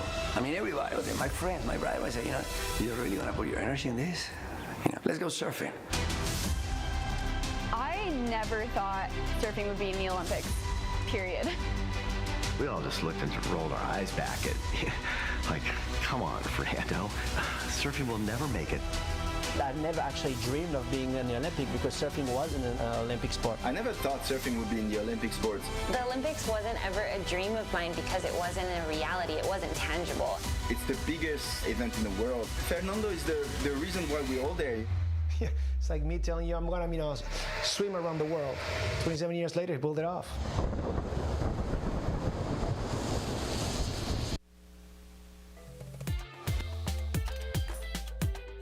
Welcome back to the ISA World Surfing Games live from Puerto Rico, and check this out. Carissa Moore has entered the chat in round 2, heat 12. Havanna Cabrero, local hero here in Puerto Rico. Zoe Zietz, representing the Netherlands, and Francisca Kiki Vaselko. Champions all over the place in this heat. Chris Cote with Mitchell Salazar. I'd just like to sit back and enjoy this show because we are in for it. 4 incredible surfers, all with unique styles. So talented. This right, I mean, if you could bottle this up and somehow mass produce and sell it, you'd be a millionaire, Mitchell. Well, first things first. Zoe Zietz, niece of the great Seabass. Props to Sebastian Zietz. He just started Kauai Board Riders. They competed over at the Usher Cup at the Gold Coast in Australia at the beginning of January. Props to you guys. We're finally seeing that movement over there in the Hawaiian Islands. Back to the heat, though. You have an Olympic gold medalist, 5-time WSL World Champion Carissa Moore. Kika Vaselko, WSL World Junior Champion last year. Havanna Cabrero, she's a local legend on the Challenger Series. She's been competing great on the regional tour on the QS. And young Zoe Zietz, who is a threat in this one, too. And especially with the swell decreasing throughout the day, you got to watch out for her on those smaller ones. She's able to fit in her tight turns in those short spaces, Chris. Yeah, this is going to be fun. And this will be a test for Carissa Moore. I mean, she is one of the greatest surfers to ever do it. She's going against 3 wily competitors. And then she goes ahead and starts like that. Good start. Huge turn for Carissa Moore. Identifying that section. And you can just see her eye line right towards the lip. Bam. Light work for our champion. And are you calling it the Seaside Tsunami? Is that what? Sure. Okay. Because Jake Marshall from Encinitas is the place that you're from. One thing that I always remember keeps on telling me, I start off quickly. At least I'm starting to get my priority rotations going. Case in point right here by Carissa Moore. Why wait? If it's slow out there, just get to work. At least put yourself in a position where you can work underneath everybody else's priority too. And I think this is huge for her. Just getting off to a quick start, at least get a score on the board, and then work off of that, Chris. Yeah, Carissa Moore taking the year off of the WSL Championship Tour for all, for a lot of different reasons, but one of the reasons she said she wants to focus on competing in the Olympics. Mm-hmm. She's taking some Carissa time, and I think she's earned that and more. Carissa can do pretty much whatever Carissa wants to do. She's never had a result outside of the top 10 every single year that she's been on the CT either. I mean, she's one of the GOATs. I mean, that's an easy one. And one of the most complete surfers to ever do it, both male or female, too. I'm hoping for some Carissa Moore video parts. Hey. I'm selfishly, I know she's going to be putting in the work. She can. And I'm hoping for some Carissa Moore video parts. Well, we're about to see Carissa Moore in competition, so one of the rare times of the year. So soak it in and enjoy it. I mean, you're not going to see much of Carissa in a jersey here in 2024, so this is a special moment. As we saw Havanna Cabrero right there, proving that, yeah, there are other superstars in this heat. Mm-hmm. Great start for Cabrero. And second-generation pro. Her father, I'd say one of the key pieces of why Puerto Rico has been on the map for the last 20, 25 years. Won at Pipeline, which... Yeah, he's a pipe legend for sure. I mean, if you know, that's already very difficult. And looking at Carissa's first wave right here, a strong turn, 5 points for that one. Half of the scale for a major moment on a wave right there. And look at this, though, by Havanna. Just beautiful technique, lays it on rail. Never pushes too hard either, and just plays it really smart right there at the end. But it was all about positioning. Kika was right there to catch this wave, too, and Havanna with a little bit deeper positioning. Really love the way she engages her rail. And, she's been putting in a lot of work in the water and in the gym, and it's noticeable right here. Chris really brings those shoulders around, and accentuates that first turn. But see how she never made it fully to the bottom right there? That was a smart choice because, as you were saying, foam climbs, they're cool, but they can also be very difficult. Kind of one of those right there where it was kind of in between. A lot of froth on that wave too. Yeah, it was great surfing. Quick, smart decisions. You know, the bottom turn really is kind of the bedrock of what makes a turn really good, but sometimes you have to cut them short to get up into it. So 14:15 to go as we wait for the next set to roll through. Let's go down to the boardwalk with Rachel Tilley. Wow, a big heat win in one of what we might have seen as the most stacked heat of today, including the WSL current world champion. What was your mindset and strategy going into that heat? It feels so good to win this heat. The conditions are fun, but hard too, so I'm very happy. I just want to surf and do my best. That's what I'm training every day, so yeah, I'm just very happy and hope to get some good waves. We saw your teammate Tatiana win earlier this morning too. Was she able to give you any advice of heat strategy, how this wave is working out there today?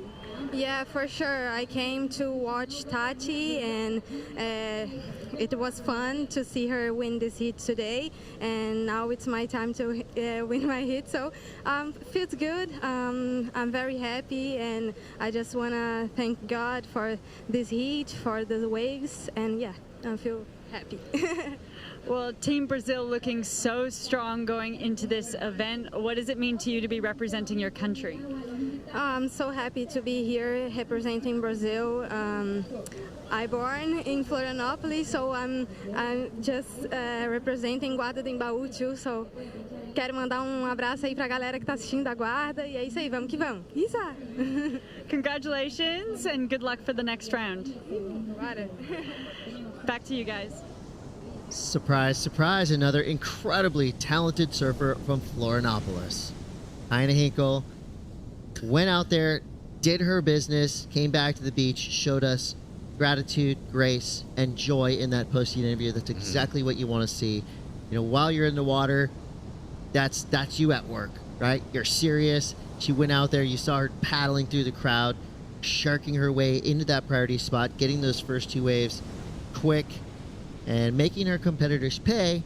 But you leave that attitude in the water, you come back, and you give us a great post-heat interview like that, and then your whole team surrounds you, and that's exactly what you want to do here at the ISA World Surfing Games. 100%, and I mean, great leadership there. Teco Padarats and the incredible crew at CB Surf, they've been doing an amazing job. We were just there a few months ago for the ISA World Juniors, and, you know, getting a new set and fresh set of eyes on an incredible committee that Brazil has now. I think having Teco at the man, somebody who was on the CT for years, a successful CT surfer too, is going to be huge for them. Who? Speaking of huge. Carissa Moore. She's a pretty good surfer, Mitchell. I mean, the understatement of the year. I think she's already had 2 waves that she absolutely blasted during those interviews. Look at her numbers. One of the highest heat totals of the day, for sure. A 7.5 and a 5, giving her a 12.50 total. She's just out there. It's like, this is cat and mouse. I mean, she is just playing with the competition. The way you said it, the way you phrased it made me laugh so hard. Like, she's pretty good at surfing. She's pretty good. She is pretty good. Well, her resume speaks volumes. And when you get a 5 or a single turn, too. Yeah. I mean, just to be able to identify, be on that wave, too, you're getting half of the scale. For one major maneuver, obviously, it talks a lot about who you are and what kind of waves you're picking, too. Because being the best surfer isn't just about, you know, doing the best maneuvers or applying the best strategy out there. It's also being on the best waves, and being able to recognize and put so much time in the water is a huge feat of what she's been able to accomplish in her young career so far, Chris. Well, and I think, you know, Carissa Moore, with all the accolades, the trophies, the titles, the Olympic gold, sometimes all those things overshadow the fact that she is a very stylish surfer. I mean, her style is perfect. It's almost so good that you don't notice it. It's like a Slater type of thing, right? Carissa Moore, with all the technique and the prowess that she has, doing maneuvers like that. I mean, nobody does that turn better than Carissa Moore. 4.47, so doesn't improve, but I mean, just that bottom turn alone is worth a couple of points. You know, throws the fins right there, was able to re-engage, and just not only that, being able to identify what a wave's going to do before it even breaks. What a the read spark that she there, has. too. I mean, she's been doing that same turn since her NSSA days. Absolutely. And then this is the 7.5. Huge layback right there. Combos it up with the one carve at the beginning. And then another thing that we have to take into consideration, 3 of the members of Team USA come from the Hawaiian Islands. I mean, that was just precious right there by Carissa. That's what I'm talking about, the stylist. But doesn't this remind you of town in Honolulu? There's a lot of waves like this over there by Diamond Head. You have Ala Moana Bowls, Kewalo Basin. It's just another day in town for Carissa Moore at home. You know, and I like the fact that, you know, she is taking time off from competition. Technically, she's on vacation. She's not surfing like that. She's surfing like she's in a world title heat. It might be refreshing to not have to do too many events either. You know, you take a breather, you get back into a jersey and like, oh, I like this. I enjoy it. And then the cool thing for her is that she's still getting a spot in Tahiti for the CT event in preparation for Paris 2024 as well. So not a ton of reps, but the important ones are being in place before the Olympic Games happen this summer. Yeah, and again, when you're Carissa Moore, you can pretty much do whatever you want. Mm-hmm. You've earned that privilege, and she obviously has nothing more to prove in surfing, but I like the fact that she's still improving and she's still getting better and better. She's an incredible human being too. I mean, what she does outside of surfing, I think maybe even more important than what she's done in the water. She's the golden girl. She's our golden girl. Well, and speaking of golden girls, both Zoe nor Kika haven't really gotten anything, and speaking of her, up and riding here. Here we go, Francisca Vaselco representing Team Portugal. The other team members have had a lot of success so far today. She's got to keep the pace set. Hung up a little bit right there, but 2 decent turns. So that's a good start for Francisca Vaselco. Mm-hmm. That right there is what we want to see. Grit, determination, drive. She's giving that paddle everything she's got. She still has 7 minutes and 15 seconds to go. And the good news for Vaselco, as she drops that 3.43, now she's in the mix. Only needs a 3.41 to get up into an advancing position. And with a huge amount of time, too. 7 minutes. That's an eternity out there. You can work underneath everybody else's priority. But right now, Havanna Cabrero, she's only looking to improve on a 2.33. And using priority on this one here, Chris. Here we go. Hometown hero. Ooh. Puerto Rico, but right there, just a little chop. Yeah, lost. Throws her off balance. Lost her fins. 6:43 to go. Zoe Zietz in the priority position in the green jersey right there in the middle of the peak. I mean, I'm sure it'd be kind of hard not to get starstruck. Sitting right next to Carissa Moore. I know that Havanna, Francisca, and Zoe have all probably met her. Maybe they've done Changing Tides with her, that WSL campaign. You know, they've seen her around at events. But it's a different story when you're in a jersey sitting right next to one of the greatest to ever do it. I'm sure they're not intimidated because these 3 young surfers have definitely put in their fair share of work. And they've got a lot of confidence. But, I mean, come on, that's Carissa Moore you're going up against. Yeah, it's an honor to be able to share the water with her. But how do you replace an honor and a privilege with, I'm going to beat you? Right. To me, it was music. You know, I'm just putting on my headphones, blasting something that's getting me motivated, inspired to move forward. And, you know, at this event, you're going to be able to see a lot of those people. Hey, I was able to surf against John Florence, but I, from this perspective, am saying that I'm going to compete against him. Right. There's people that are saying, oh, I get to surf with John Can't Florence. wait to watch. You shouldn't be thinking that way. You know, in the end, it's an honor and a privilege and everything like that. But remember, you're still here to compete. And in the end, that person will probably risk everything that they have in order to beat you, too. So why wouldn't you do the same thing to beat them? And I think in the end, the people in your corner matter in that sense. But most importantly, it's going to be able to come down to you to be able to flip that switch in the moment, Chris. And I have seen Carissa Moore in headphones pre-heat, warming Big up. time. she fits the description of a Swiftie. She's positive, she's smart, she's got enthusiasm. I'm wondering, is Carissa Moore a Swiftie? Well, tell Rachel. us out there in social media. We know Taylor's watching. Taylor, how you doing down in Australia? Probably tuning in right now to watch your girl Carissa Moore. Are you a Swiftie? I'm a low-key Swiftie. Yeah, I am actually. I'm a recent addition to the Swiftie army. Okay, so it's like the Kate Bush thing, running up that hill, post. I'm a folklore era Swiftie. Yeah, I'm new to this, but I'm true to this. I'm on the team. 4:20 to go here. Carissa Moore in the lead, a 7.5 and a 5. Havanna Cabrero in second. Francisca Veselko needing a 3.41, and Zoe Zeitz needing a 5.83. Is this the wave that Zoe Zeitz needs? Straight off the bottom, right into the lip. That right there was an impactful turn. 2 big ones for Zoe Zeitz. Now here goes Carissa. Woo. Trademark, textbook, arcing carve, and a beautiful roundhouse cutback to add some flair to the end of that wave for Carissa Moore. So Zoe Zeitz with one of the turns of the heat for sure. Super fast. A lot of energy went into that opening turn. She did get a second. So with 3:30 to go, see, the second you mention Taylor Swift, things amplify in the water. It works. It's the Swiftie effect. Well, by far one of the biggest sections we've seen so far in the heat. Zeitz is going to get her best ride by a mile, and Kika right here.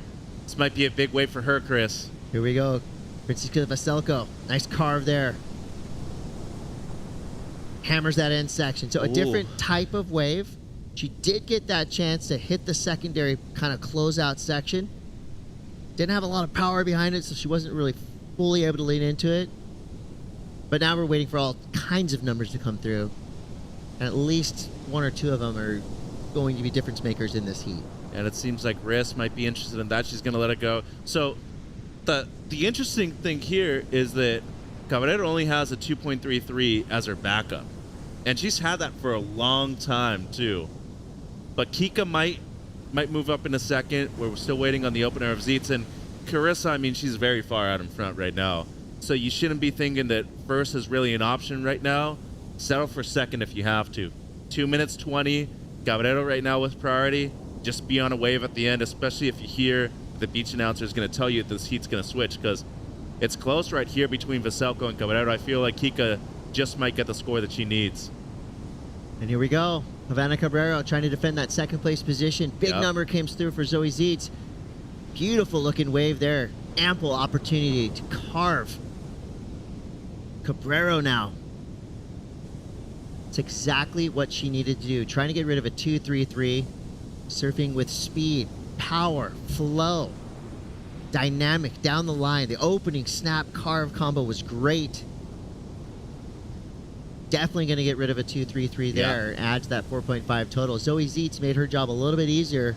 But that 1.5 is going to definitely change once we get the number that Havanna just dropped. Yeah, and what a way to handle the pressure, too. Oh, yeah. Competing at home.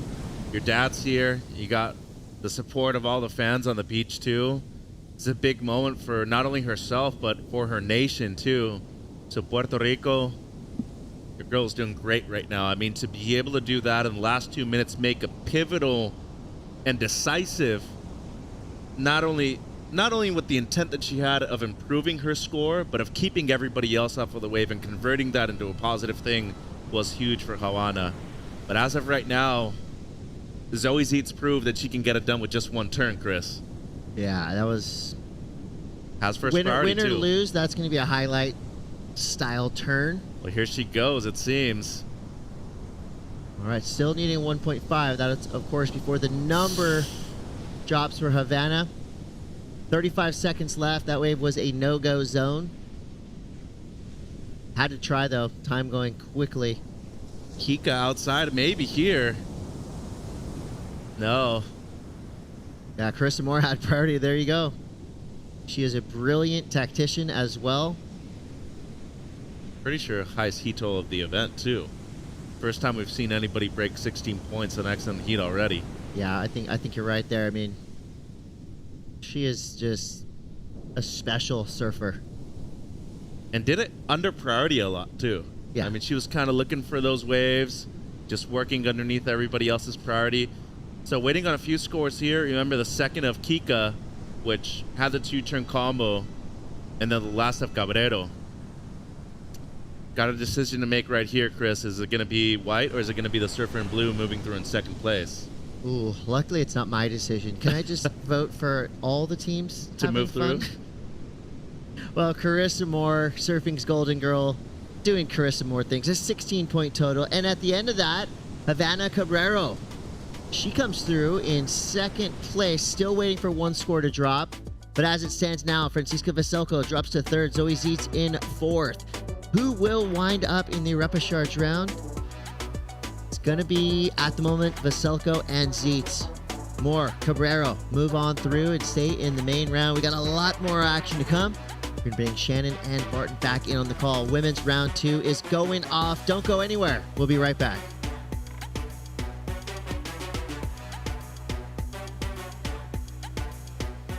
The first qualifiers for the Paris 2024 Olympics have been announced. Sarah, come here. Jordi, come here. I think you guys should be getting ready to go to French school because I'm going to see you next year in Tahiti.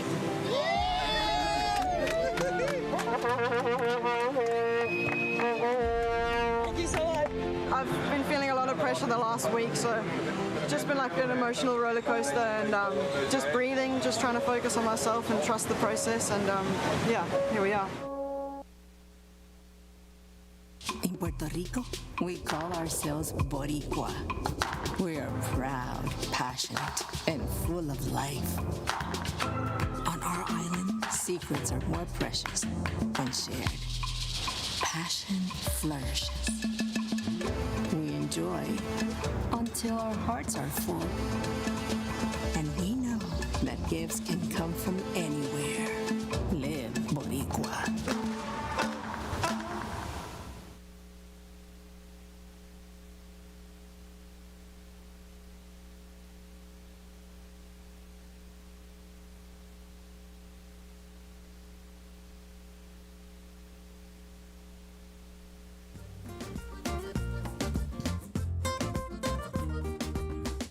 Well, out in the lineup, we've got a paddle from our surfer in red.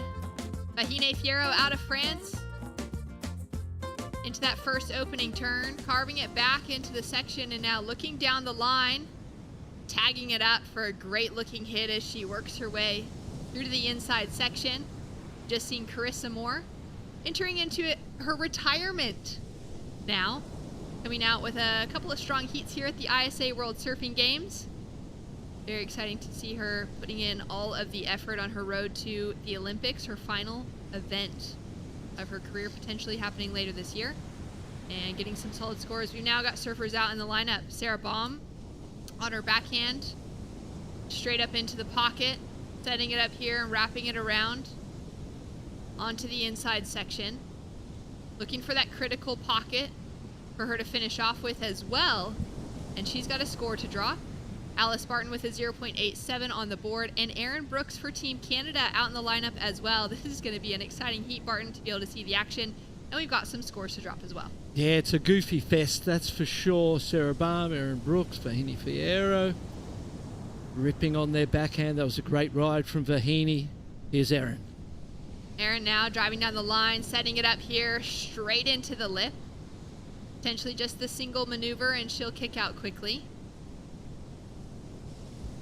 She said the waves were a little bit challenging in her heat yesterday afternoon at El Pico, just getting to know that new break. She came away with a victory, and it had kind of an easy time finding that, but she just said from actually finding her way in the water, it was a little more challenging than she would have liked.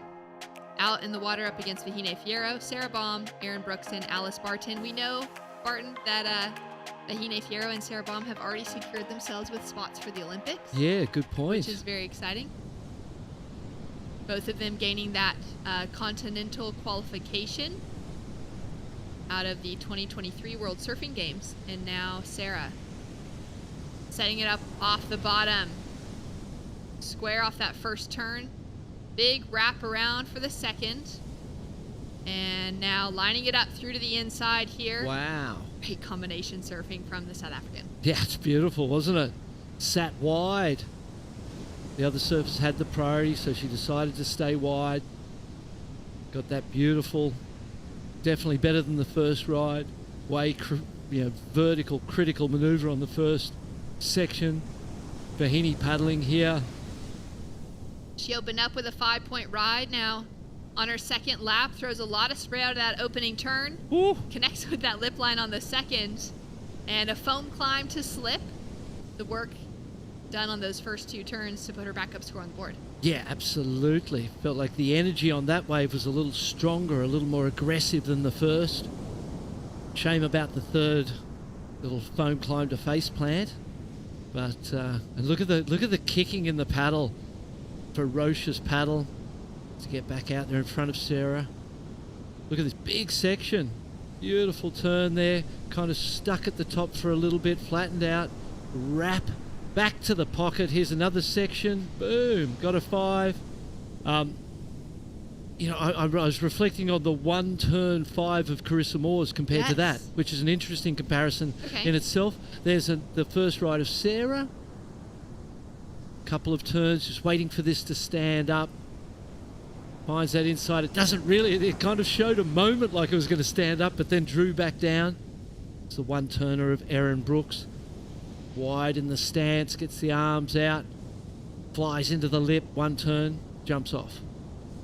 Take one more look at it, more from the judge's perspective. Back foot punching down on the back fins, pushing and squirting the board.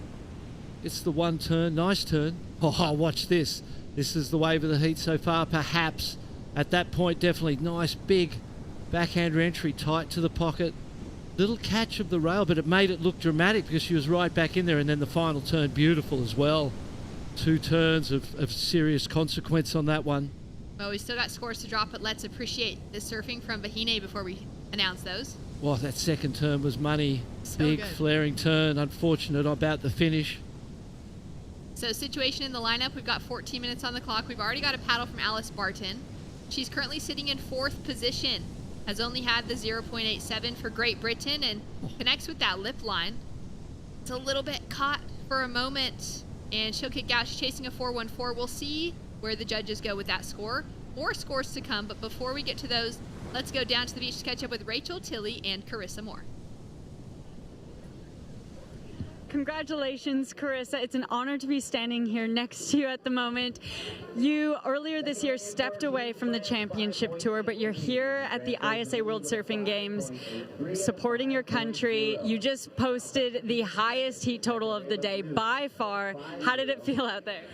No, thank you so much. I'm really excited to be back in Puerto Rico. I was here like 13 years ago for the search event at Middles, and so it feels like I'm here with a totally fresh pair of eyes, and it's a beautiful country that people are really kind and has been so hospitable to share their waves with us, and the waves are super fun. So I love the team atmosphere. The USA team getting to hang out with Caroline and Katie, John, Barron, and Tyler has been super cool, and our coaches and support team are awesome.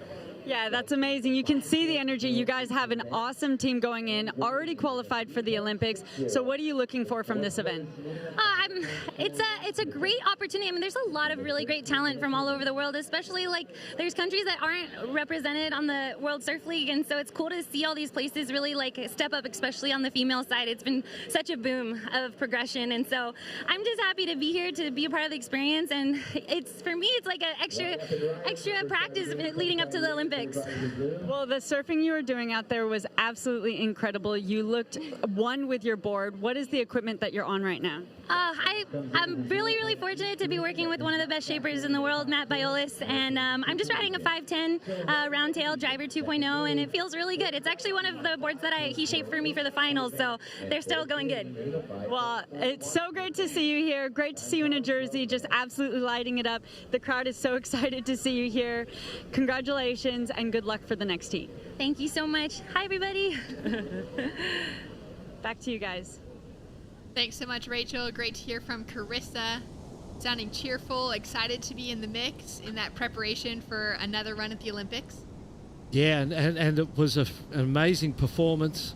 Got set up by the 1 turn 5 at the start, and I feel like at that moment she went, well, that wasn't that hard, and it took the pressure off, and it was a really easy heat to surf from that moment on.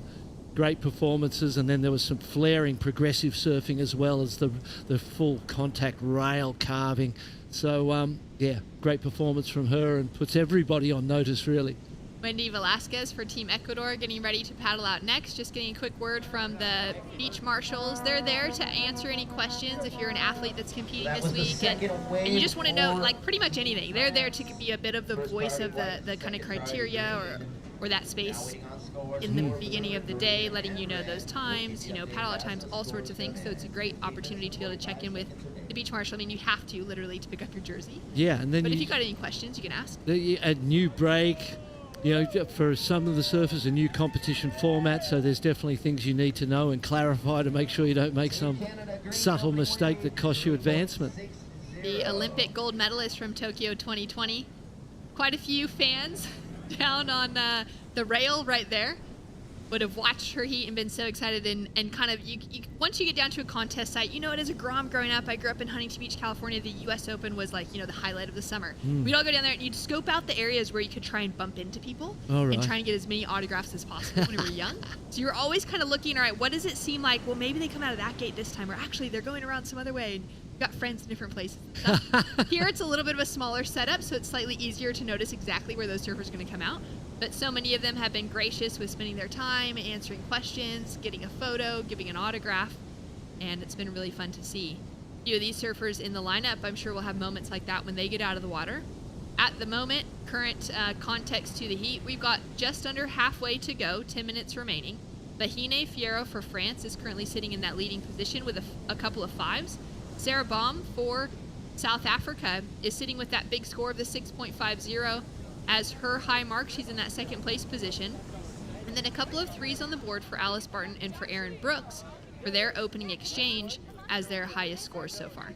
And the judges went higher on Vahini's second than the first. That's exactly how it felt to me. There was a power and a strength in that second ride, even with the fall.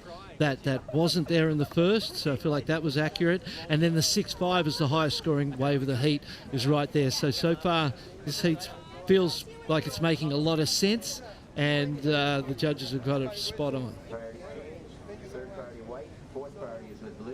Carissa just spending some time doing a couple of interviews, or likely getting a couple of autographs asked of her. I wouldn't say retired. I like to say I'm just shifting gears a little bit, but it's been so fresh still that I'm still feeling my way through it and figuring it out. That was Pablo Zanochi from Duke Surf. He runs an incredible platform for surf journalism in the Latin American side of things. One of the greatest of all time within surf journalists around the world. Alice Barton now up and riding, being really good on these opening couple turns, and she's got the opportunity to capitalize. She's going to do it. She's only chasing a 5.08, Barton. Yeah, that was a fantastic ride. And this is a high-scoring heat across the board. Can't wait to see this angle, front on. First wrap, clean, beautiful. Second one, bit flat on the shoulder, but the carve is beautiful. The speed in the board's great. Into the inside, floating closeout maneuver.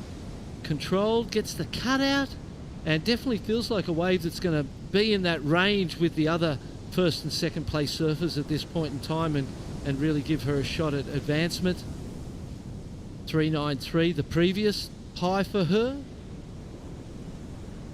So there's a chance that she could go to second place with Sarah Baum still holding on to that 2.5 and a total of 9 points. So looking, 3.2, 4.2, and she's on her way. Having a paddle now for Sarah, so waiting for a wave of Alice to drop in. Sarah looking to improve on the 2.5. Little wrap to start off with, and that top third of the wave connects with that lip line, goes a bit more vertical on the second for a left. A little bit of a flatter wave. What are your thoughts on that one? Yeah, it's some urgency to replace the 2.5. That's what it felt like to me. Like, let's just get something better than that 2.5 and start building on that second score. 6 minutes, 7 minutes on the clock. Perhaps there was time to wait for something better. But let's have a look at it on the replay and really assess this. First turn, just a wrap. As you said, it's a bit flat on the face. Goes in for the last turn, and it just didn't feel that exciting, you know what I mean? It felt like one of those 3-point type of rides that we've seen. ridden before. Judges still considering Alice's wave, but there it is, a 3.03 for Sarah, so that makes sense too. So Sarah increases the requirement now on Alice to a 5.61 off the strength of that 3, so slightly higher by about 0.5 on the requirement for Alice. Erin Brooks has been sitting with priority for a little while, Barton. She's got that control factor, now chasing a 6-point ride in that 5.94 specific requirement. She'll need at least 6s as the majority across the board. Take her through to that, top 2 position. She's got some weight on her shoulders in this event. We know how hungry she is for that Olympic qualification as such a young surfer still in the draw. And we've got a score that's just dropped in now for Alice. It's a 4.60, and she stays in that 3rd place position, but she's chipped away at her requirement, now being just less than a 5.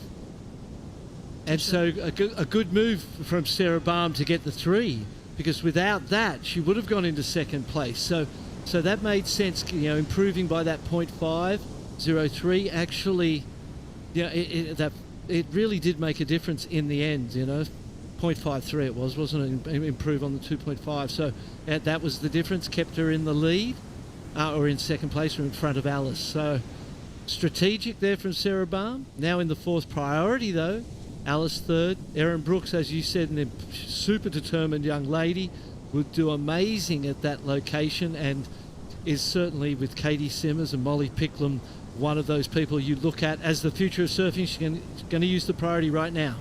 Now up and riding, Erin Brooks. Great composure as she drives through that first turn. Technical and pristine as this wave now starts to give her a little bit more of a challenge. She's always good at generating her own speed on any wave, even if it's not offering very much for her. So chasing down a 6-point ride on that one. And we've said it quite a few times today, but it didn't feel like the wave she was waiting for. She kind of got forced into going it because everybody else wanted a piece of it. Sarah Baum. Sarah with a little bit of a meatier section maybe in front of her than what we just saw from Erin, and she gets the in section with even more available for her to hit down the line. Erin just makes sure to stay out of her way there on the paddle back out. And so Sarah makes sure she's out of the wave in front of her to beat her to the priority position. That's right. So Sarah, looking now to improve on the 3, is going to make it much more challenging on the rest of the field. Scores in for last of Erin. It's just shy of the 4-point range with a 3.83. So she's still sitting in that 4th place position. Hasn't really found the rhythm that she had in yesterday's heat at El Pico. I think she needs to find those closeout sections. Actually, she could go to the air and get a massive score, because we haven't really seen anything of that nature, and Vahini could use first priority right here. Straight up into the lip for Vahine. Driving hard off the bottom, seamless from the first maneuver into the 2nd. Now wraps it around as she looks down the line for these finishing moments. Connects with the foam. Might have another corner to work with here. Keeping that board on rail, finding a bit of speed, and takes that stumble at the finish. Sarah gets a 4.23 and improves again. Vahini with that wave. Either Sarah's or Vahini's were most probably a wave that Erin could have sat and waited for. Alice now up and riding on her feet. Setting herself up for that first section. Turn looks great. Snaps for something more critical. And unfortunately, that outside rail just hits the surface of the wave. We've seen a few surfers go down in that same way. 2 minutes, 30 seconds on the clock, Barton. What are you seeing?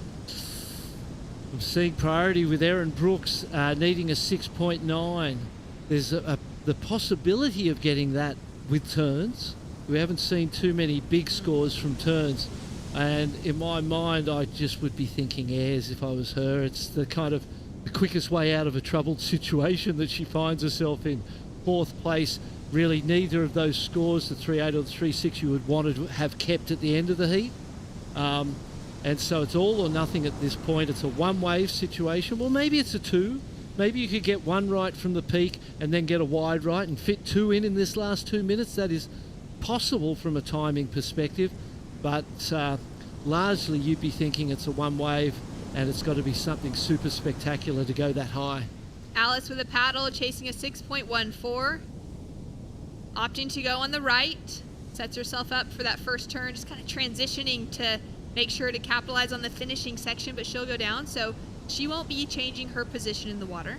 Well, someone who didn't change their position but improved it by a large amount is Vahini Fierro, a 7.67 on that last wave. Again, I'm thinking Erin Brooks waiting with the priority and getting that wave. So there's some problems around or issues around the use of priority and wave selection that she'll be able to reflect on and see that, you know, all of these ladies surf incredible.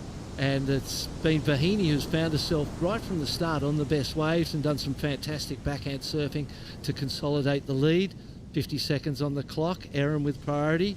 Will she get a chance?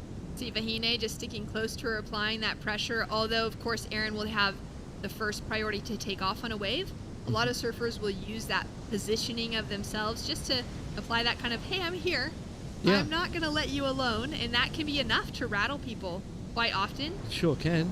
Erin now with a paddle, 30 seconds on the clock. One of the best tube riders in the women's field, one of the best aerialists as well, taking to turns to try and find that 6.90. Critical opening turn, having to go to those cutbacks, unfortunately, because the wave goes soft, and you can see her really working hard with this to just stay on it. If there's going to be a little section, she's absolutely going to be able to tag it. But will it be enough with the scores that we've seen dropped for the other surfers? Still putting in that effort, but you can just sense in her body language that feeling that it hasn't quite gotten there, and she's going to be battling through the repecharge round. The fact that Vahini broke through 7 gives you hope. You go, well, the judges are willing to go there. There's a chance. They've already gone there in the heat. If I can get something comparable, I'm a chance. But the first turn was promising. Then the wave just went a little bit flat. Had she been able to back it with a second similar section? Yeah, if there were 2 sections, it would have. The first was enough to give her that opportunity. Time's up. And for Erin Brooks, it looks like the repechage round it is. Vahine Fierro with the win. Sarah Baum does have a score to drop as we're looking just at the line coming through from the judging panel.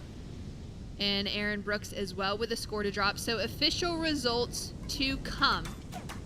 But at the moment, it's Vahine with the lead. 7.67 as her high score, and she's continuing on her road to victory towards the Paris Olympics.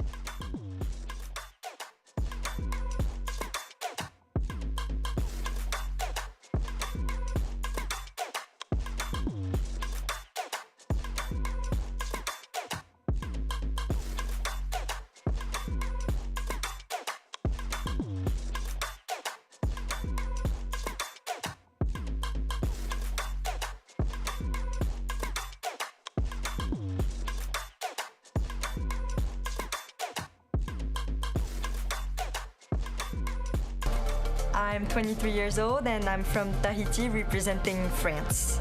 Teahupo'o is a very special place to my heart. It's a very particular wave because you can't train any other waves than that one if you want to get better. So you have to go to the Olympic qualification, and that's probably one of my biggest focus for now.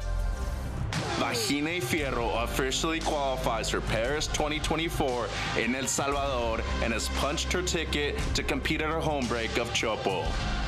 To have Vahine qualify at her hometown, like, I don't know if you could hold the Olympics at Chopes without her there. It's enough to make me want to cry, to be honest. You know, she has been through an enormous amount of emotional ups and downs, you know, following this dream, chasing this dream, see her come out the other side of all of that, succeed, book her place. But that is epic, mate. You know, I'm an Olympian now, and I just want to put all my effort in and leave it all in the ocean and just, you know, not have any regrets and just surf my heart out and try my best out there. Hard work does pay off at some point, and this point right now is like the best ever, and I'm really looking forward to, you know, putting the time in over there and figure out how I can win that gold medal.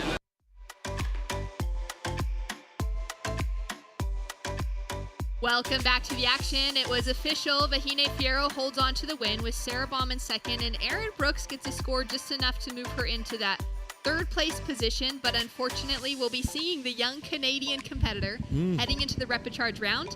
Now she's a surfer that we know could end up winning the event out of a moment like that.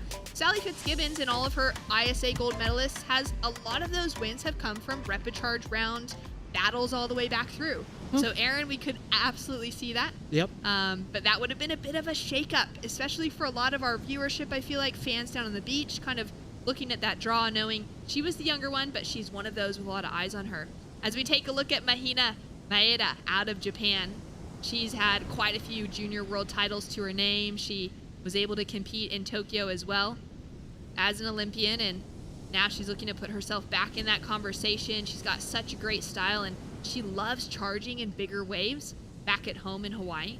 So it's exciting to see her out here today. She's up against Brisa Hennessy from Costa Rica, Wendy Velasquez of Ecuador, and Lucia Machado of Spain, all with Mahina Maeda representing Japan.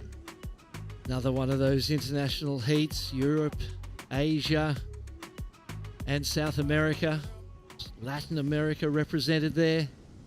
Brisa Hennessy did great at Sunset Beach. I think she'll feel really comfortable in these type of waves. Mahina's first wave being considered now. Great to get an early start.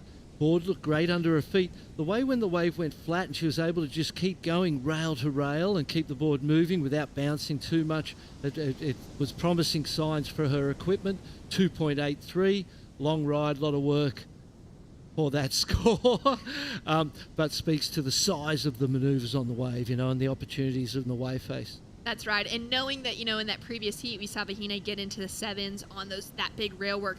There is that big scoring potential out there. Yeah, and it's a certain type of wave.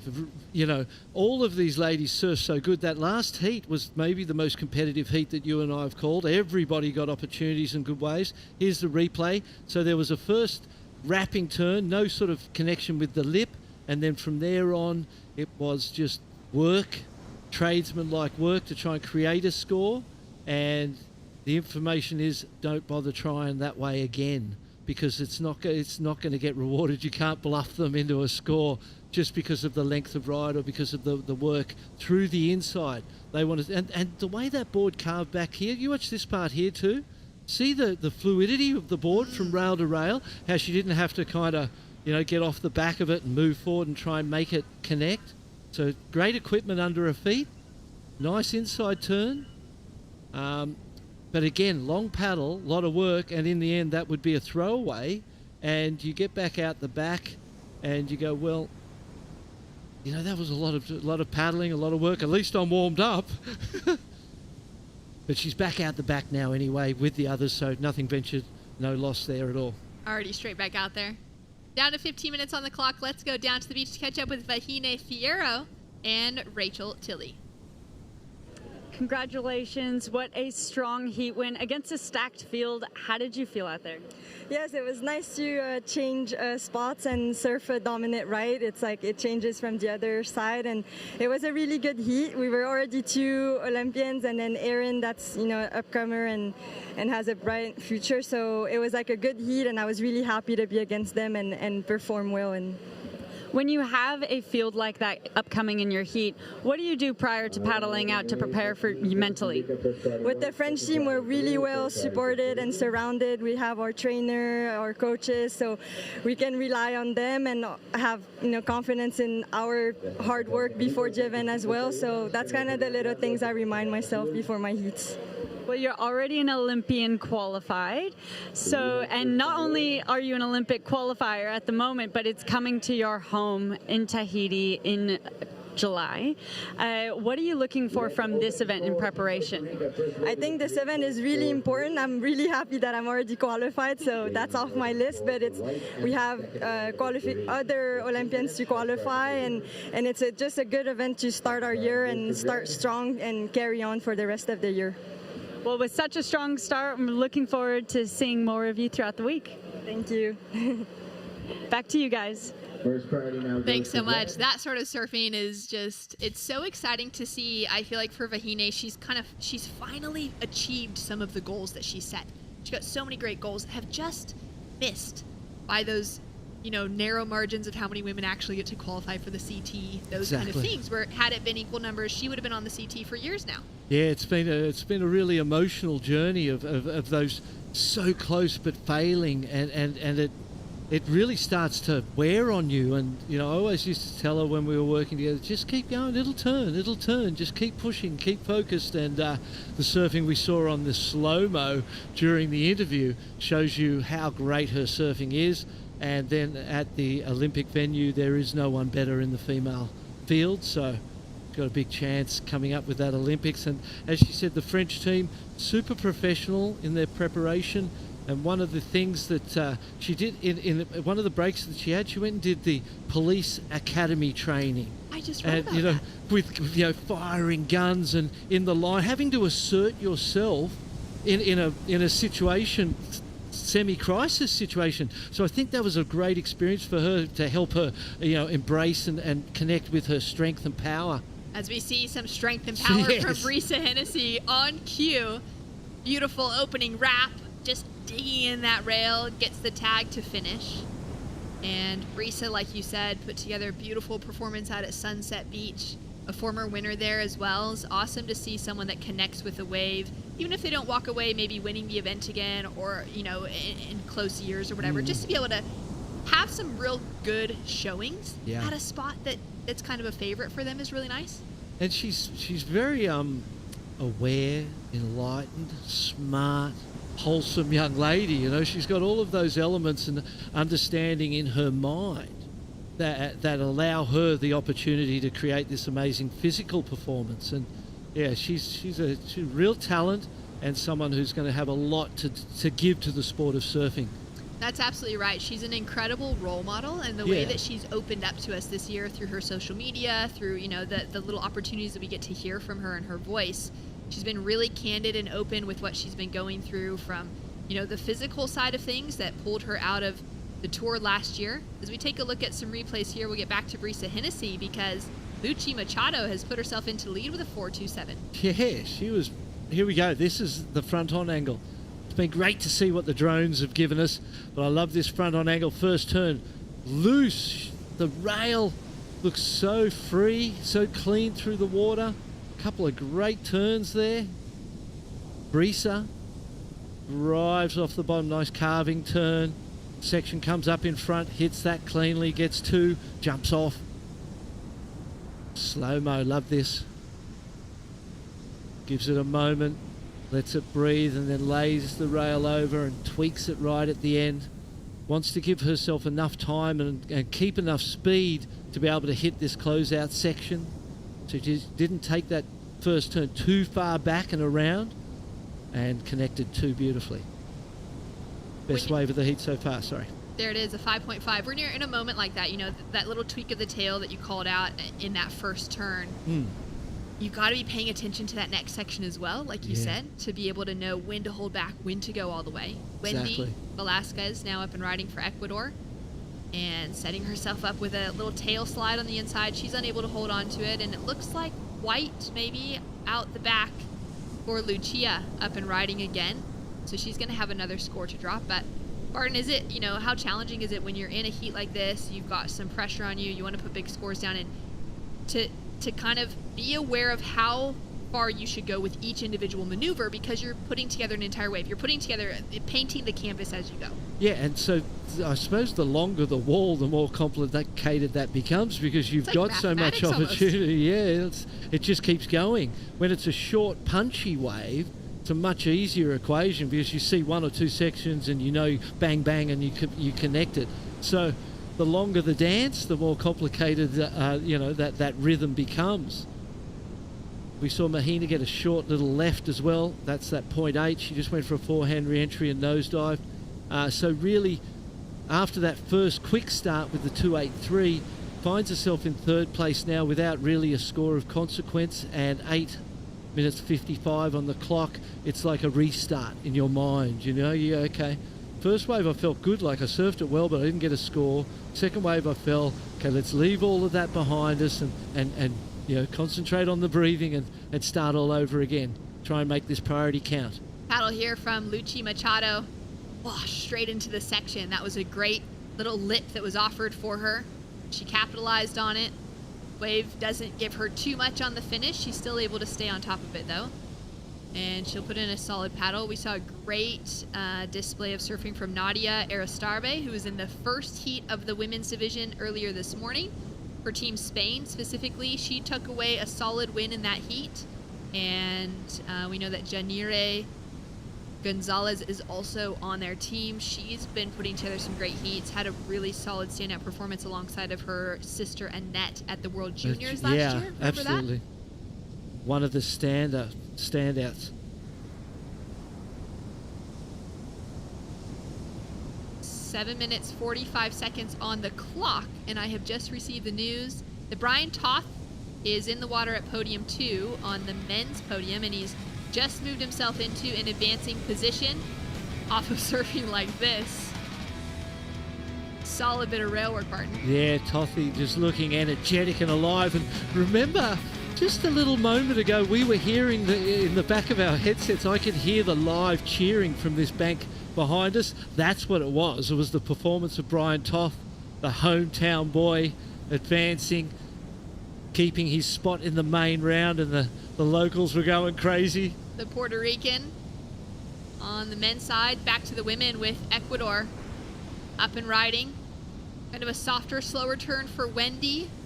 She's come into the conversation for this event for their team alongside of Pacha Light, who's a newer member. Yep. Her team, Ecuador specifically, would have competed under the Australian flag for a long time before that. And Mimi Barona, Dominic Barona, who's an Olympian and has been, when it comes to progression and what Mimi has done in the women's aerial game through the years of her generation, that's just a little bit older than some of the women in the water right now, has been incredible. But for Wendy Velasquez, she's here in place of Genesis Borja, and Genesis is a surfer that we've come to know very well through the ISA World Surfing Games. So well done for Wendy for getting herself into that team. It's a very stacked team now to be competing in, and it's a huge accomplishment to be qualifying on the women's side of the Ecuadorian team. Yeah, that's amazing, and they'd be looking up to Dominic and just going, she's, like you said, she's been leading for those girls, and when there's someone doing it from where you live and you realise, hey, they're doing it, I know them, I could maybe do it too. Here we go, Mahina. Ooh, oh, heavy section. Hope she's all right, because that looked like the wave forced the board back at her. She's back on a board, she's all good. Used to surfing those heavy waves back at home on the North Shore. And getting yourself back in position. Just quickly to go back to the Mimi Barona conversation. Yep. She, to me, for Mimi Barona for Ecuador is the same as a Sofia Milanovic for Peru. Yes. The success, Mimi doesn't have a world title. No, but what she has done in her years of competing and her time at the top, on those top tours, has been incredible, and that she's still a very relevant name. Exactly. Within Ecuadorian surfing and global surfing as well is just that same strength that Sofia Milanovic was carrying just a few years ago when she was in the Olympics in Tokyo. 100%. It's so powerful to have an example that leads, and you can slipstream in behind there, They talk about it in bicycles or running and other sports, but for surfing, to have someone that someone from your home, someone who has already done it, just opens up that door for you. You recognise that it's a reality. Interesting to see Mahina go 2 lefts so far. She's got such a great backhand. I'm hoping that the surfing on the first wave and the resulting score from the first wave didn't kind of put her off going backhand. You know what I mean? I feel like because you wouldn't naturally look to the left today, especially as a goofy footer, and the backhand's always an advantage, really, because you can get vertical. You can when you're snapping back, you're driving back into the wave, and you can see it. So I think Mahina's got to get on the backhand. She's got 4 minutes. She needs 2 rides essentially in those 4 minutes. So it's possible time-wise. Just need Mother Nature to contribute. Right. Yeah, with 4 minutes, that's actually a lot of time. Yeah. It seems short, but there's enough time for maybe 2 more waves per surfer. Mahina now finally taking your advice, the goofy foot, one goofy foot to another, taking to her backhand, and starting to find a bit more power out of those turns. Chipping away at the 6.1 requirement as Brisa now up and riding on her forehand. She's been knocked down into that second place position because Lucia's been able to back up her higher score, or be able to back up her 4.27 with a higher score of a 5.73. That leaves Brisa looking for a 4.51 to take first. What a great heat it's been from Lucia Machado. You know, she's had 3 scores, waiting on a 4th to drop now. The 4.27, 5.73. Her backhanders look great. The board has been super loose and squirty under her feet, allowing her to just have that life in the performance. And the judges have loved it. Anytime you're ahead of Brisa Hennessy and even Mahina Maeda, who are both very, consistent, very experienced competitors. You've got to feel good about that. Spain in good form here. Lucia is 19 years old. She's from the Canary Islands. And just 2 years ago, in 2022, she walked away with a silver medal at the ISA World Juniors. Canary Islands explains the comfort level we see in her surfing here with the reef breaks, doesn't it? Absolutely. A little bit of water moving everywhere. It's not, it's got all that exposure of being an island that just is kind of sucking swell from lots of different directions. Yep. As well as those shallower spots in the reef, and everything's kind of shifting. It makes sense now. She's on fire. Good location for her. She would have heard the announcement that World Surfing Games was going to be here this year. Had a look at what the actual wave was going to be, and been frothing, knowing this was going to be her chance to qualify as an Olympian. She's going to have waves that she's going to feel very comfortable in, considering where she comes from. Yeah, you would think so.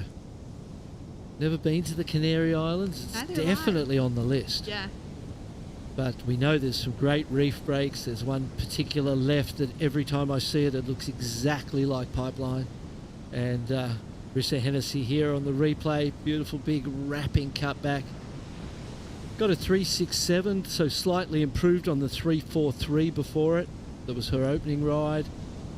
You can imagine anytime you ride a wave that doesn't improve on what you've already got, that's a mistake, whether it's a wave selection mistake or you've fallen or misread the wave and not got the potential out of it. You always want to be building and have every wave that you ride be better than the previous. Best way to put pressure on people, your opponents. Well, we're down to the final 60 seconds. Surfer in the lead is holding on to priority. Essentially at this stage, it's looking unfavorable for Mahina and for Wendy because there's only 50 seconds on the clock, and the 2 surfers in the leading positions are also holding on to priority. And I think that 3, which was a wave caught from Mahina Maeda, was caught under priority. So it wasn't really obviously a great one and she got a 3. She got a better score because of the size of the manoeuvres. So there's some confidence to be taken out of that to go, well, if I was on the right waves, I could have got through that heat. Battle now to get away from the pack and maybe put herself in position for this one. 25 seconds on the clock. And if she can get into it, it's going to be all hers. She's going to go on the forehand. Chasing down a 6.17. Connects with the lip on that first section. Now wraps it around on the second. She looks like she's going to have a good pocket to work with. You can see the way the wave is just hitting the reef. It didn't really offer her like a proper section at all. We've seen that, doesn't it? The first section on the left is good. It then goes into a flat bit.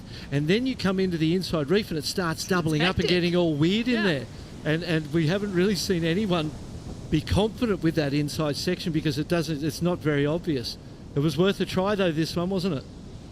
You see there's the first turn. Maybe could have got a little higher with that. There's that flat section we see consistently, and here's where things get all weird and double out on shallow bits of reef. Last turn was nice.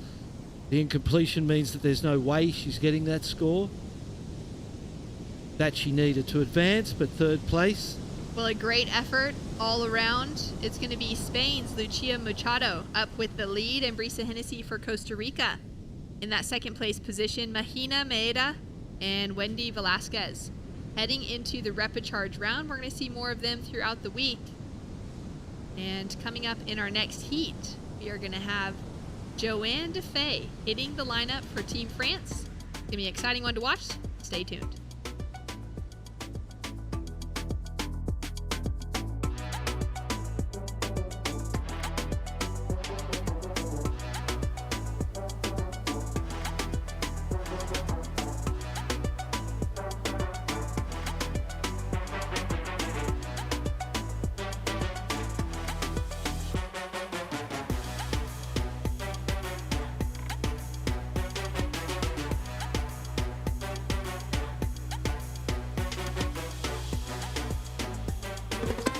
is a spectacular day of competition for the 2024 ISA World Surfing Games here in Puerto Rico. Team France's Cali Vost earns himself a 7.5 for one of the best barrels of the day. Gabriel Medina links up a series of strong backhand turns for a 7.5 for Team Brazil. I'm focused on my mission, I think I gotta make hits. I'm gonna try to do my best. And Team Brazil's Iago Dora gets the highest score of the day in the men's main round 1, an 8.0. Team Australia's Molly Picklum gets an 8.67, the highest single wave score of the event so far. Daniela Rosas gets an 8.17 for Team Peru. La verdad que es que súper nerviosa, hay un montón de competidoras súper buenas acá, sé que Perú es un país súper fuerte y sé que tenemos un montón de nivel, así que en verdad no quiero pensar mucho en eso, hacerlo hit por hit, estar tranquilas y demostrar un buen surfing. Tokyo 2020 Olympic gold medalist Carissa Moore earns herself an 8.10 for Team USA. Tune in tomorrow for more action.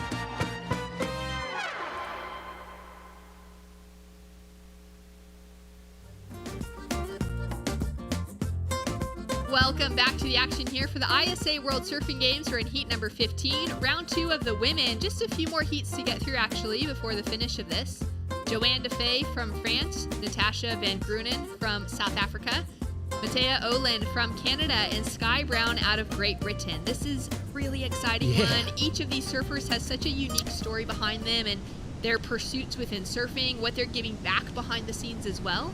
And it's going to be great to see how it unfolds. We've already got a few scores, Barton, that are through, so we'll just update ourselves and the audience on where that's sitting. At the moment, it's Defay in the lead for France with a 4.83 and a 2.67. Brown for Great Britain sitting with a 2.1. Van Grunen for South Africa with just a throwaway score, and Olin for Canada has yet to get her opening ride. She is sitting with that first priority, though, as everyone else has had their opening shot.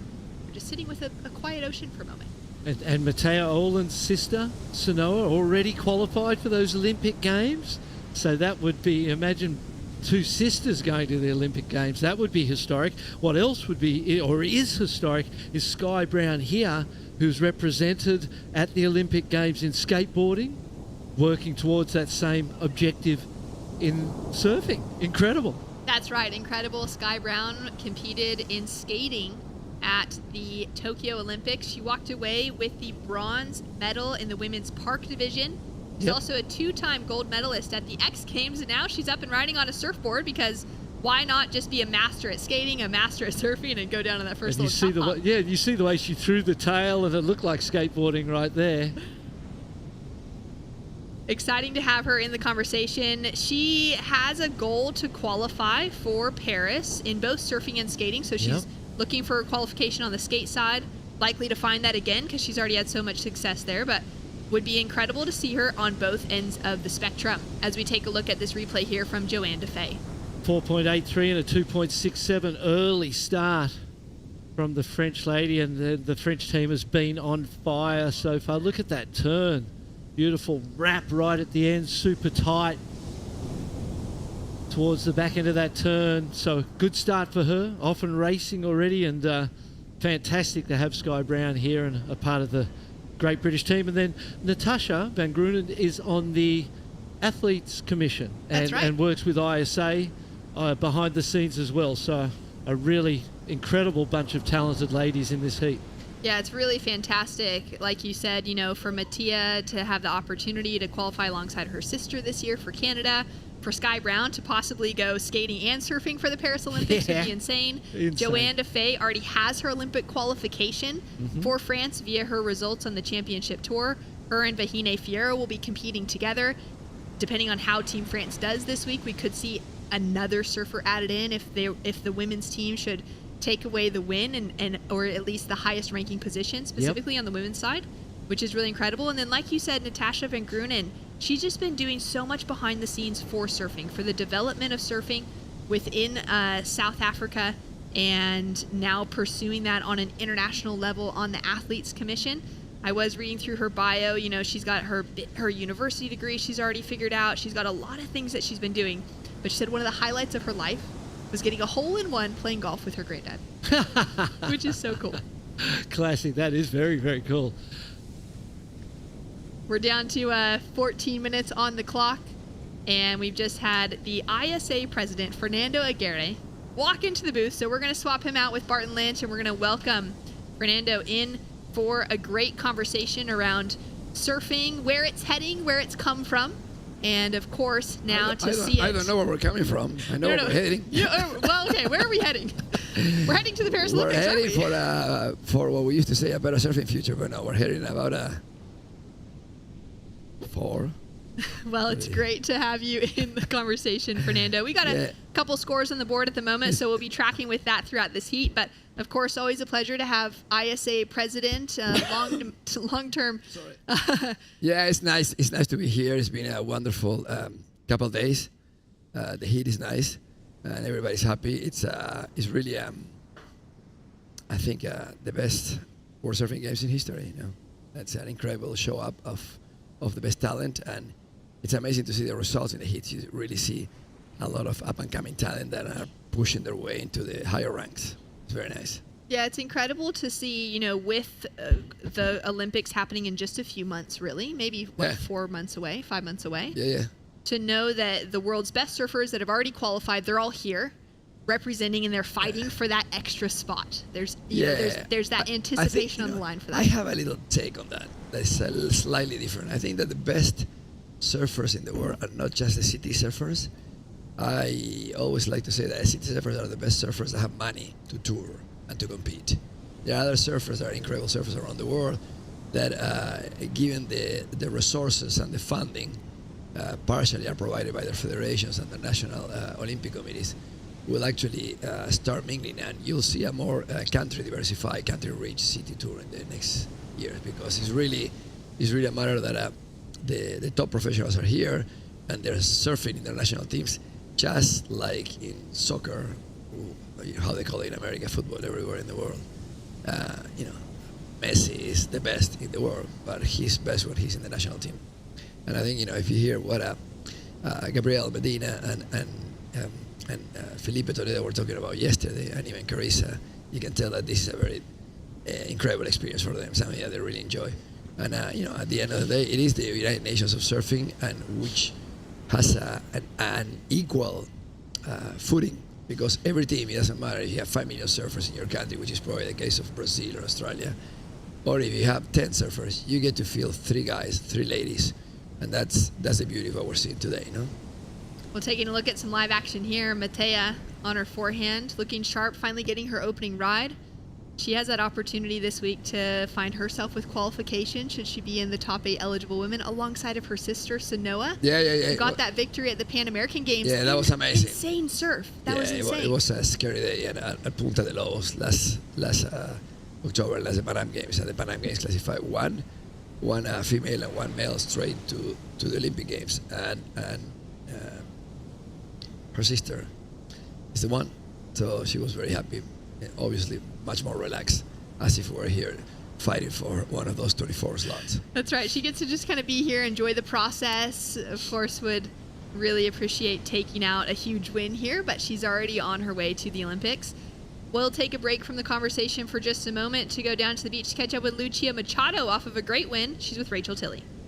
Congratulations on your heat win representing the country of Spain. How does it feel to be here at the ISA World Surfing Games supporting your country? It's always the best contest of the year.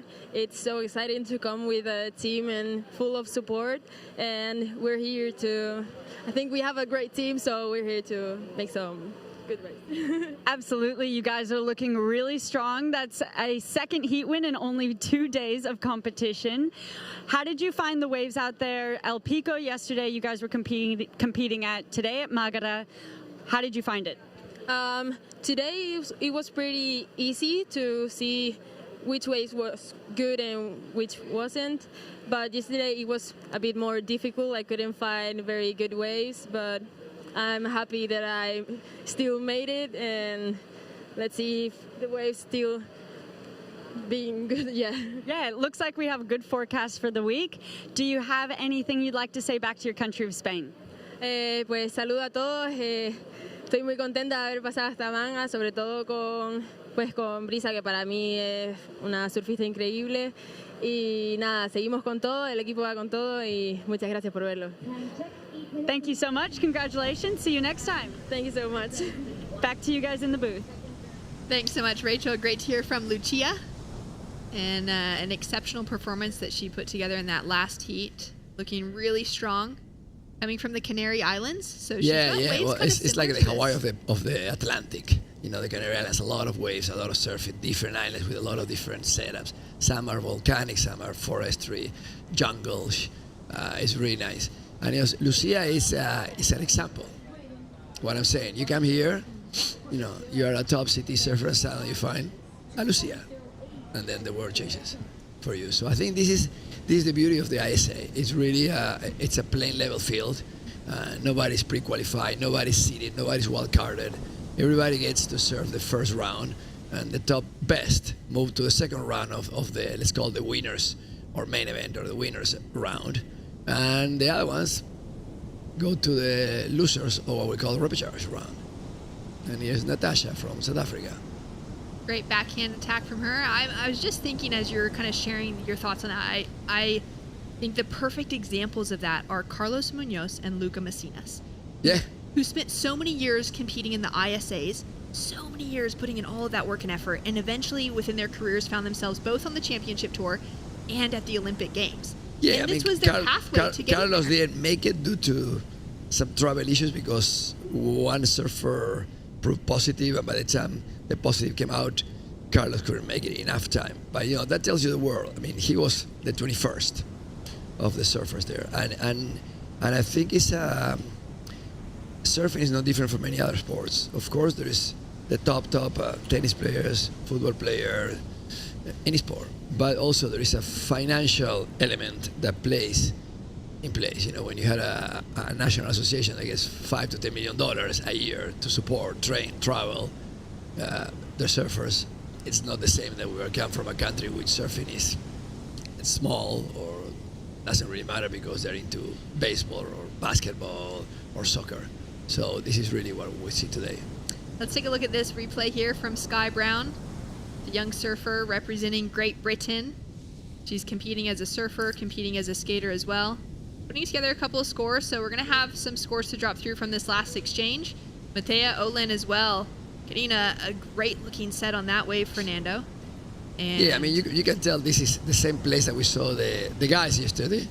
And so today is the main area where we are doing the webcasting and the commentating. On the other podium, which today is El Pico, we are actually doing beach commentator is live, scores are live, and the images are live, but they're not, you know, a dedicated broadcast like you see here, which is drones, water cameras, and the whole deal. Hoping, you know, in the future to have both towers webcast with commentators, but it's a substantial increase in our expenses, and that's just we can afford. We're still a small sport considered to some of the mainstream sports, but I think that is going to change after the Paris Games, when surfing certainly will prove to be a high ratings, high visibility sport, broadcasting from Tehupo. yeah, it will be very exciting. It's an incredible decision to, I guess, be gutsy enough. We've heard that from a few different people, to decide to actually run surfing for the Olympics at Tehupo. Yeah, Tehupo, you know, is in the French Polynesia, which is part of France. You know, France has territories or departments outside of Europe. Some are in the Caribbean, like Guadeloupe, Martinique, South America, the French Guyana, Reunion in the Indic Ocean, the Indian Ocean, New Caledonia in Micronesia, and of course, French Polynesia in the south. Here goes Johanna again, and cement. Oh, incredible finish to that wave. She wants to go back to first. She's sitting in the lead. She's definitely going to be dropping down the biggest score. The highest score so far being that 4.83. But this will have put her farther away from the second one. Yeah, it's gonna put some distance between her and Sky Brown sitting in second. Yeah. I think Tehupo poses some challenges, but I think from the point of view of broadcasting, it's amazing because at 7 in the morning, Tehupo, when we start our hits, it's 7 p.m. in Europe, in France. So that means that the people that come back home after a long day of work or doing whatever, tourists cruising around in Paris, attending the games, they'll sit at home on their TV room, or bedroom in the hotel, and suddenly, here it goes, it's surfing. It's probably one of the few sports that are going to be there, and we feel very confident that we're going to bring a lot of excitement, and it's going to be a further a further step upwards after the success of Tokyo, which surfing was really a top sport from any point of view of measuring our performance. It has been incredible to just see the trajectory of... There she goes. As we take a look here at this last wave of Joanne Defay. We're still waiting for the score to drop in from the judges panel, but I can't help by looking at her, and it goes back to Tommy Curry and some of those incredible carver speed, her torque rotation of her upper torso to make those turns. Yeah, that's a great likeness. Yeah, look at that. She's right on the spot, on the toughest spot on the lip, and landing that in an impeccable way, full crunch, low stance to land that maneuver. I mean, technically, she's as good as she gets. Amazing wave from her. So we're waiting for that to come through as we take a look at the replay here from Mattia. She's currently sitting in that 4th place position. And Joanne's wave just dropped through as a near excellent, a 7.67. Yes, well, it was an incredible wave. So we have 2 girls qualify, 2 ladies qualify for Tehupo, and 1 French man. That means there's a lot of activity on the male side of the French team. No? 2 minutes, 20 seconds on the clock. And you're right, for Team France, they've already got 2 They got a male and a female. Yeah, they got two ladies, one through CT and one through the ISA event last year, and then 1 lady and 1 guy. They are Tahitian locals. They've been trained in Tehupo, so nothing better to be served the food when you're hungry. So they're really hungry for that, and it will be amazing how they continue to train for these 3 or 4 months until July. At the end of July, when Tehupo opens up for the 2nd ever Olympic cycle, no? That's Central right. Olympic Games. For Cali Bast and for Vahine Fierro, 2 names to pay attention to this week, not because they need to find that qualification, but because they're already standouts. And having these events in the same year as the Olympics, they're not just important for the surfers that still are looking for qualification with those 6 spots available on the men's side and the 8 spots available on the women's side, but they're really important for the surfers that already have that, because they're getting those reps in. The formatting for Olympic surfing will be more similar to ISA surfing than a lot of other events they're competing in around the world. Well, and I think there's also this thing about going into the top ranking for ladies and guys at the ISA. There's a world champion team, which is summatory of both genders, but then there is a ranking for each gender. Each gender will provide an additional slot. So should the French ladies be on top, they will get an additional slot. America won that in 2022 in Huntington Beach. So there's going to be 3 American ladies, which is 1 above the quota per country of 2. And that was an incentive that we created to create more excitement at the top teams. And the French have been there at the very top and fighting and hungry. So nothing to see, as I say, full plate of food and hungry guests. Well, one surfer that's looking really hungry in the water right now is Sky Brown. We've got 15 seconds on the clock. We've got some scores to drop through. But Fernando, it's always nice to have you jump in with us during these events. Thanks so much. Gracias to everybody. Thank you, everybody. And keep on enjoying this. We're here for the whole week, so we'll keep you excited. Adios. Well, out in the water, the buzzer has sounded for the current heat in the lineup, and it looks like Joanne Defay is holding on to that leading position. We are waiting for a score, though, for Sky Brown out of Great Britain. That was an important wave. We saw her with that big re-entry to start. Got a couple more turns tagged together.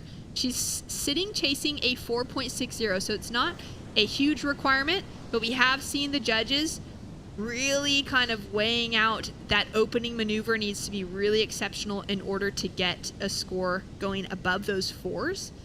So we're just waiting to see from the judging panel if Sky Brown's going to be able to take that top 2 advancing position over Mattia Olin. But otherwise, all around, just a great heat surfed, and we'll have more action to come up after this. We'll pay off the results when we return, as well as getting to witness one of the best surfers ever to come out of China, an Olympic hopeful in Zixi Yang, coming up next.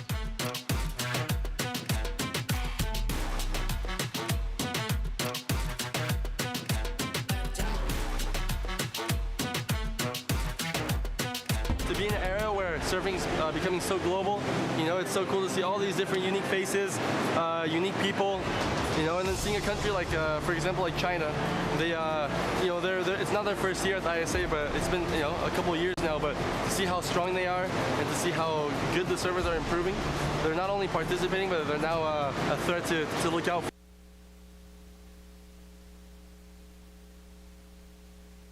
In Puerto Rico, we call ourselves Boricua, a unique name honoring our island heritage and the vibrant spirit of our people. When you bask in the warmth of our beaches, when you taste the love in our food, when you embrace the call of our adventures, you'll find that spirit in yourself. Dare to live every moment. Live Boricua.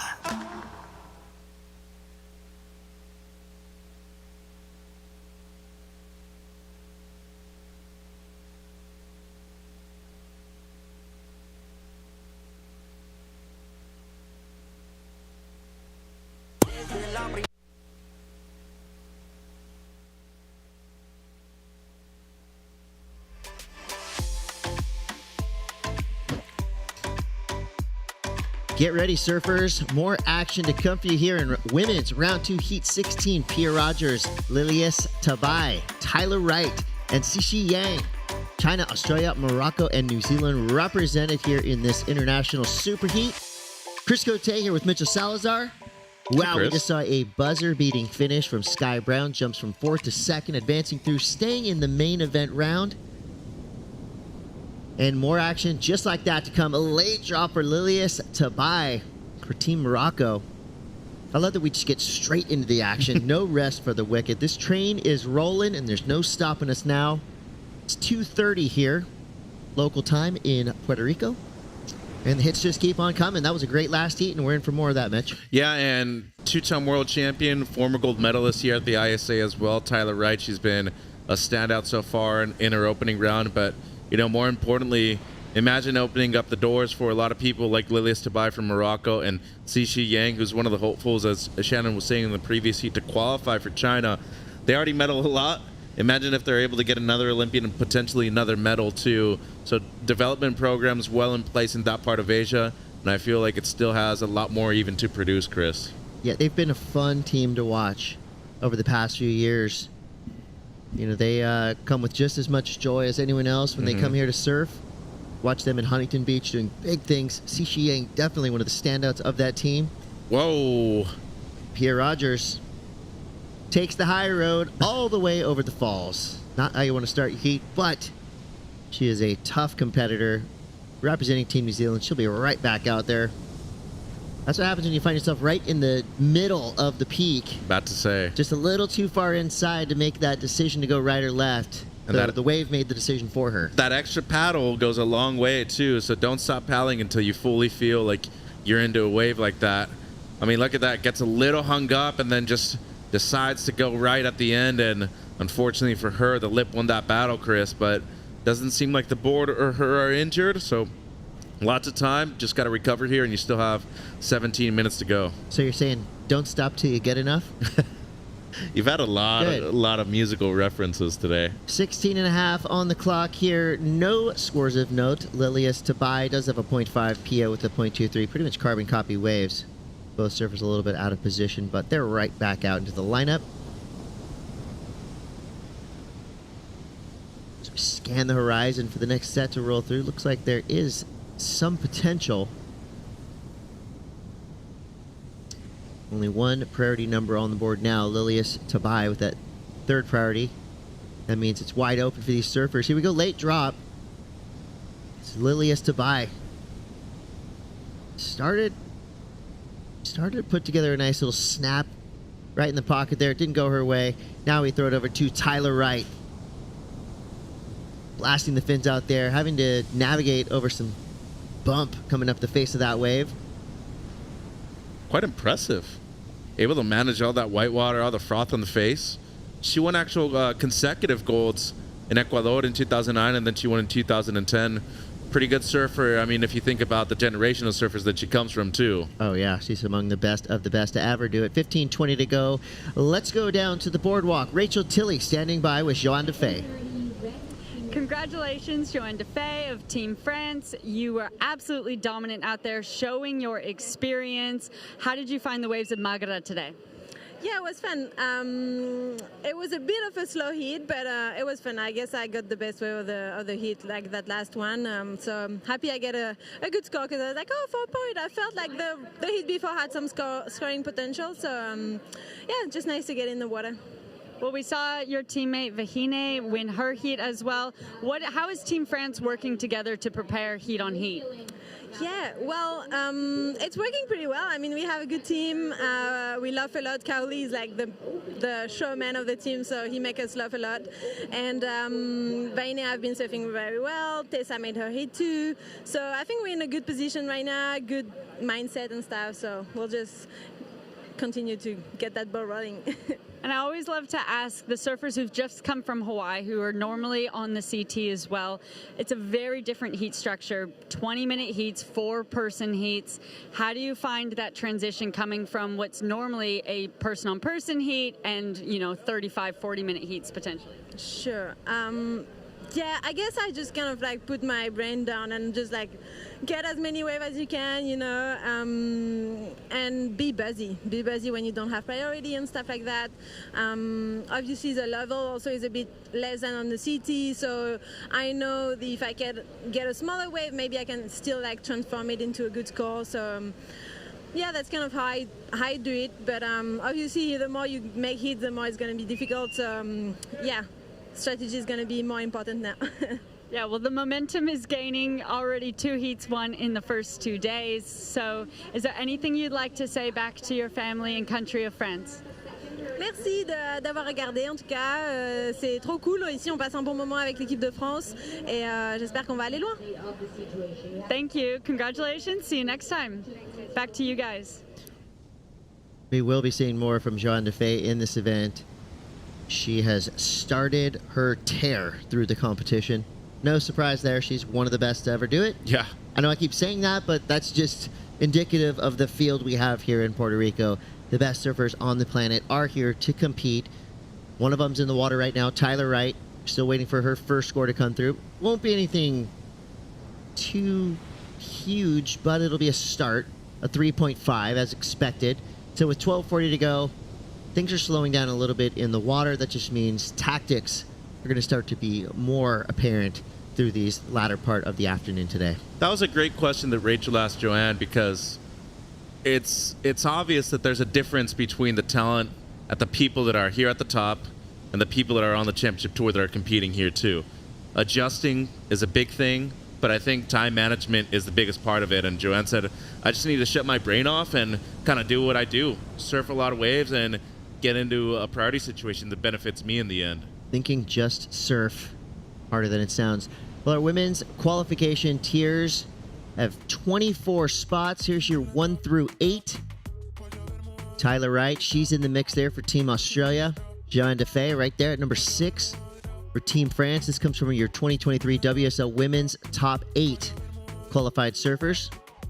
So team qualification is at stake down here, as it was in 2022 at the ISA World Surfing Games in Huntington Beach, where Kira Pinkerton helped her team get that top spot.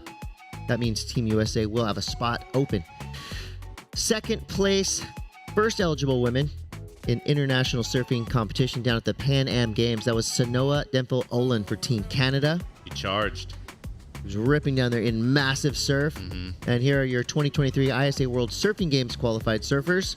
From down at Surf City, El Salvador, Fahine Fierro, Shino Matsuda, Safi Vete, and Sarah Baum. New Zealand, South Africa, Japan, and France represented very well there.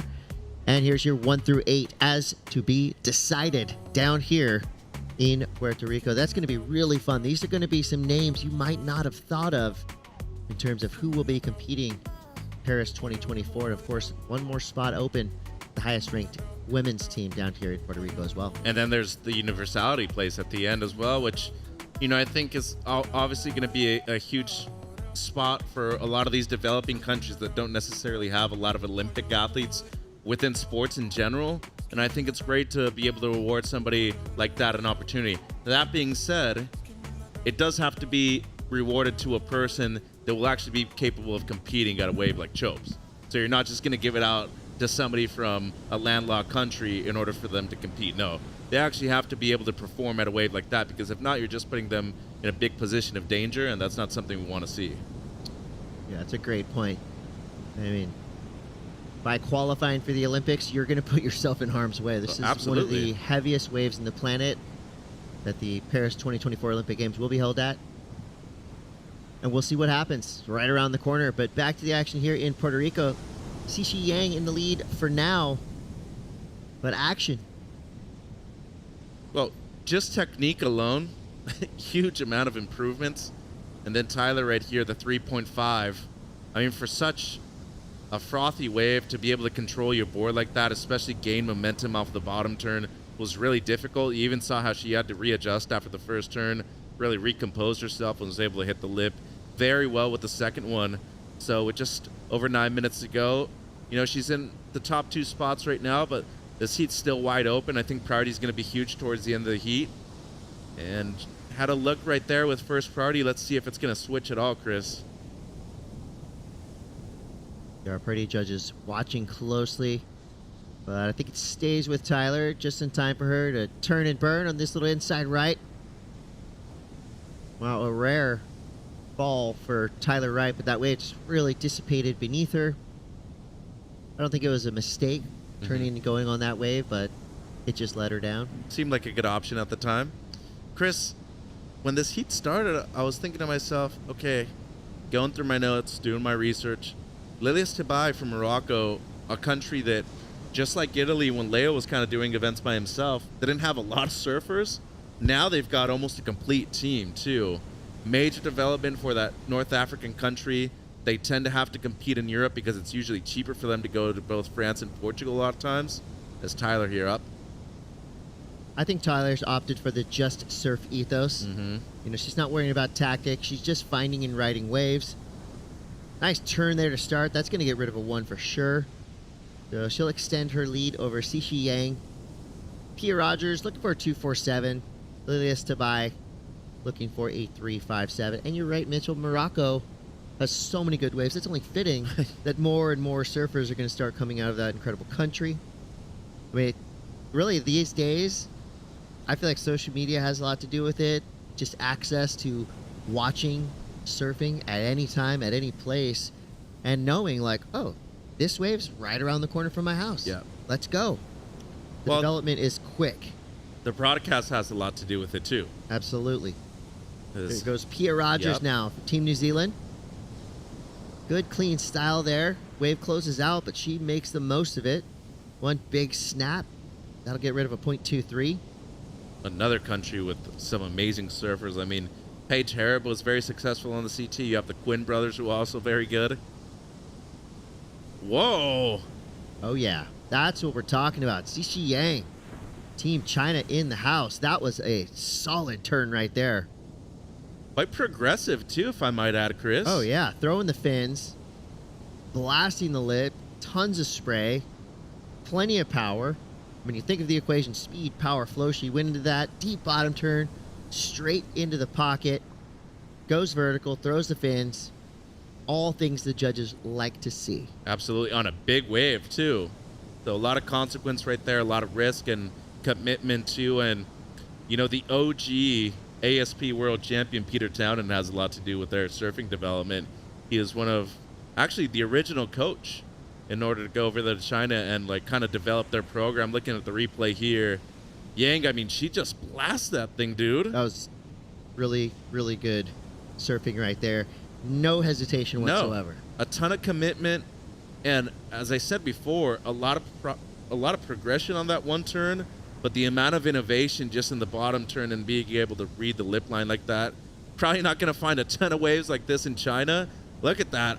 I mean, slides the fins, That was one of the best turns of the day. Exactly. And staying centered over the board with great technique, too, seems to be one of the best waves of the heat so far, Chris.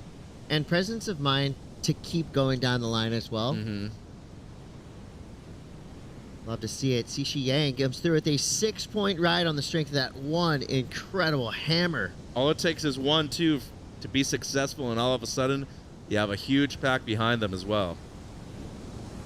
So jumps from third to first and gives us a highlight package worthy forehand snap. Kind of a lip slide too. You know, she traveled horizontally with the oncoming lip. It's like a board slide almost. Very cool. Very, very cool.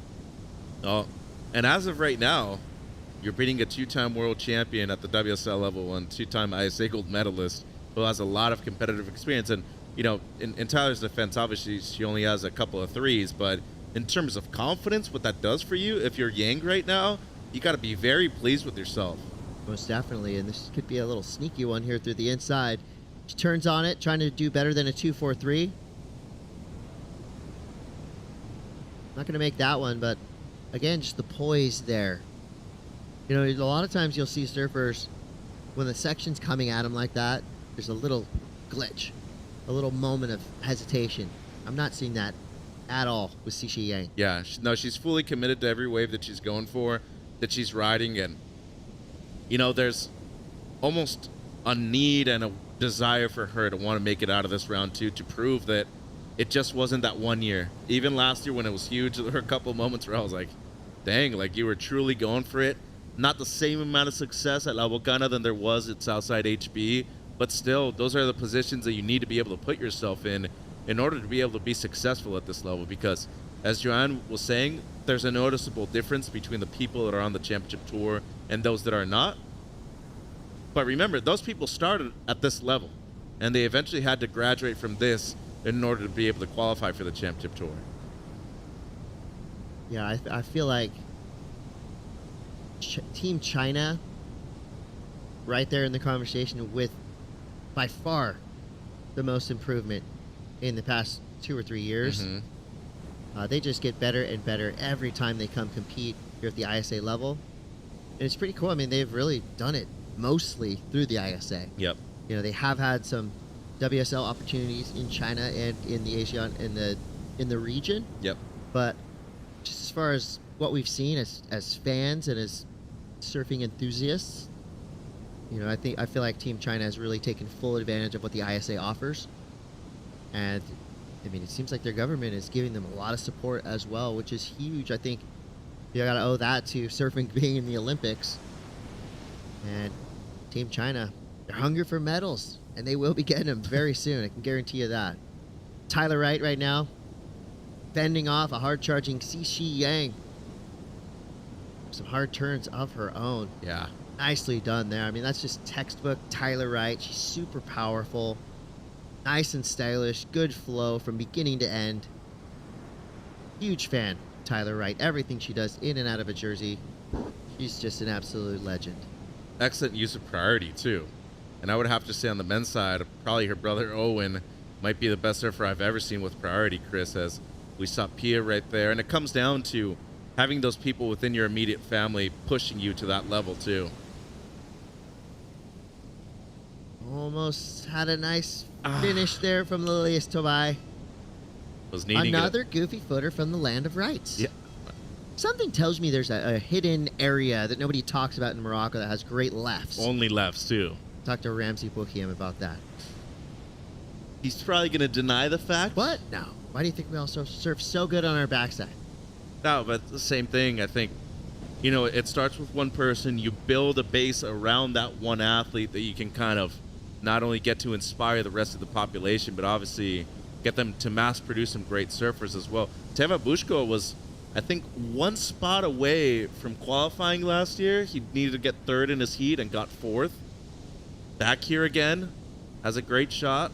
He's improving a lot, and, you know, that kind of motivation has to come from within. And there's a reason why Ramsey was able to qualify for the CT, and he's always been a great, great element of what the ISA World Surfing Games have been, too. Inside of the 1 minute mark now, Xixi Yang in lead. And Tyler drops a 3.73 and a 3.57. This could be a huge statement victory for Xi Yang representing Team China. Maybe the biggest win for young competitive career. Again, to take out a multi-time WSL World Champion, a multi-ISA gold medalist in Tyler Wright. That right there is drawing a line in the sand. We'll see. 27 seconds left. Tyler trying to get into that last wave. Cannot. 20 seconds left. So, if we go most improved countries last few years, well, China, they hadn't really had too many teams before. China, Germany. Italy. We'll go Netherlands, too. Netherlands, yeah. The big names there. Probably like 10 countries. Mexico. Well, I mean, I'll put Mexico on the list. They've always had great surfers, obviously, but kind of the unification of their teams, the coaching and everything has come together a lot. I think you're right. Yeah, definitely top 5, top 10 contenders in all 4 of those teams. Well, we're going to take a quick break. It was China's Xi Yang getting the win. Tyler Wright moves through in second place. Pia Rogers and Lilius Tabai will be in the repechage round. But look at this turn one more time. Bam! Give it up for Xi Yang. That right there was radical surfing. And there will be more surfing like that to come. We'll be right back.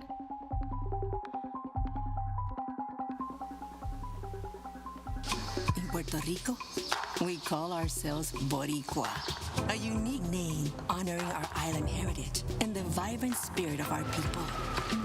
When you bask in the warmth of our beaches, when you taste the love in our food, when you embrace the call of our adventures, you'll find that spirit in yourself. Dare to live every moment. Live boricua.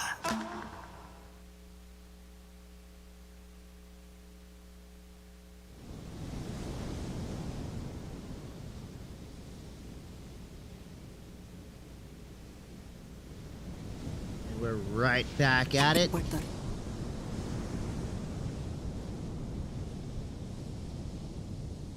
Now we're right back at it. It's 2024 ISA World Surfing Games. Chris Cote here with Mitchell Salazar. Why not field another foursome of incredible surfers?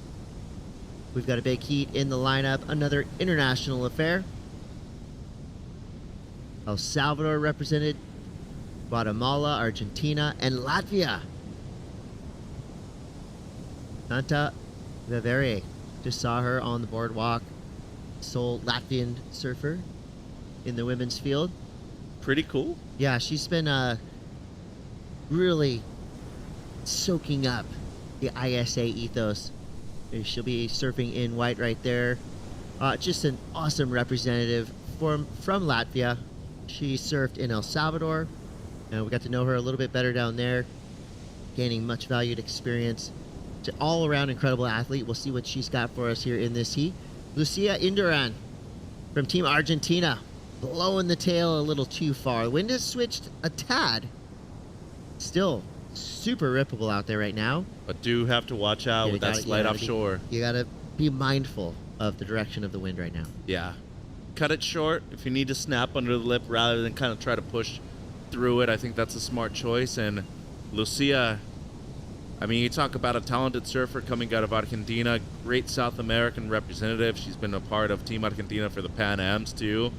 And I'd say a big surprise to actually see her in repechage round 1, Chris. But, you know, anything can happen here. A lot of great surfers from different countries worldwide. And seeding matters a lot too. You don't want to be able to lose early on, so that way your seeding doesn't improve for next year overall as a team. And Lucia right now, I can assure you that she's probably looking to at least post a couple of good scores, get her confidence back up. But a couple of developing countries too. El Salvador will be there again later on this year for both the juniors on the longboard event.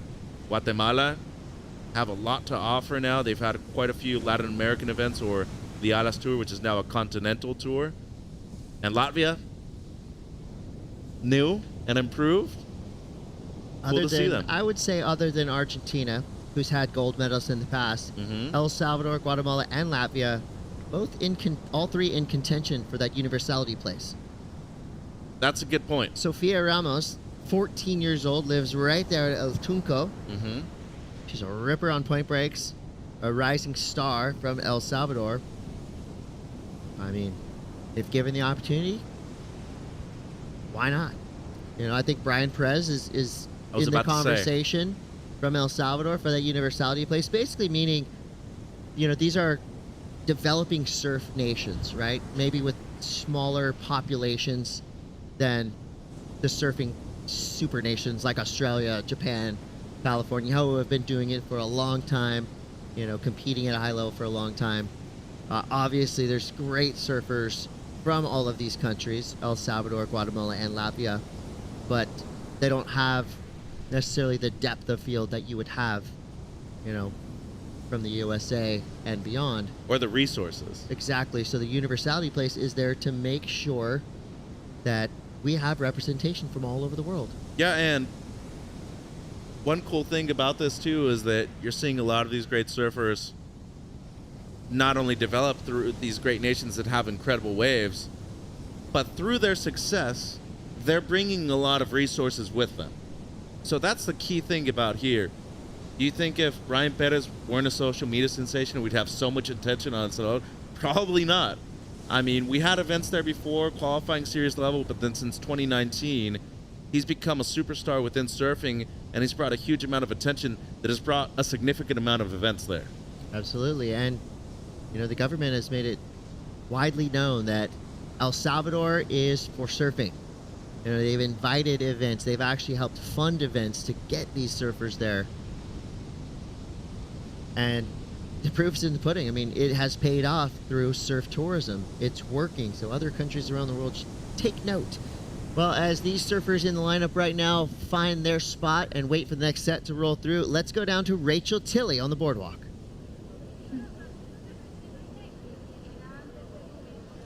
An amazing win, beautiful power surfing. How did it feel to nail that turn? You had the single highest wave score of the heat. Tell me how that wave felt. 你感觉就是你这个6分那道浪那个动作对于他们来说非常完美，你是怎么结束它的？你感觉怎么样？因为这个浪特别有力量，再下去自己想的是先比较就是不要用力量不要用这么大，顺着浪下来就好了。Yeah, because the wave is heavy there. Actually, this is her first time to surf the Margara because before was totally flat. We went to the El Pico, but the wave is amazing. For her, just go with the flow. Yeah. And you had a 2-time world champion in Tyler Wright.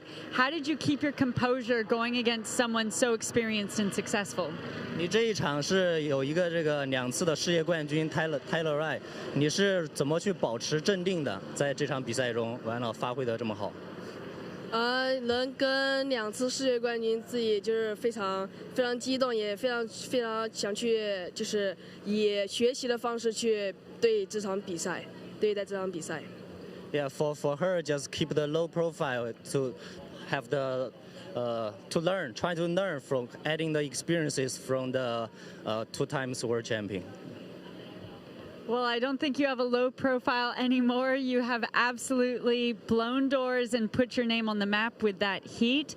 Looking forward to seeing you come up again. Is there anything you'd like to say to your home country? 你有什么想对就是国家说的？就是在家里的，我们家里的，不管是队友或者家人啊，或者是其他什么都可以。谢谢我的教练，还有领队，还有队里面的所有的队员。我在这边的风景非常好，这边的人非常友善，然后呢，这边浪也非常好。Thanks everybody who support her, especially the coach, teammate, and the team leader. And here, Puerto Rico is very beautiful. Waves are amazing. Thank you, Shay. Good luck. Thank you. Back to you guys. Xixi Yang is awesome. Great interview there. Thank you, Rachel, for that.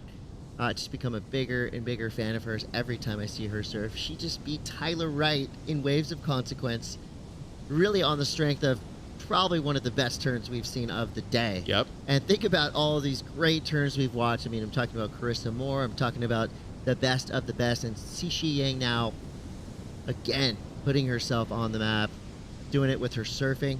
I like that she said, I just try to be low pro out in the water, and Rachel, the perfect comeback. Well, guess what?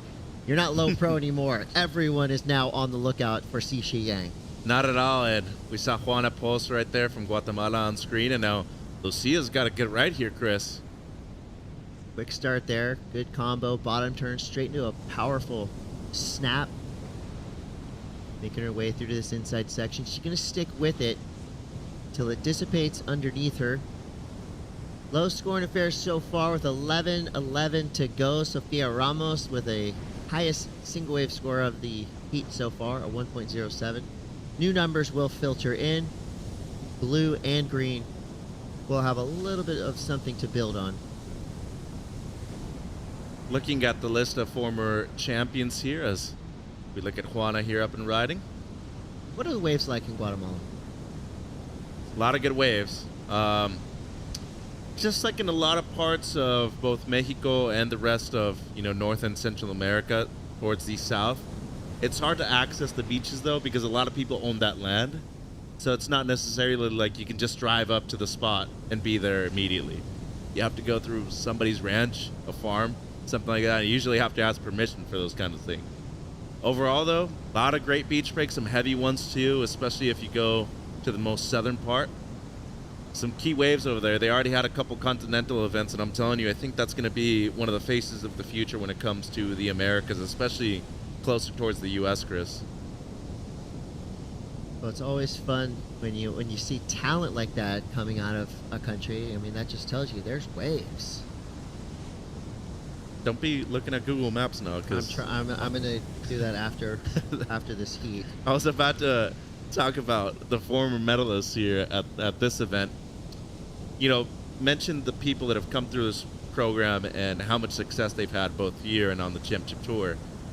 I mean, 2009, Courtney Conlog, Chelsea Hedges won this event and the CT title.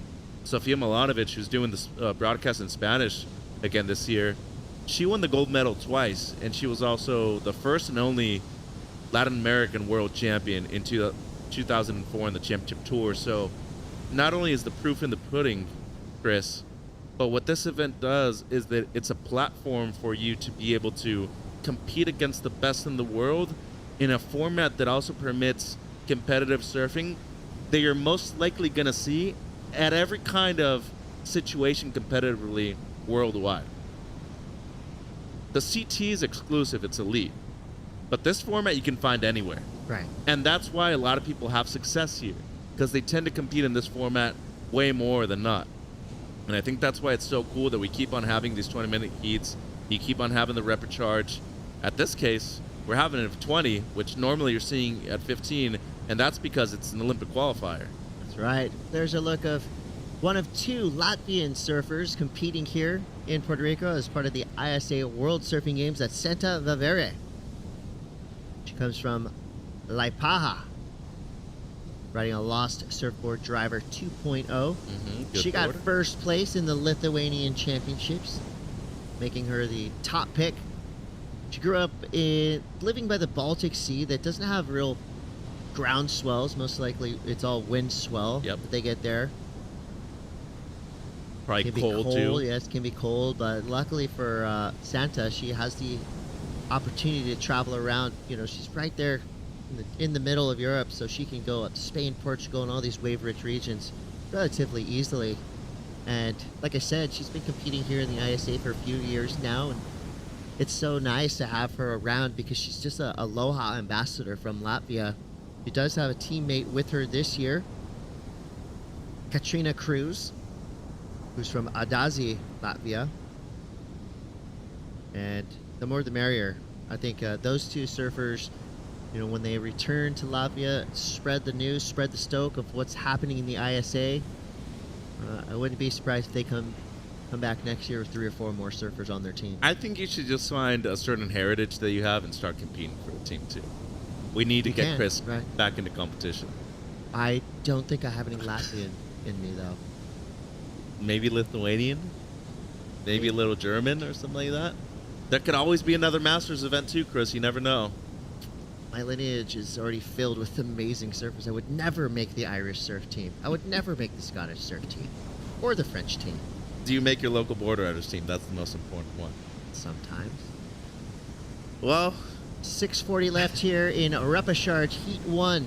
I tried. Now we're in the elimination round. So this is our last opportunity for these surfers to continue on in this ISA competition. And basically this is where we're going to see, I don't think there's anything wrong with a little desperation out there. Get out there and earn it. Show us your grit. In grinding a heat, you mean? Oh, yeah. Oh. This is their last chance to stay in this contest. I think you should do that in the main round. Well, absolutely. But if you made a mistake in an earlier heat, if you didn't catch the waves you wanted to catch, here's your chance to prove it. So Lucia Inderan, one of those names, I'd say a little bit surprising to see her in It is for me. Repechage early. Yeah. Sofia Ramos, haven't seen much of her in competition yet. Remember, she's only 14 years old, so room to grow. This will be an incredible experience for that young surfer. We know she's really good. She surfs waves just like this. This does remind me, of the waves in El Tunco. It's got some punch to it, nice peak. I can see that. I can see this being like La Bocana for sure. Yeah, it does have that La Bocana feel. Right and the left. The only difference is instead of slippery rocks on the inside, you got shallow, dry reef. I don't know. There's a couple rocks over there that are still pretty sharp. Would you rather No. slippery boulders or reef like that? Slippery boulders. Yeah. But I grew up at reefs, so Okay. I'm comfortable. But I grew up with smaller stones. But the reefs where you grew up in North County, San Diego, they're usually covered with like seaweed and stuff. Here, Yeah, they're there's a ton of urchins and everything. Our reefs are more slab rocks, nice and flat, friendly. I mean, it still hurts when you hit them. Can. Just doesn't cut you up like if you're gonna hit the one here. Right. Otto Flores was in here earlier this morning. Puerto Rican legend, incredible surfer, one of the most stylish guys to do it from this island, and he was saying that, these spots right here are expert level, but all around this island, you've got a ton of different locations, beginners, longboards, bodyboards, advanced, something for everyone here in Puerto Rico. And Sofia Ramos now, we're representing El Salvador. Nicely done there. This wave was pretty bumpy when she took off. She's hanging on to it. Couple turns out the back, makes her way through the inside. So a completed ride for Sofia. She's only sitting on a 123 and a 107, so that wave will definitely help her. Best wave, no doubt. Just under 4 minutes.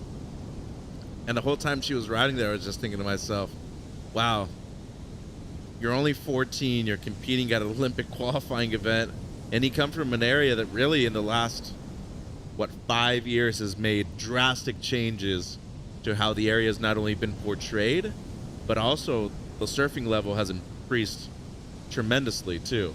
Well, I think when something like that happens, and it really hasn't happened historically. I mean, they renamed the town Surf City.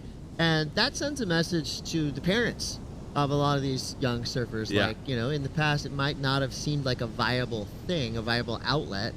But when you rename your city Surf City, and there's branding everywhere, and there's money going into surfing programs, I feel like a lot of parents will be a little bit more accepting of the sport. I mean, you go to Huntington Beach, and, every soccer mom and soccer dad knows that surfing's right there at the level of soccer and Little League and all that. A ton of them too. But in El Salvador, it's taken a little longer, right, to develop. And so I think we're going to see a huge influx in the next 3 to 4 years of surfers like Sofia coming through the ranks in their early teens and making big pushes in competition. And that's necessary too. The only way people get better is if iron sharpens iron, and for the same thing with Argentina, like Lucía Indurain, the 2 gold medals that Lele has, him being an Olympian, getting to that point and having, the inspiration that he's had to be able to give to these young men and women has not only been necessary, but also consider what Fernando's been able to do for surfing overall. But he also comes from Argentina, where I would have never thought that Fernando was there originally, from there originally. And then all of a sudden I hear his accent, I'm like, wait, dude, you're from Argentina? Like, that's kind of crazy. Like, literally the most southern part of the world, where most of the time you're surfing knee-high waves, and all of a sudden you're getting people that are not only qualifying for the Olympics, they were close to qualifying for the championship tour as well. So different parts of the world. I think those superpowers, Australia, the US, Hawaii, outside of this event obviously, and Peru, now have a lot of competition. So it's going to be a few years to see El Salvador, Guatemala happen a bit more. We talked about Germany. We talked about Italy. Guess what? Coming up, Chris. There's a lot of time to go, too. We got a minute 14 left. Your surfer in green is out the back in that top priority spot and in the lead. Lucia Induran, representing Team Argentina. Sofia Ramos hanging in there in second place. Team El Salvador. Juana Plus only needs a 171. This may be a defensive mechanism here for Sofia. Little victory lap too? Yeah, able to hold off Juana. 45 seconds left. Maybe another opportunity for Santa Viveri. Team Latvia just out of position there. These waves come so quick with 30 seconds left. Well, Foto said this is one of the heaviest waves in the region. For I that believe guy it. to say that, yeah. I believe it. Well, a lot of the local guys were telling me this is more of a bodyboarding wave. So imagine, like yesterday, it would have been like full bodyboarder, so. It does have that look of a hefty slab. Yeah. So much opportunity up and down this coast. Santa having a look there. The wave just sneaks underneath her. So either way, Juana and Santa, thank you so much for your effort, your passion for surfing and competing here at the ISA level. And just getting here. Yeah, they're just great ambassadors for Guatemala and for Latvia. And it's going to be one last look for Induran. Cool little pocket stall there. Stylish ride to the beach. That'll be a victory lap. And that's going to be it for our repechage round 1, heat 1. Lucia Induran and Sofia Ramos stay in contention. And they will remain in this competition, but we do lose Juana Plus from Guatemala and Santa Viveri from Latvia. But we thank them for their surfing service. It's been a pleasure to watch. Absolutely, and, talked about developing countries too, and, getting these nations more represented and getting a lot more exposure for them as well. Hopefully a lot of people at home are watching this and being able to see that they have a chance to be able to compete against the very best in the world too, and there's opportunities on these growing teams to get those positions and potentially, eventually get to those spots where you might be qualifying for the Olympic Games too, Chris. No, you're absolutely right. The universality place is in place. All right, Mitchell, we're going to do a booth swap here. Repechage round 1, heat 2 rolls on. Safi Vedi, Romy Galan, and Ariane Tampali. You know what? I'm staying. I've been wanting to watch this heat all week long. Safi Vete from New Zealand, Romy Golan from Israel, and Arini Sarpali from Greece. 2 surfers will stay in this competition. 1 surfer, well, they'll probably just be relegated to the fan base, and there's nothing wrong with that. These teams need support in and out of the water, Mitch. Yeah, and Safi, she's already qualified for Paris, so big moment last year for her and the rest of Team New Zealand. They got a couple. Bill Stearman, he's going to be going back as well. They would definitely like to have one more surfer in there for Paris, but Israel, another country that is fully improved. An incredible team. And Greece, Mateo, who lives in Peru but competes for Greece, he's a great surfer as well. We saw him yesterday. Nice carving slash right there for Safi Vete. Well, that's an indication of why she qualified too. Yeah, she's, and we're going to see this for the remainder of the afternoon. Really good surfers that maybe just did not have the heat they wanted in their opening round. They find themselves in the repechage, and these are going to be hotly contested spots. I mean, everybody now knows that this is elimination round surfing, so the stakes are high. Hypothetical question. Okay. Let's go. If you were to choose, and I'm speaking any country out of the ones that are here present. Okay. If you could choose any country to host your ISA World Surfing Games, where are you choosing? Ooh. I'm going to go Italy. Mainly because I'd like to go there and eat the food. Yeah. Yeah. Experience the There culture can be of the great vibe. waves as well. And I don't know, consistency and being able to pick and choose the times. But We could make it I'm happen. going based on food alone. Okay. I'm going to Italy. I went to Canada last year, and despite it being extremely cold, great surfers, awesome people. Oh yeah. I never met a Canadian I didn't like. How many do you know? A lot. Many. But the waves, dude. That was the thing that I'm just like, wow. British it's consistent. Columbia. Yeah. Yeah. No, and that's only on the West Coast. Vancouver Island. Halifax and that whole part of Nova Scotia They over don't there. like you talking about them over there. They'd like to keep that area quiet. Well, all I'm saying is check social media, especially Kevin Schultz's Instagram. So you could do a bi-coastal ISA World Surfing Games. Maybe that probably Might take a minute to get from podium to podium. Have one on each side of the coast. A little expensive too, but I think we could eventually make it work. So those are our fantasy picks. Here we go. Irini Sarpoli representing Greece. I mean, let's go to Greece. Right next to Italy. We could do like the World Cup that's coming up. We That could would do be cool. Canada, U.S., and Mexico. A couple days on each spot. Yeah. Well, I got to give a lot of credit to the ISA organization for their picks. And, I mean, every spot we've been to in the last decade or so for the ISA World Surfing Games has been absolutely perfect for an event of this magnitude, including where we are right now in Arecibo, Puerto Rico. And it's surfing like that proves our point. Romy Golan from Team Israel, 2 nice backside slashes. You need a lot more than just great waves to be able to handle an ISA event of this magnitude. You need a lot of places to stay, infrastructure, roads in and out, direct access. You need places to make food for this army of hungry staff members. Then you got to feed the competitors too. Yeah, I mean, there's Nightlife doesn't hurt. No. The ISA, we like nightlife. Yeah. Oh, after 8 days of working, you Oh, need yeah. to be able to, Unleash.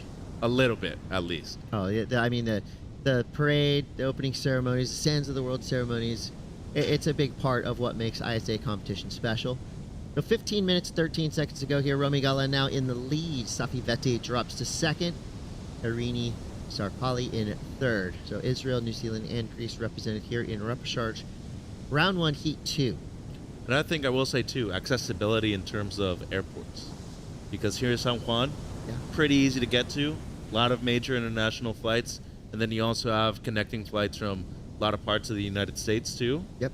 So, in terms of getting here, super easy. A couple quick flights for us from the west coast of the U.S., but I think that's why it's not always been so easy. They've been opening up a lot more flights worldwide, and I think that's why a lot of opportunities for Paris also came through for them. True. Here we go. Romy Golan again. Little gem working with there. Ride out. Make it. Sell it. Tell us. Let us know you made it. Close. That was a long fall.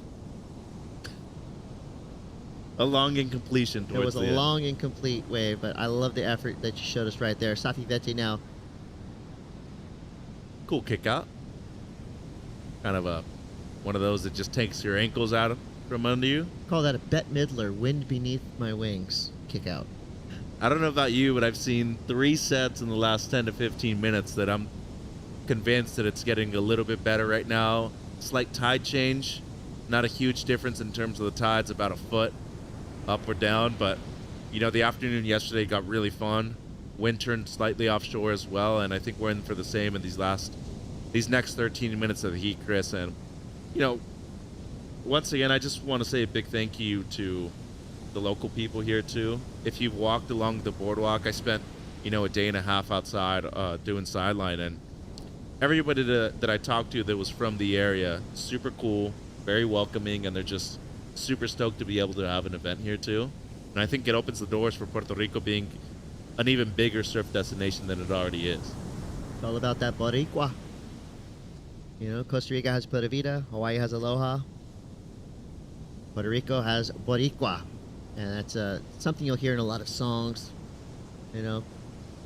Big Pun, Fat Joe, of course, they ended their biggest hit, Not a Player, Boricua Morena over and over again. That's the first time I ever heard Boricua. Investigate a little bit. I said, okay, Puerto Rico, let's go. And now, of course, the biggest artist out of Puerto Rico, Bad Bunny. Do you think he's here? Did you see him on the boardwalk? Well, Cano actually went and saw him at a concert one time here. Okay. So he might be tight with him. You never know. Might be showing up for finals day all of a sudden. He's bigger than the president, basically. I wonder who has more fans on the beach, Gabriel Medina or Bad Bunny? You know, I actually think Felipe might be competing with Bad Bunny. Reigning world champ, why wouldn't he? Yeah, and John this morning had quite a few too. You know who's Pretty got popular. a lot of fans on the beach? Brian Toth. Dude. I was just around the corner on the other podium, which you can watch if you click podium 2, just under the viewing screen right now. And people were screaming and carrying on, and whistling and hooting and hollering. I go, what is going on over here? It was Tothy out in the water, and he was going off. He got teary-eyed this morning a little bit during his interview. He was like, hey, the energy, it's nothing I've ever felt before. And even Carissa, too. She had a big crowd around her, and, she embodies that kind of spirit of aloha, and we've talked about Puerto Rico being kind of the Hawaii of the Caribbean, too. They almost embody that same thing, and, Boricua, that's what they call Puerto Ricans. It's like tica for Costa Ricans. They kind of have that same spirit and something that they want to give to everybody else, and, it's just really amazing to be able to presence it live, too, Chris. Yeah, it's like a pleasant kind of pride. It's like... That's a good way of putting it. Yeah. We're glad you're here. Enjoy yourselves. It's like you just always have a shaka on you the whole time. Right. Locked and loaded. Constant shaka. 11 minutes left here. Safi Vete from Team New Zealand with a 3.83 and a .70 in the lead for now. Interesting cadence to these waves, right? We're seeing these pulses come through, and then it'll go flat for 5 or 6 minutes, which is totally standard in surfing, something that you can't plan for. Yep. That's where, some luck comes into play, but it's also about, it makes positioning a little bit more difficult because it can kind of lure you into strange spots in the lineup. Next thing you know, you're right in the middle and the set's coming down on your head. And Safi proved what she's capable of with that 3.83, just the one carve. She's already qualified. Paige Harrop has been an incredible ambassador for them over the years too, but I think a lot of credit needs to be due to Ella Williams as well, who was one of the OGs. She won an ASP World Junior Championship back in 2013 in Florianópolis in Brazil. And what she was able to do for female surfing, not only within New Zealand, but throughout the other region of Oceania that doesn't count for Australia, was massive, because it just proved that, the talent's there and the waves are there for them to really get some expertise under their feet too, Chris. Yeah, no doubt. Well, Team New Zealand has come correct. Paige Harrop is here. Safi Vete right now trying to fight her way through these repechage rounds. Pia Rogers just did her job. Yep. Staying in competition. Billy Stearman still in the main event. As we see, Sarpali now, Team Greece, great style there. Fun surfer to watch. Might be riding a carbon board too. Potentially. So Team New Zealand also represented by Kehu Butler. Yeah. And Elliot Parada Reed. Elliot, one thing about New Zealanders, a lot of the New Zealanders I know are hilarious. I mean, Raglan Surf Report, Mackenzie Bowden, Elliot Reed, all often stars in those videos with Mackenzie. Yeah. Flight of the Conchords. There are a lot of funny people in New Zealand. Oh, you like Taika Waititi, don't you? Oh my gosh. New Zealanders are awesome. I mean, look at this photo of Elliot Reed on our ISA surf, right? He looks like a tough guy right here. Go have a conversation with him. No, he'll make you laugh every time. He's rad. He's a super cool dude. They got really great style too. Yeah. And that's kind of how you can separate them from the Aussies too. Like, the accent might be a little similar sometimes, but then you're going to be like, oh, I know you're a New Zealander because of your style. That's right. Well, we're going to take this opportunity, this little break in the action, to go down to the glass, where standing by, we've got Rachel Tilley. Testing.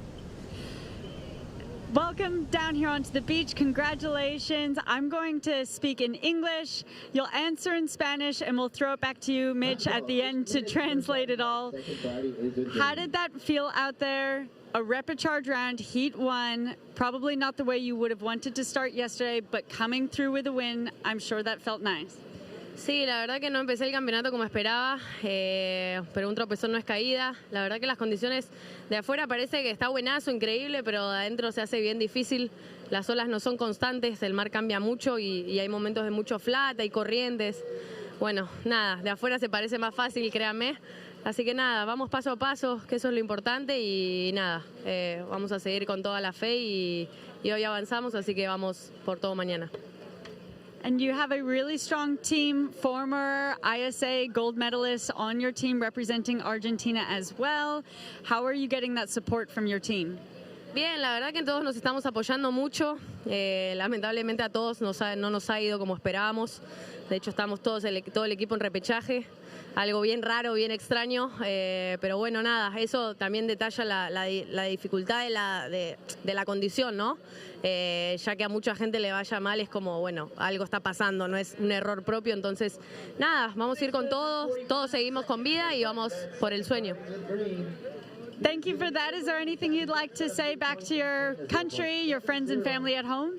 Mamá, papá, que me están mirando, a toda la gente de Miramar, lo estamos luchando. Está difícil, pero nada, ahí vamos. Congratulations. We'll throw that back to you, Mitch, in the booth. All right, Rachel, thanks. So, one thing that she mentioned that I thought was super interesting, a trip doesn't necessarily mean that you're falling. And that's obviously an explanation of what she's saying of being in the repechage right now. But then she went on and said, it is so much easier to say that it's a certain way from your TV screen and then actually being out there. It is really confusing. This lineup moves a lot. And then overall, Team Argentina, they haven't done very well so far. Lele had a good performance yesterday. Santi Muniz, two-time ISA gold medalist as well. He's in the repechage. And then just overall, you want to be able to see your team do well in order for them to get enthusiastic for your own performances. So having that team energy and bringing them back, especially after a big win here in the repechage, should do good things for her. And she does get the award for most pierced ears. She had 9 piercings in her ears. That's cool, just showing her individual style. And some pretty cool sponsors as well. Paizel, Nike, Ford, Quicksilver. She's hooked up. Yeah. Nothing like my boards, Chris. Oh, yeah? I got the best sponsor of all. Unsponsored and proud. Dark Arts. Yeah. Justin Turnus. You got me onto those boards, too. I'm really stoked. Lucky us. 5 minutes to go here. Romik Owens flying down the line. Now we're starting to see some energy here from the Atlantic Ocean. Inside of that 5-minute mark, things are going to start to heat up, no doubt. Tactics are going to come into play. Safi Vete in the lead, trying to get rid of a .70. She's out the back with priority. But do not discount some of these inside waves that could perk up at the right time if you're in the right spot. Irini Sarpali representing Team Greece. She's hanging in there on the inside right, which I think is a pretty good call. Because it's being kind of undecisive right now where these sets and when these sets are rolling through. Mm-hmm. And that takeoff zone has been shifting around throughout the day as well. Well, I'm not mad at her positioning. To Lucia's credit, once again, much easier said than done when you're watching it from a TV screen. And, you know, being out there, there's still a reef break and it moves around a lot.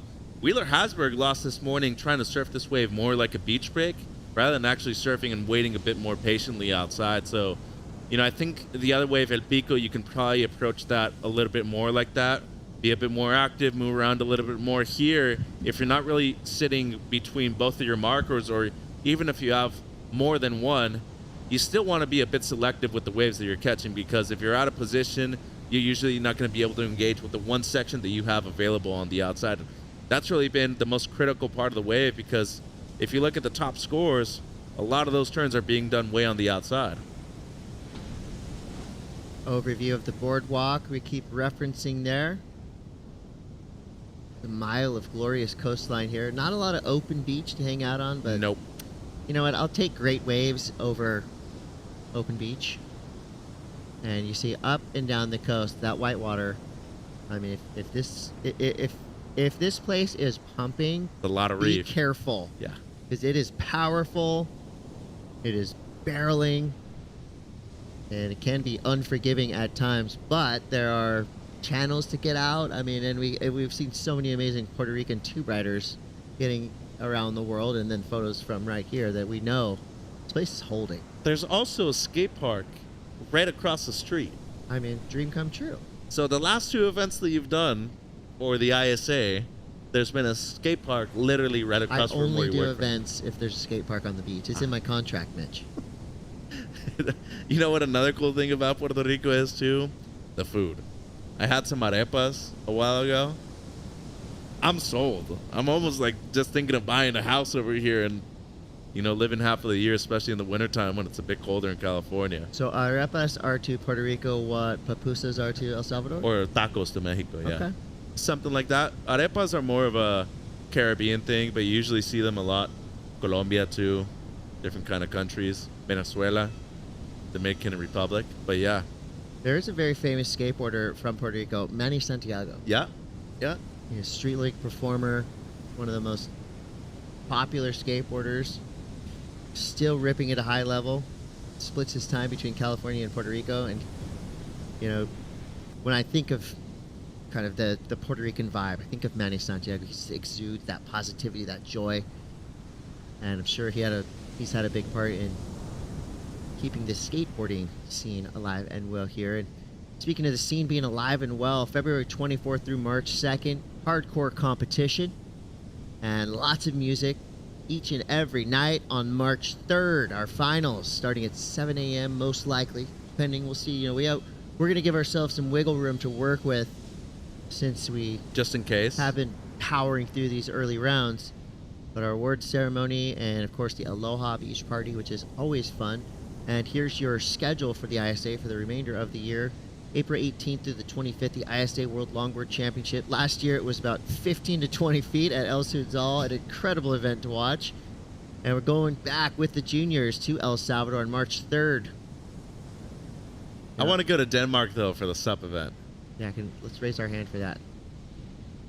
SUP racing, SUP surfing, in the canals, Copenhagen. Truly one of the coolest cities in the world. Oh, yeah. Cool culture. ISA does it right, picking their spots, don't they? Well, Safi, another great performance.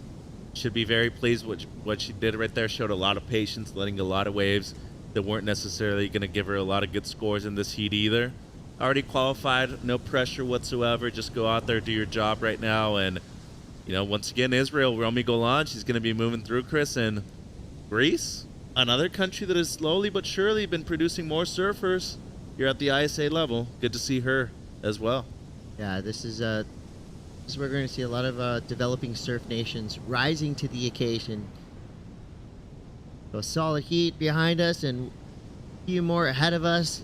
It is 3:30 local time here in Puerto Rico. We're going to wrap up the afternoon, but trust me, a lot more great surfing to come in these next few heats. We're going to bring in Barton Lynch and Shannon Hughes on the call.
When we started the campaign like 20-something years ago over a course center, even when we started, it was impossible.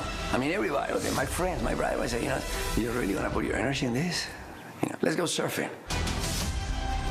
I never thought surfing would be in the Olympics, period. We all just looked and rolled our eyes back at, like, come on, Fernando. Surfing will never make it. I've never actually dreamed of being in the Olympic because surfing wasn't an Olympic sport. I never thought surfing would be in the Olympic sports. The Olympics wasn't ever a dream of mine because it wasn't a reality. It wasn't tangible. It's the biggest event in the world. Fernando is the reason why we're all there. Yeah, it's like me telling you I'm gonna, swim around the world. 27 years later, he pulled it off.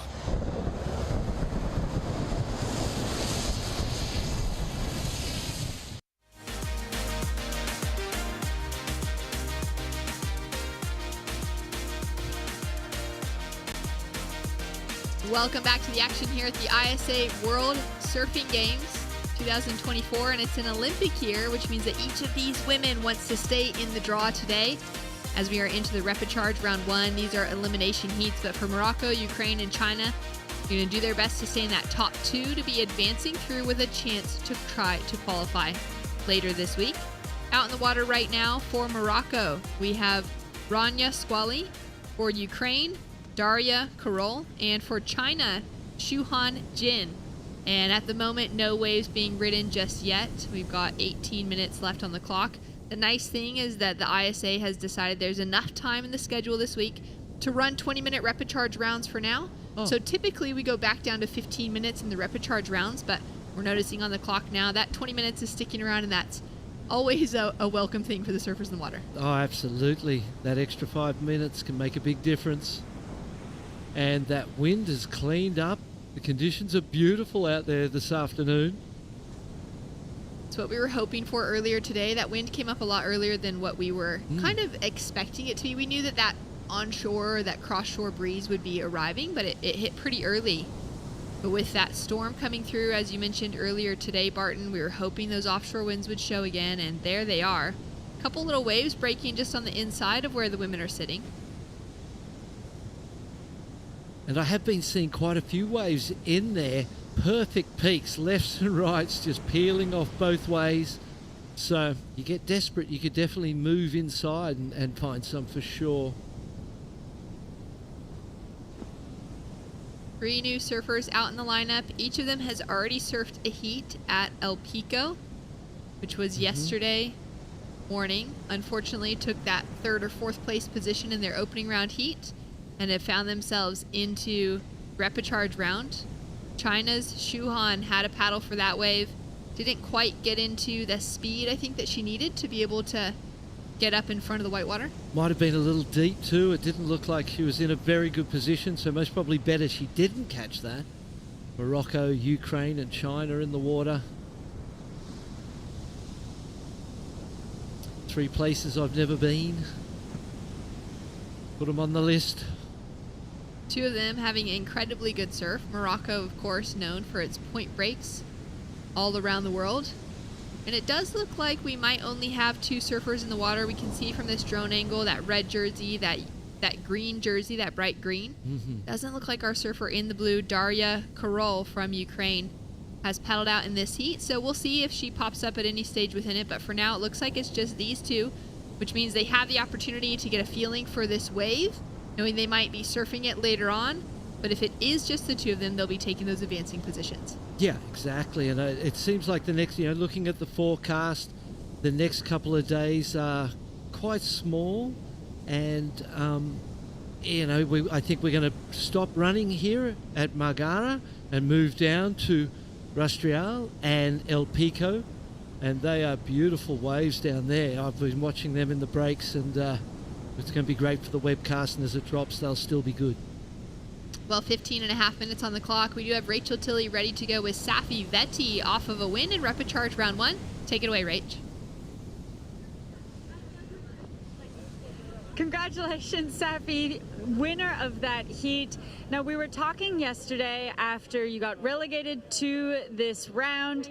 You were feeling like you just weren't on your game yesterday. You weren't pushing it enough. How did you feel out there today coming back from that?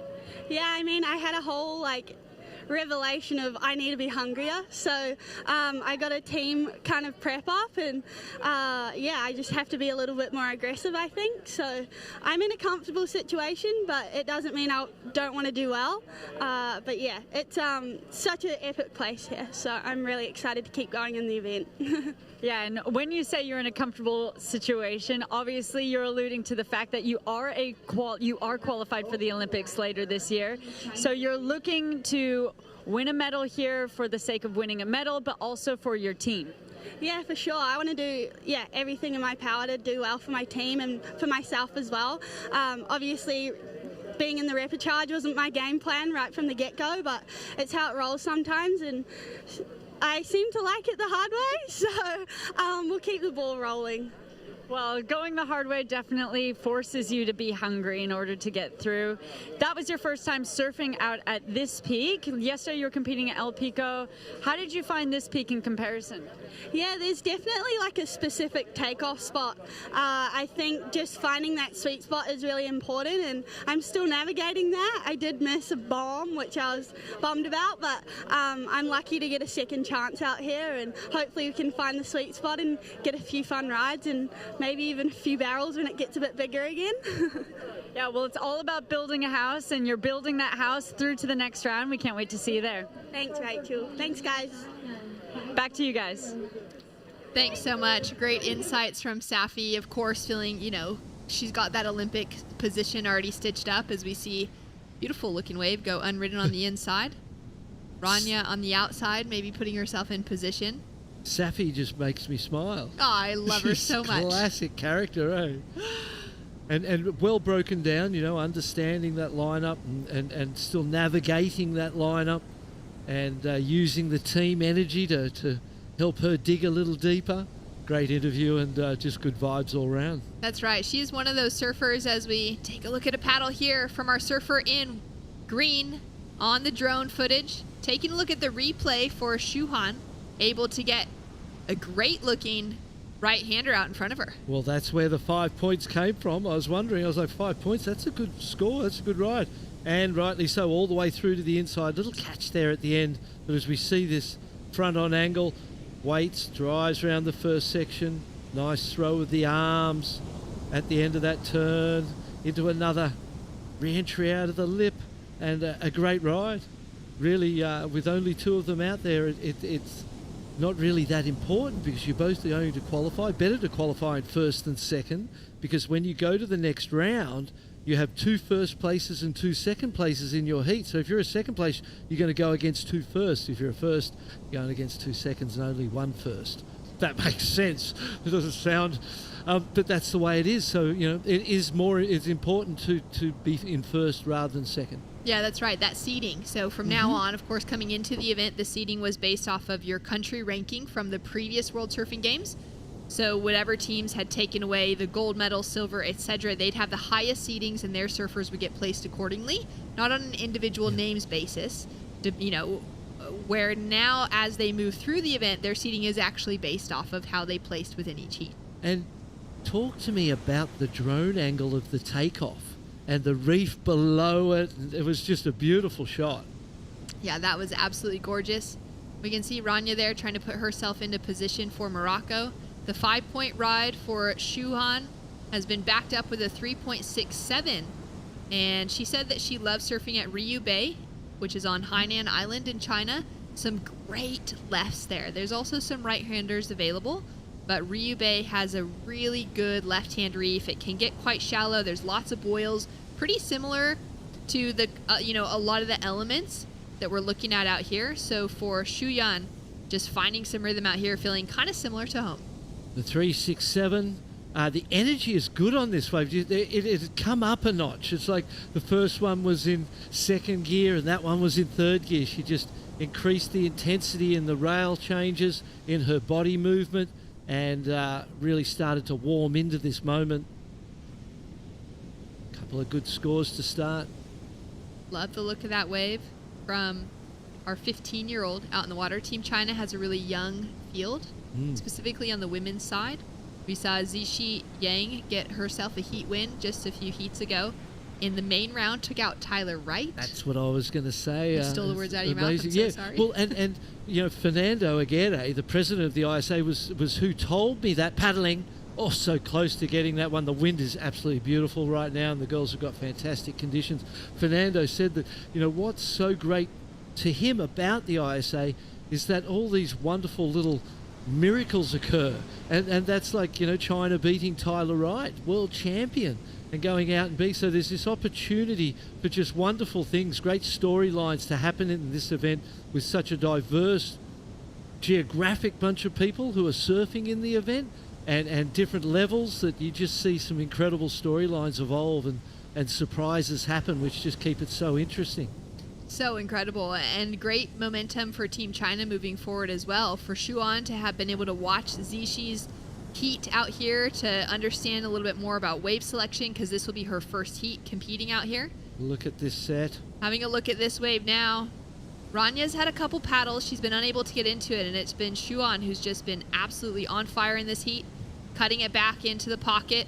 Now driving down the line, pumping a bit of rail-to-rail work here to hit the lip. She could eye off that section for a while as she headed towards it. What could she do differently there, Barton, to be able to capitalize? Just, I think you need to go a little more vertically at the start, and then whip it straight back around and get that nose facing to the shore out of the top. If you get up there and then leave the board sort of sideways, that whole rail is there to catch. But if you can get it up, whip it around and have the nose facing down the face of the wave and to the shore, that's your best chance of getting out of one of those sort of manoeuvres. For Rania as well, I'd really like her to just start catching anything, because no one else is out there. You're going to get through in the right position or not. Just start surfing, catching waves, and build some momentum that way. Almost feels like, paddling out in a heat where there isn't that pressure now to have to actually try to advance. And not having more bodies out there would feel a bit more lonely, and you kind of get a feeling for the break when you have those other surfers that are also picking the eyes out of things, and you're all doing it together. Go. So Rania now up and riding for Team Morocco, 16 years old, out of Casablanca. Nice. And a great looking backhand attack on her as she snaps through for that second ride. She's been competing since she was about 10 years old. Has started surfing as a 4-year-old and has had quite a few major moments within her competitive surfing back in Morocco. Just as a little Grom at 12 years old, she took a second place in the under-18 Moroccan Championships. From there, she's gone on to be the winner of the Moroccan Championships across every single age division between the U14s, the U16s, and the U18s. She's finished in the top 4 within the Opens division, which has qualified her for this event here. But it's amazing to know, that pathway for her, especially being just outside or, within that European region, but that North Africa kind of location. She started competing now in the European qualifying series in those junior events, and she'll have a great future ahead of her, having that exposure, but also having some really incredible surf back at home. Yeah, so she is the future of Moroccan surfing for the ladies. And that first ride, 2.6, and then 1.3, so a couple of scores in for her. But we saw what she's capable of, and that backhand looked great. And see a smile on her face there. And she's got Ramsey Bukayev to emulate and to look up to, and to have help guide her through her career. That's going to be invaluable. Yeah, it's incredible to have some of those figures on different teams coming in. Morocco's a perfect example of that.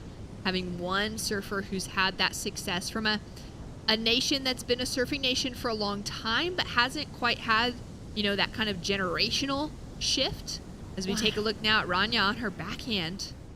This is a great opportunity just to get a few, as we saw there, and just stick it up into the lip, and put it too high so that you get that said, no, you're surfing conservative here because you want to bank a couple. Like you would in a normal heat. Because great point. You might be able to, just conservatively surf your way to second place, say, and advance through.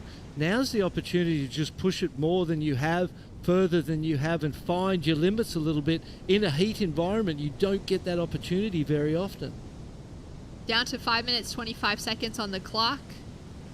2 of the 3 surfers within this heat have paddled out. We haven't seen Daria Korol for Ukraine. So we hope that she is okay. We've loved seeing that Ukrainian team here representing, and we wish her all the best. But at the moment, we're getting to see a great display of surfing. It's a little windsurfing as well from the pelicans. I love the way those birds, the seabirds, when they fly over a swell and they glide along the top of the wave and then they scoot off into the air and use it like it's a ramp like we do. And they get the same feeling, I'm sure, that buzz of using the wave as a ramp.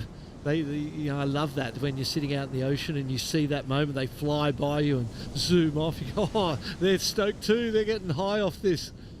Wonderful thing. That engagement with nature that surfers have, the depth of our relationship and connection to it. It is a very special thing as we see Shuan now up and riding. Oh, love that style into the first carve, sets it up for the second. Wow. Great speed within her surfing. Yeah, fluidity between those first two turns.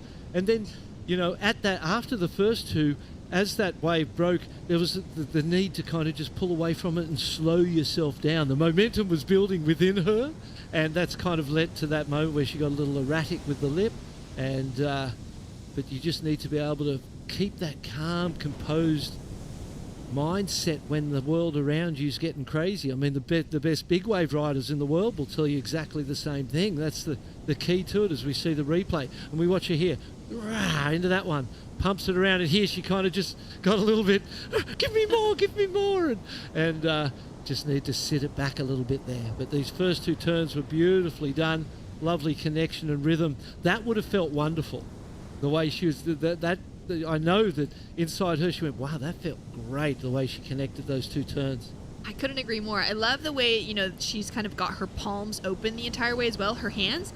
It's a really similar style, a different type of surfing, but what we see from Alice Lemoyne, who's one of the top surfers on the longboard tour. And Alice always surfs. She's a fantastic shortboarder as well. I've seen her compete in the QS over the years, but she's become a world champion on the ISA side of things through longboarding.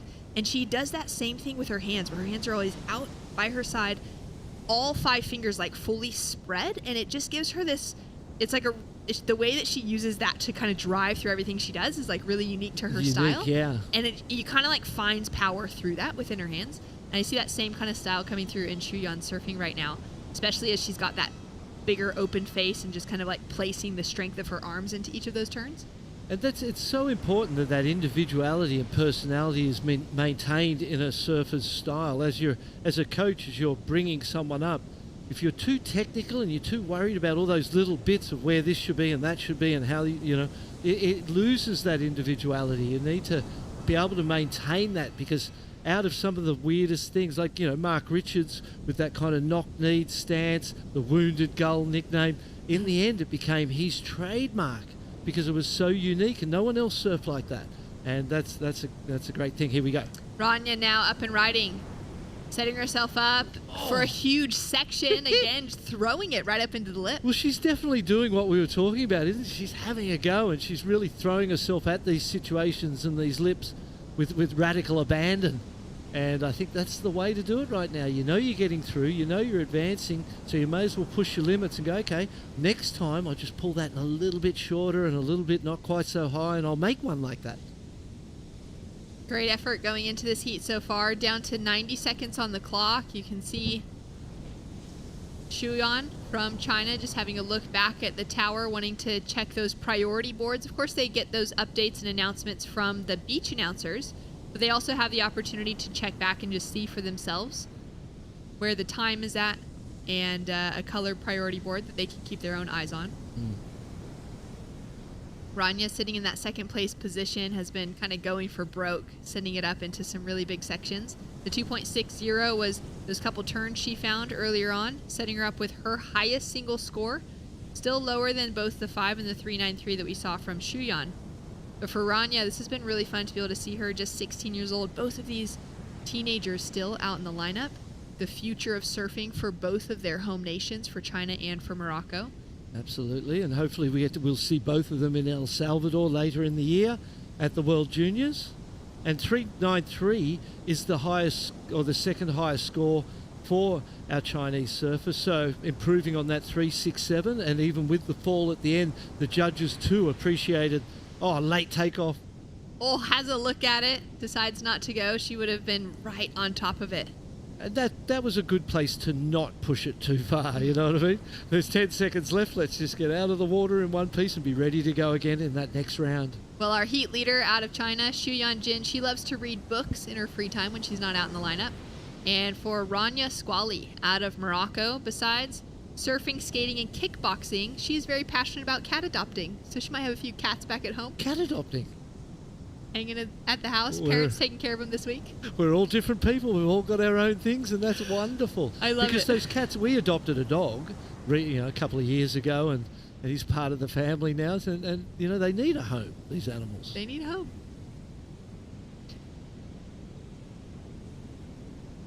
Well, that was a great heat number 3. Both surfers that were competing in it will be advancing through into the next round. And we'll be in tomorrow. We've got more heats to come. Let's take a look at what we've been up to thus far. The best wave of the heat so far, Chris, a 4.67, and this was the wave that you were talking about. Real smooth, nothing real critical, but just tickety see.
Welcome back to the action. We're tracking with our women's repechaje round 1, heat number 4 from the Czech Republic. Jana Kosova up against Great Britain's Lauren Sandlin and South Korea's Suok Hung out in the water. We've already got one small score on the board for Suok as a 0.23, so just a quick in and out. And waiting now for Jana and for Lauren to get their opening rides. And speaking of it, Jana up and riding as we just grab the tail end of this wave. She'll kick out on the inside, have a solid size set to duck dive on her way back out into the lineup. And she'll be putting a score on the board, which will leave Lauren Sandlin out the back, potentially with priority, having the opportunity to get herself a piece of the puzzle. Korea, Great Britain, Czech Republic. And how was that highlight package in the break from the men out here at El Pico? That surfing was electric. There was some incredible surfing, so fast, so powerful, sharp, big airs, carving rail turns, and then just this amazing utilization of small waves. That shows you exactly what's been going on at El Pico, and I imagine tomorrow, this particular break we're surfing here, Jana got a 133 on her first, will shut down with the diminishing swell, and we'll go down and we'll run on Rastrial, that's it, Rastrial and El Pico, and those two waves look fantastic. High performance, small wave surfing coming up the next few days. Yeah, it looks really exciting. That's likely where we'll be running contests tomorrow. It's great to be able to get both the men and the women acquainted with Margara, with the hope that exactly. maybe by the end of the waiting period, there's a pulse in the swell next weekend that if it stays true to what it's showing at the moment, we could potentially be running finals here at Margara again as the wave with the most consequence. But incredible venue here in Arecibo that allows 3 different breaks so close together with so much scoring potential for each of them. Yeah, incredible. And the one that we're not running on today, I was looking at it, it's pumping too, and the free surfers are having a great time. Yeah. And what that will do in terms of the crowd is, at the moment, there's, would you call it 500 metres between us and where Margara? Yeah, it's about a 5-minute walk maybe. Yeah, it's quite a distance from Margara to El Pico, but Rastrial is just next door to El Pico, and that'll condense all of the people and all of the crowd. There's tens of thousands of people out there. It's a massive crowd, and it'll stay that way for the whole event. So the Puerto Ricans out in force, stoked on ISA, stoked on World Surfing, and here to support. Good vibes all round. Lauren Sandland, the 18-year-old representing Great Britain on her opening ride. Speed check as she drives down the line. She could see that wave was starting to close out. Wanted to be able to lay down the rail on her opening turn, but unfortunately just caught off. So small scores across the board for each of our surfers. And Lauren was able to take away a win in the Opens division, the 18-year-old out of Cornwall, for the British Championships. Just a few months ago in October that qualified her for this team to be representing here. So a huge opportunity for her to be competing on a team that has had a few other surfers a little bit older than her that have kind of held down those positions for the World Surfing Games over the years. So it's great to see Lauren in the conversation now. As we see a quick in and out there from Suok Hong out of South Korea. We'll get back to that in a moment though, because we know that Rachel Tilley is standing by with the winner of that last heat. I'm watching. Congratulations on your heat win. You had your teammate winning heat just a couple of heats ago. Were you able to get any advice from her or direction out there on how to handle your heat? 首先恭喜你赢下比赛了，因为你的队友在前2组也赢下了比赛。你有从他这儿得到什么建议或者是一些这个有用的信息吗？就是我的队友给足了我很多的自信，他们也很鼓励我，然后他们告诉我这个浪应该怎么去冲，给我很多的建议。Thank you. Yeah, they give us a lot of advice, especially how to surf this kind of condition. Yeah, the conditions have been changing a lot rapidly throughout the day. Being in the repecharge round can bring a lot of nerves, but you handled them really well. What are your strategies to keep your composure before a heat? 就是你掉到复活赛以后是如何去保持镇定的？因为这一整天的浪变化特别大，特别是现在这个潮位也比较低，你是怎么做的？多观察在赛场上，多看浪，然后掉复活也没有关系，就是自己教练和运动员都给足了自信，然后呢给足我信心，然后掉到复活也是发挥自己的水平就行了。She tried her best, even though the dropping to the rubber charge, she just keep calm down and watch the condition changing all the day. Yeah, and the teammates and the coach give her enough courage and confidence.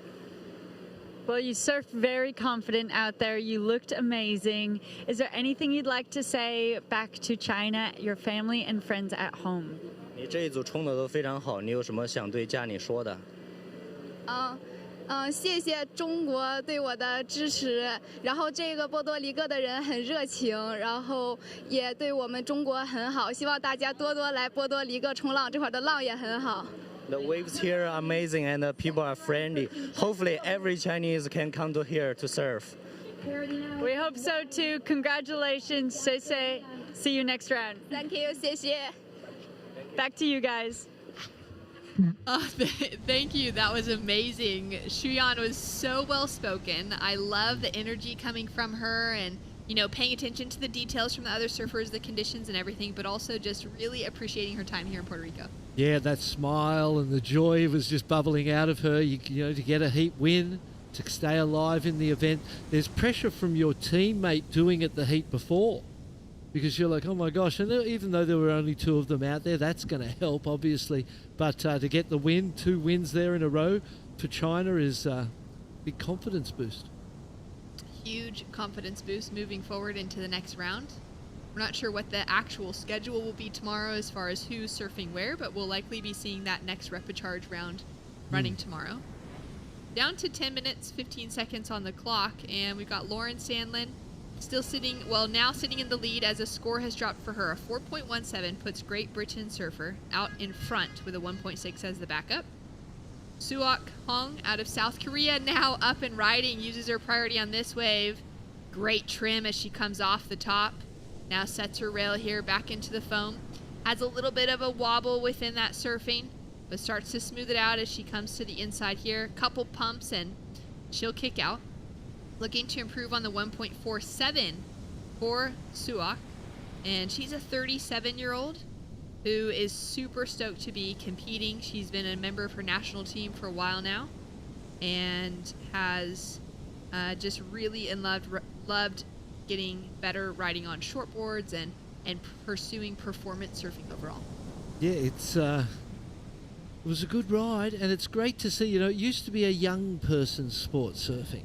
And that's one of the greatest changes that we've seen is that, you know, what was considered old a few decades ago is now young, and people are competing at ages we never imagined possible, and it's just meant that we're all still in this surfing game. So, you know, I never imagined you'd be 60 and still surfing. It was like, people used to always say to you, when are you going to give up this childish thing and get a real job or do something serious with your life? I'd be like, never. But I didn't imagine it would be forever. Yeah, that you could actually just continue saying, well, never. Never. 9 minutes on the clock as we see Jana now up and riding for the Czech Republic. Nice carve, staying low and compressed. Great section opening up in front of her. Love that style, the way that back knee's kind of dropped on her board as she's coming through those speedier sections. Nice little snap on the inside to finish as well. Jana's a surfer that took up surfing a bit later in life, so she's 31 years old now, but learned how to surf as a 20-year-old when she was studying and traveling abroad. For the very first time, she saw the ocean and decided to try surfing on that same trip. Absolutely fell in love with it. And since then, she's moved herself from Prague, from Czechia, where she's been living, or where she was raised, and has been spending most of her time living in Lisbon. So now she's right on the coast. She's able to surf in Portugal as much as possible. Yes. There's a lot of good goofy footers down there too, and Teresa Bonvilar doesn't look all that different, so that would be perhaps someone she could be inspired by and have a look at the approach and the way she surfs, and perhaps she's already done that, having seen the way that she's approaching these waves. Yeah, that is a really good likeness to her style, especially with that little drop knee on the back. As we take a look now at Lauren, starting to open up here in this heat, setting herself up with a great second turn into a heavy section, and she nails the finish. And you know, one of the things when you're surfing a heat in this event and you're against people from nations you didn't even know had surfers, you don't know how they surf, how they perform, what level they're at. There's a nervousness in that when you don't know people. When you know them, at least you know what you're up against. So I feel like for Lauren, there was a nervousness on those first couple of rides that on that wave, she felt settled. She'd heard what her opponents were getting, and she was like, hey, you know what, I'm a shotty. I think I'm winning this thing. And I felt that confidence in that last ride. It was much more aggressive and at the same time as fluid, and she just looked way more comfortable on that one than she had on the previous. I agree. I think having the repecharge rounds, we'll get back to that in a second because we'll take a look here at this wave from Lauren. Wraps it back into the white water. Another wrap here. Obviously a replay of that last, and then a nice closeout turn. Going to be the highest score of this heat so far, and the highest score for her, I imagine. Comes through as a 5.23, Barton. Oh, yep, there you go. Nice wrapping cutback into this next turn. See the energy in the body? See how she's just moving everything so much more fluidly and freely than she was on those first couple of rides. So the confidence is coming. The scores are in. She's going to take a win.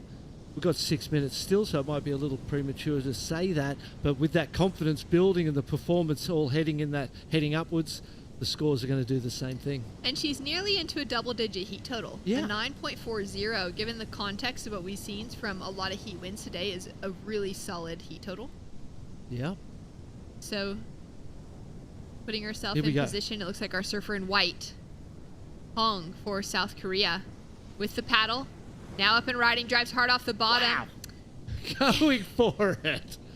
Radical. Just takes the lip to the face, but absolutely charging a little late to the section.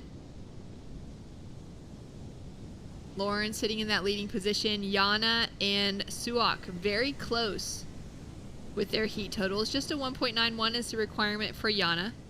She is sitting with priority, so she's in a nice position to get herself onto a decent wave. She's going to possibly have a paddle for this one, has a look at it, decides not to go. On the inside, Suak is going to turn. And she's up to her feet a little late on the drop, but makes it. Wow. Critical late drop. On her longer ride before, the long one that she had, there was this moment where I was looking at the front foot, and you imagine if your stance is square, so your feet are quite square, say like a snowboarder, and they're across the board, as soon as that upper body rotates, it connects with the hips early. If your front foot is open a little and heading towards sort of straight, pointing towards the nose, it opens your hips up, and the upper body rotation doesn't connect with the hips for a long time. And I saw for Suak the front foot, and I was like, wow, I think there's the opportunity to square that front foot up in that stance, and it would help her, would give her more stability in the stance, and it would allow that upper body rotation to connect earlier and give her a more sensitive and quicker connection to her turns. So a little bit of coaching there from the sideline for Korea. Oh, it's incredible. For so many surfers, this week, a lot of it means coming together as a surfing community and kind of having those opportunities to learn and grow, whether from it's feedback from Yeah. each other, feedback from their own teams, but also to be able to have some conversations with the greats of our sport, from world champions like yourself. Barton, you're one of many world champions that we have present here this week. And, imagine the opportunity for someone like Suak to be able to have that advice coming from that sort of background. As we take a look now at Lauren, you're right. She's just starting. She was just getting warmed up earlier on, and now we're starting to see this is the future of British surfing, the future of that English contingency coming out of Cornwall, but representing Great Britain as a whole for, any events towards the qualifying, anything qualifying towards the Olympics. And that was some incredible rail work. That was a beautiful turn. Confidence is just starting to build. It's like you can feel it and see it right in front of our eyes through the opportunity to get that repetition. It's a great opportunity as well at the ISAs with a repecharge round included, because in any other event, you'd be out already and kind of a bit down and unable to sort of figure things out, as we see Yana go down on the takeoff.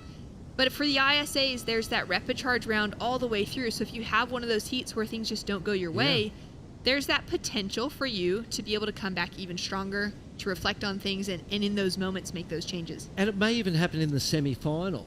It happens the whole way along the event. So to have that backstop there and to give yourself a second chance is a wonderful part of developing and growing the sport internationally. Judge is having a good long think about this. Sorry, Shannon. That's okay. Because that was a beautiful turn. I think that's the best score of the heat, even though it was a single turn. It was a beauty. And that's the sort of surfing, if she can continue to do that, Lauren Sandlin, she will go a long way in the event.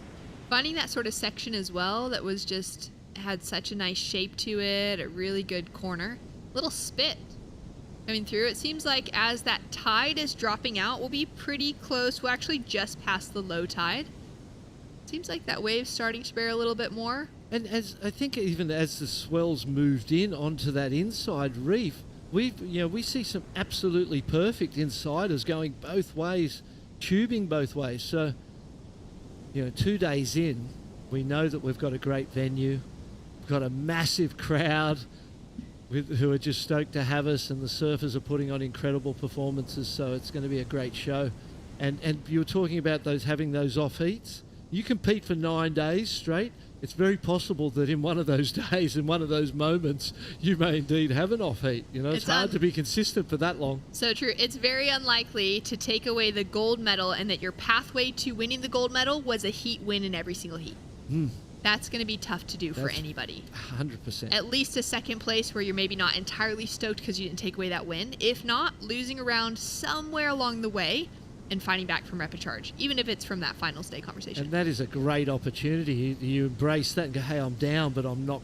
Did someone say that they're down, but they're not out? So, late drop.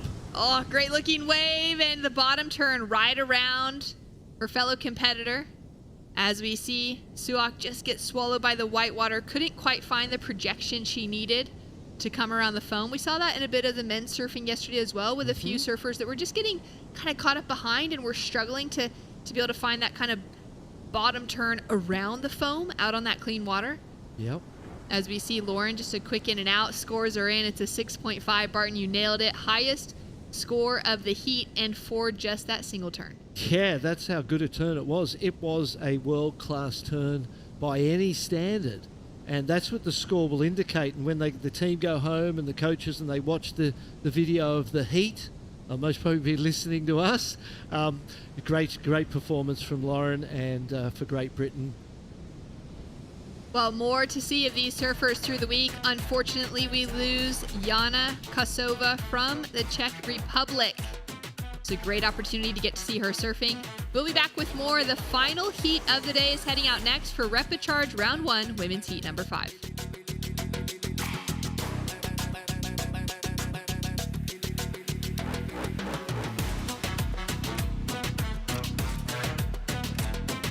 When Paris finally said, no, we're going to do a whole different thing. We're going to Chopu. It's like we all went, oh my God, what an amazing idea. Chopu is one of the most incredible waves, probably a wonder of the world. And it's just sort of like a whole nother world out there. It's godlike, it's quiet, serene, beautiful. Then you have this glorious wave that comes off a reef, and it's so powerful and so beautiful. I think Chopu has the opportunity to capture the imagination visually for what people think surfing is. The wave at Teahupo is super scary and beautiful at the same time. I have to give them a lot of props for the courage of making a commitment to Tahiti. I think it'll be a really exciting way to showcase all the athletes and their talent. I think it's going to be very good.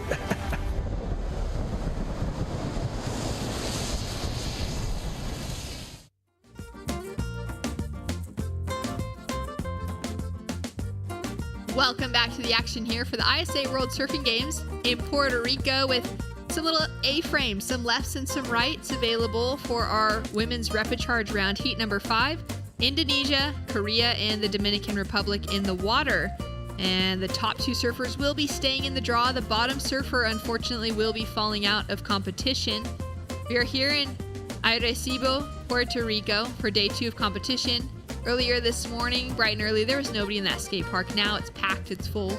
I'm sure there's a few of the surfers that would like to be on that side as well. Look at all the amenities along the beachfront there, the parks, and it wasn't so long ago that this area, this part, wasn't as beautiful and developed as it is now, and apparently it's just growing year by year, and this is going to help a lot, this event. Well, with a quality wave like this out front for surfers like Jasmine Stutter out of Indonesia to just rip apart, it's no wonder this place is starting to develop. Great start for Jasmine, first score to come through. She's in the water up against Jae-hee Seo out of South Korea and Eva Julia Mota out of the Dominican Republic. So Jasmine with a solid start under her feet. That's going to feel really nice. 3 surfers out in the lineup. Top 2 will be advancing through. Similar waves to Indonesia here, really, especially now with that beautiful offshore wind blowing in the afternoon. Conditions have glassed off, cleaned up. It's just beautiful out there, and Indonesia's like that a lot. We've had a flurry of different conditions throughout today. Yeah. Was kind of clean still this morning, but those offshore winds were a little bit strong even. For those of you that are tuning in online, join us at ISA Surfing. Anywhere that you're on social media, be sure to tag at ISA Surfing if you're in around the contest side, if you're posting any photos, and continue to see more of Puerto Rico as well at Discover Puerto Rico for some great surf footage. I'm sure that there's a lot of images they want going out to the world, and then maybe a few that they still just kind of keep hidden because their surf community doesn't want the world to entirely understand the quality of waves that are on offer here. Well, that would be fair if you were a local and you were like, okay, you can expose these three, not the other ones around the corner here and the corner there. And, I suppose essentially all coastlines of the island get surf in certain conditions. That's a great place to be. And congratulations to that young lady. Very stoked to see Great Britain with another victory here at the ISA World Surfing Games for Lauren Sandlin. And we're into our final heat of the day, heat number 5 of the women's repechage round 1. We've got plenty more heats within this round, 16 in total, but we're going to call it quits for the day. That was the call from early this morning, recognizing that with a 7 a.m. start, it's been a very big day of competition across the board. Ava now up and riding. Love that style as she just kind of drove off the bottom into that first turn. Getting a boogie on there for sure. Well, 15 minutes remaining on the clock. Let's go down to the beach to catch up with Rachel, Tilly, and Lauren Sandlin. Congratulations on your heat win. There's a lot of excitement from yourself, from your team, all here of Great Britain. How does that feel out there taking that heat win? It feels really good to get the win, a really big confidence builder to me, and even better to have the whole of GB team supporting me on the beach and stuff. It's really good. Well, having one of the last heats of the day, the second to last heat of the day, how did you manage keeping that energy up all day? Were you watching the conditions change? What did your day look like today in preparation? I was kind of just chilling out for most of the day, got a quick free surf down at the other peak to get a feel for the board and stuff. And then the last couple of hours just getting in the zone, watching the waves, and yeah, it's been really fun doing it too. And you looked amazing on your board, dropped some solid scores. Talk to us about the equipment that you're on. This is a Paizel Shadow. It goes really well in these kind of waves and really good at holding the rail in steep sections, and felt really good out there. Well, lots of excitement and happiness from your team here. I'm sure back with your family and country as well. Is there anything you'd like to say back home? Just thanks so much to everyone that's been watching and supporting the whole of the GP team, and hopefully more heat wins to come. Absolutely. We look forward to seeing you again. Congratulations. Thank you. Back to you guys. Yeah, Lauren. Yes. Support behind Lauren as we now take a look at live action with Jasmine Stutter of Indonesia into a great finish. Nearly rode out of it. And Shannon jinxed her. I'm so sorry, Jasmine. Your surfing has been great so far. I absolutely love it. And Jae-hee out of South Korea goes down over a heavy section. She's got that 0.43 on the board now with a second one.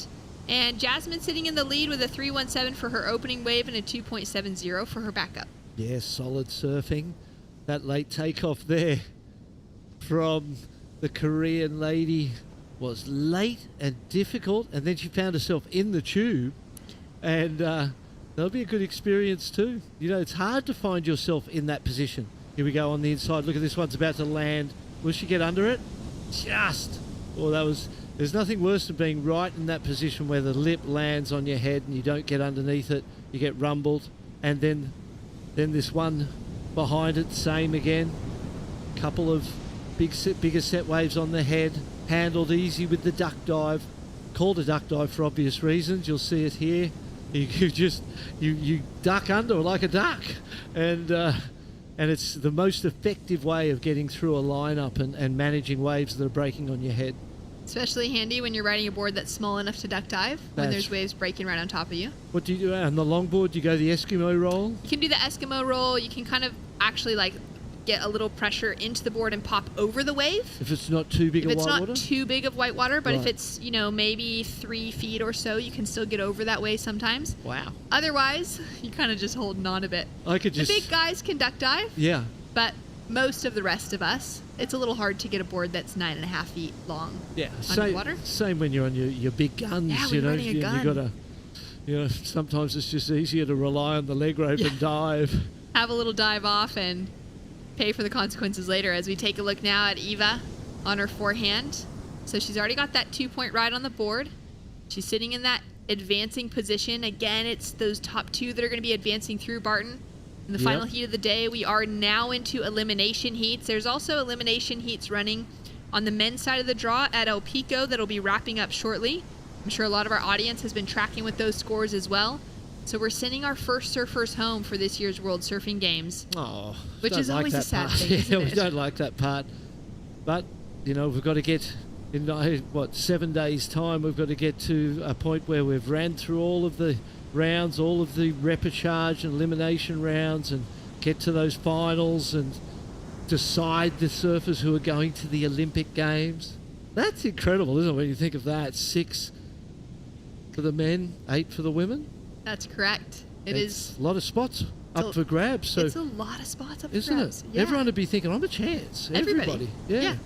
Especially an event like this where you have that second chance because of the repos and you kind of don't know who you're going to end up in a draw with. You could end up with a really challenging heat of surfers that are maybe already qualified. You could end up with one that seems potentially slightly easier. Yep.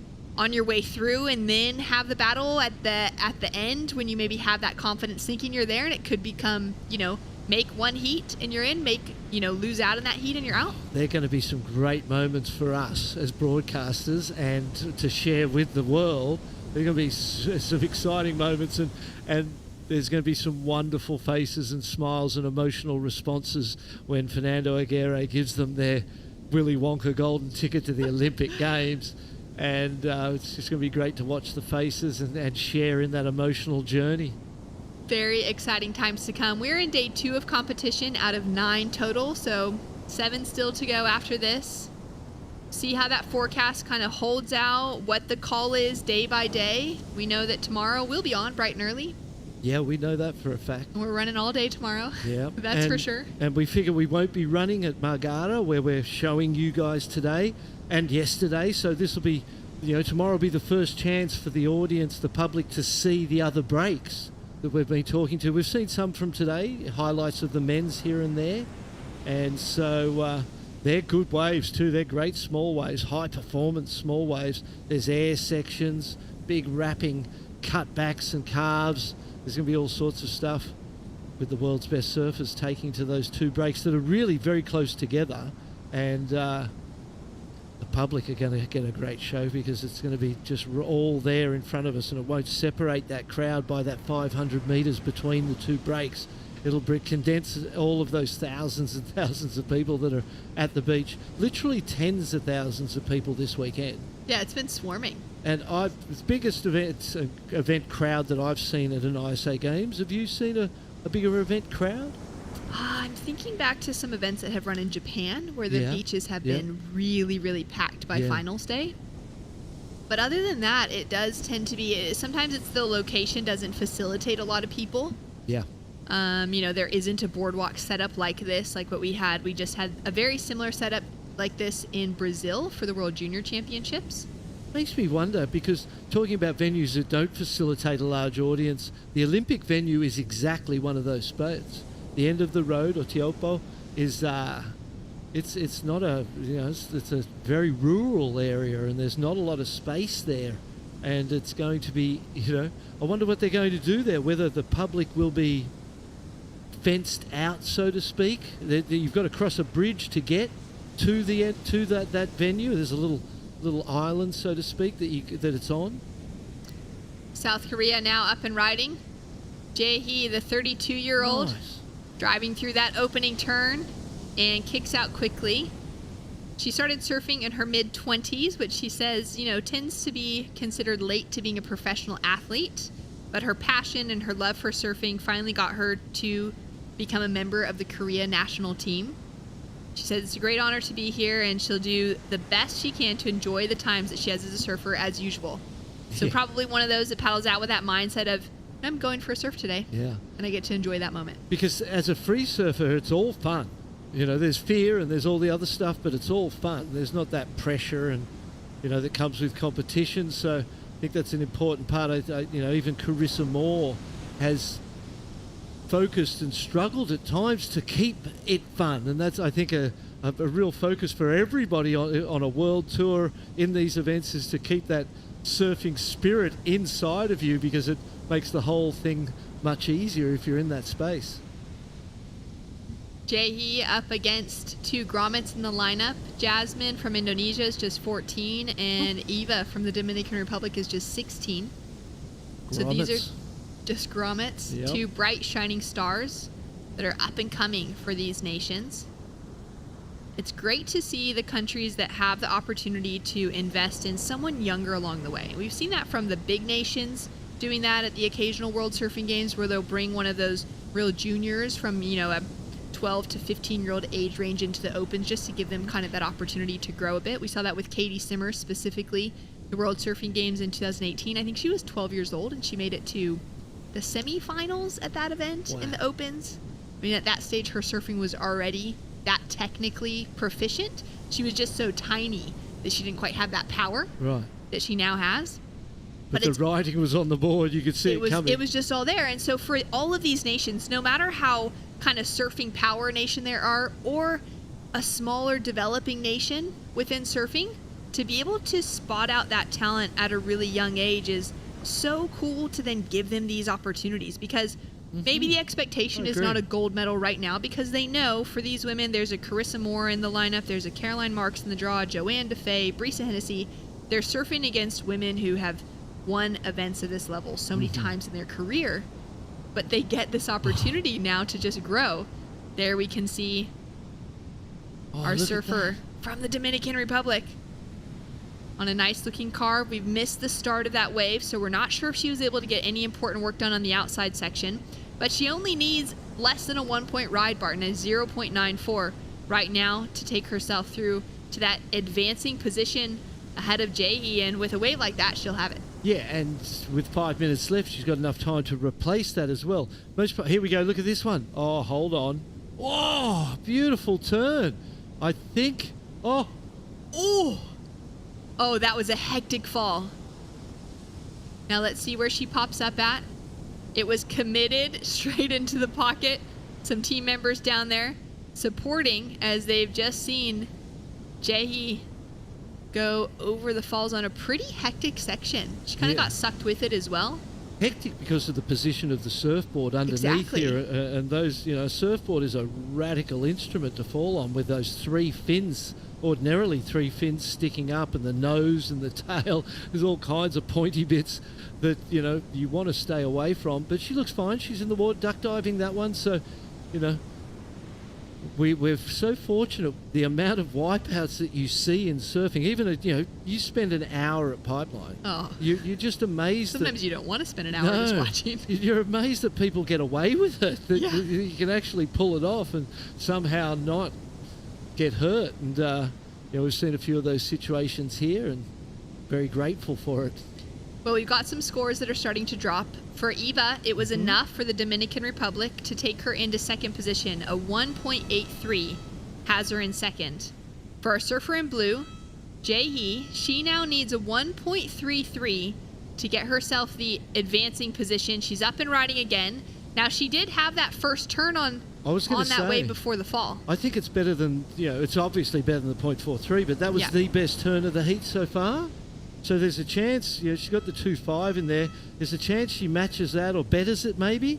Unfortunate, she didn't even need to go into the lip after that turn. She could have turned down and stayed away from the lip and completed that ride. There we go. It's a 2.73. It's plenty to get her back into the advancing position. It knocks Dominican Republic's Eva Mota down into that third place position. And Jasmine is unable to improve her heat lead with a couple scores that have fallen through for her last two. So we're down to 2 minutes, 45 seconds left in our final heat of the day. And we can see surfers getting in position. It's our surfer in the lead that's holding on to first priority. And it's going to be the surfer in third who's going to gain that second priority. You can see she's just a little bit farther out, still waiting for it to drop in onto the from the priority judges. But she should be out the back quicker, and that could give her the opportunity for one more shot to overtake South Korea. Yeah, 2 minutes, 20 seconds, still plenty of time, really. You can jump to your feet in that final 5 seconds, and it'll count. That 183 was a long ride, which most probably didn't need to be that long, you know, in terms of getting back out the back earlier, quicker. But she's got the second priority, as you suggested. It's a little ruffle, a different wind direction coming in right now. It's just changed, huh? Just changed. Just within this heat. But maybe it's from that cloud in the background there, because it looks like it's a little side shore, and maybe that there's some rain squalls maybe out the back there as well, and a bit of weather coming our way, which I've heard tomorrow's meant to have some wet weather. So we'll see how that pans out. But 1 minute 30, 3.23 is the ask. Well, it's become a more significant requirement, especially in the context Spartan, because that 3.23 would be the biggest score of this heat. Good point. So down to 1 minute 30 seconds on the clock. It's been a huge day of surfing for day 2 of competition. We've seen some outstanding heats in our second round of the main round. Those that have already been advancing through, we'll have surfers through to main round 3. We'll also have our second repecharge round kind of starting to be set. We'll have surfers that lost out in that main round 2, as well as the surfers that are advancing through from repecharge round 1. They'll meet up against each other tomorrow. Let's send our thanks and respect out to those that we've lost this afternoon. I'm sure, you know, just being a part of it is the win, really, and for a lot of people, a lot of nations, because you're representing your country, you're part of this global surfing community. But we appreciate all of you guys. Win, lose or draw, doesn't matter to Shannon and me. We're here to support all the way through. Oh, here we go. Go. 25 seconds. She needs this wave. Can she get... Oh, so putting herself in close. position, but just can't find that corner. Anything behind. To get into it. Look at it running. That's got the scoring potential Look at all that the one. way. Down to 10 seconds on the clock. We're paying attention to the surfers in the lineup to see if they're going to be able to get themselves one more wave. And it just doesn't quite look like it. We were hopeful there was going to be one more wave that was big enough with that peak. But it's going to be the 14-year-old Jasmine Stutter from Indonesia who takes away a win, advancing through. Jae-hee Seo out of South Korea advancing through as well. And unfortunately out of the event, Ava Julia Mota from the Dominican Republic goes to school in Palos Verdes in California and put together a great show. Well done. And thank you so much to everyone for tuning in today. Barton, it's always a pleasure to be able to call the action with you. Likewise, absolutely mate. Love the froth. Always enjoy it. Always enjoy it. Thanks to you for tuning in. Let's take a look at the highlights from everything that we've gotten to see so far, and we'll be back bright and early tomorrow morning for day 3 of competition.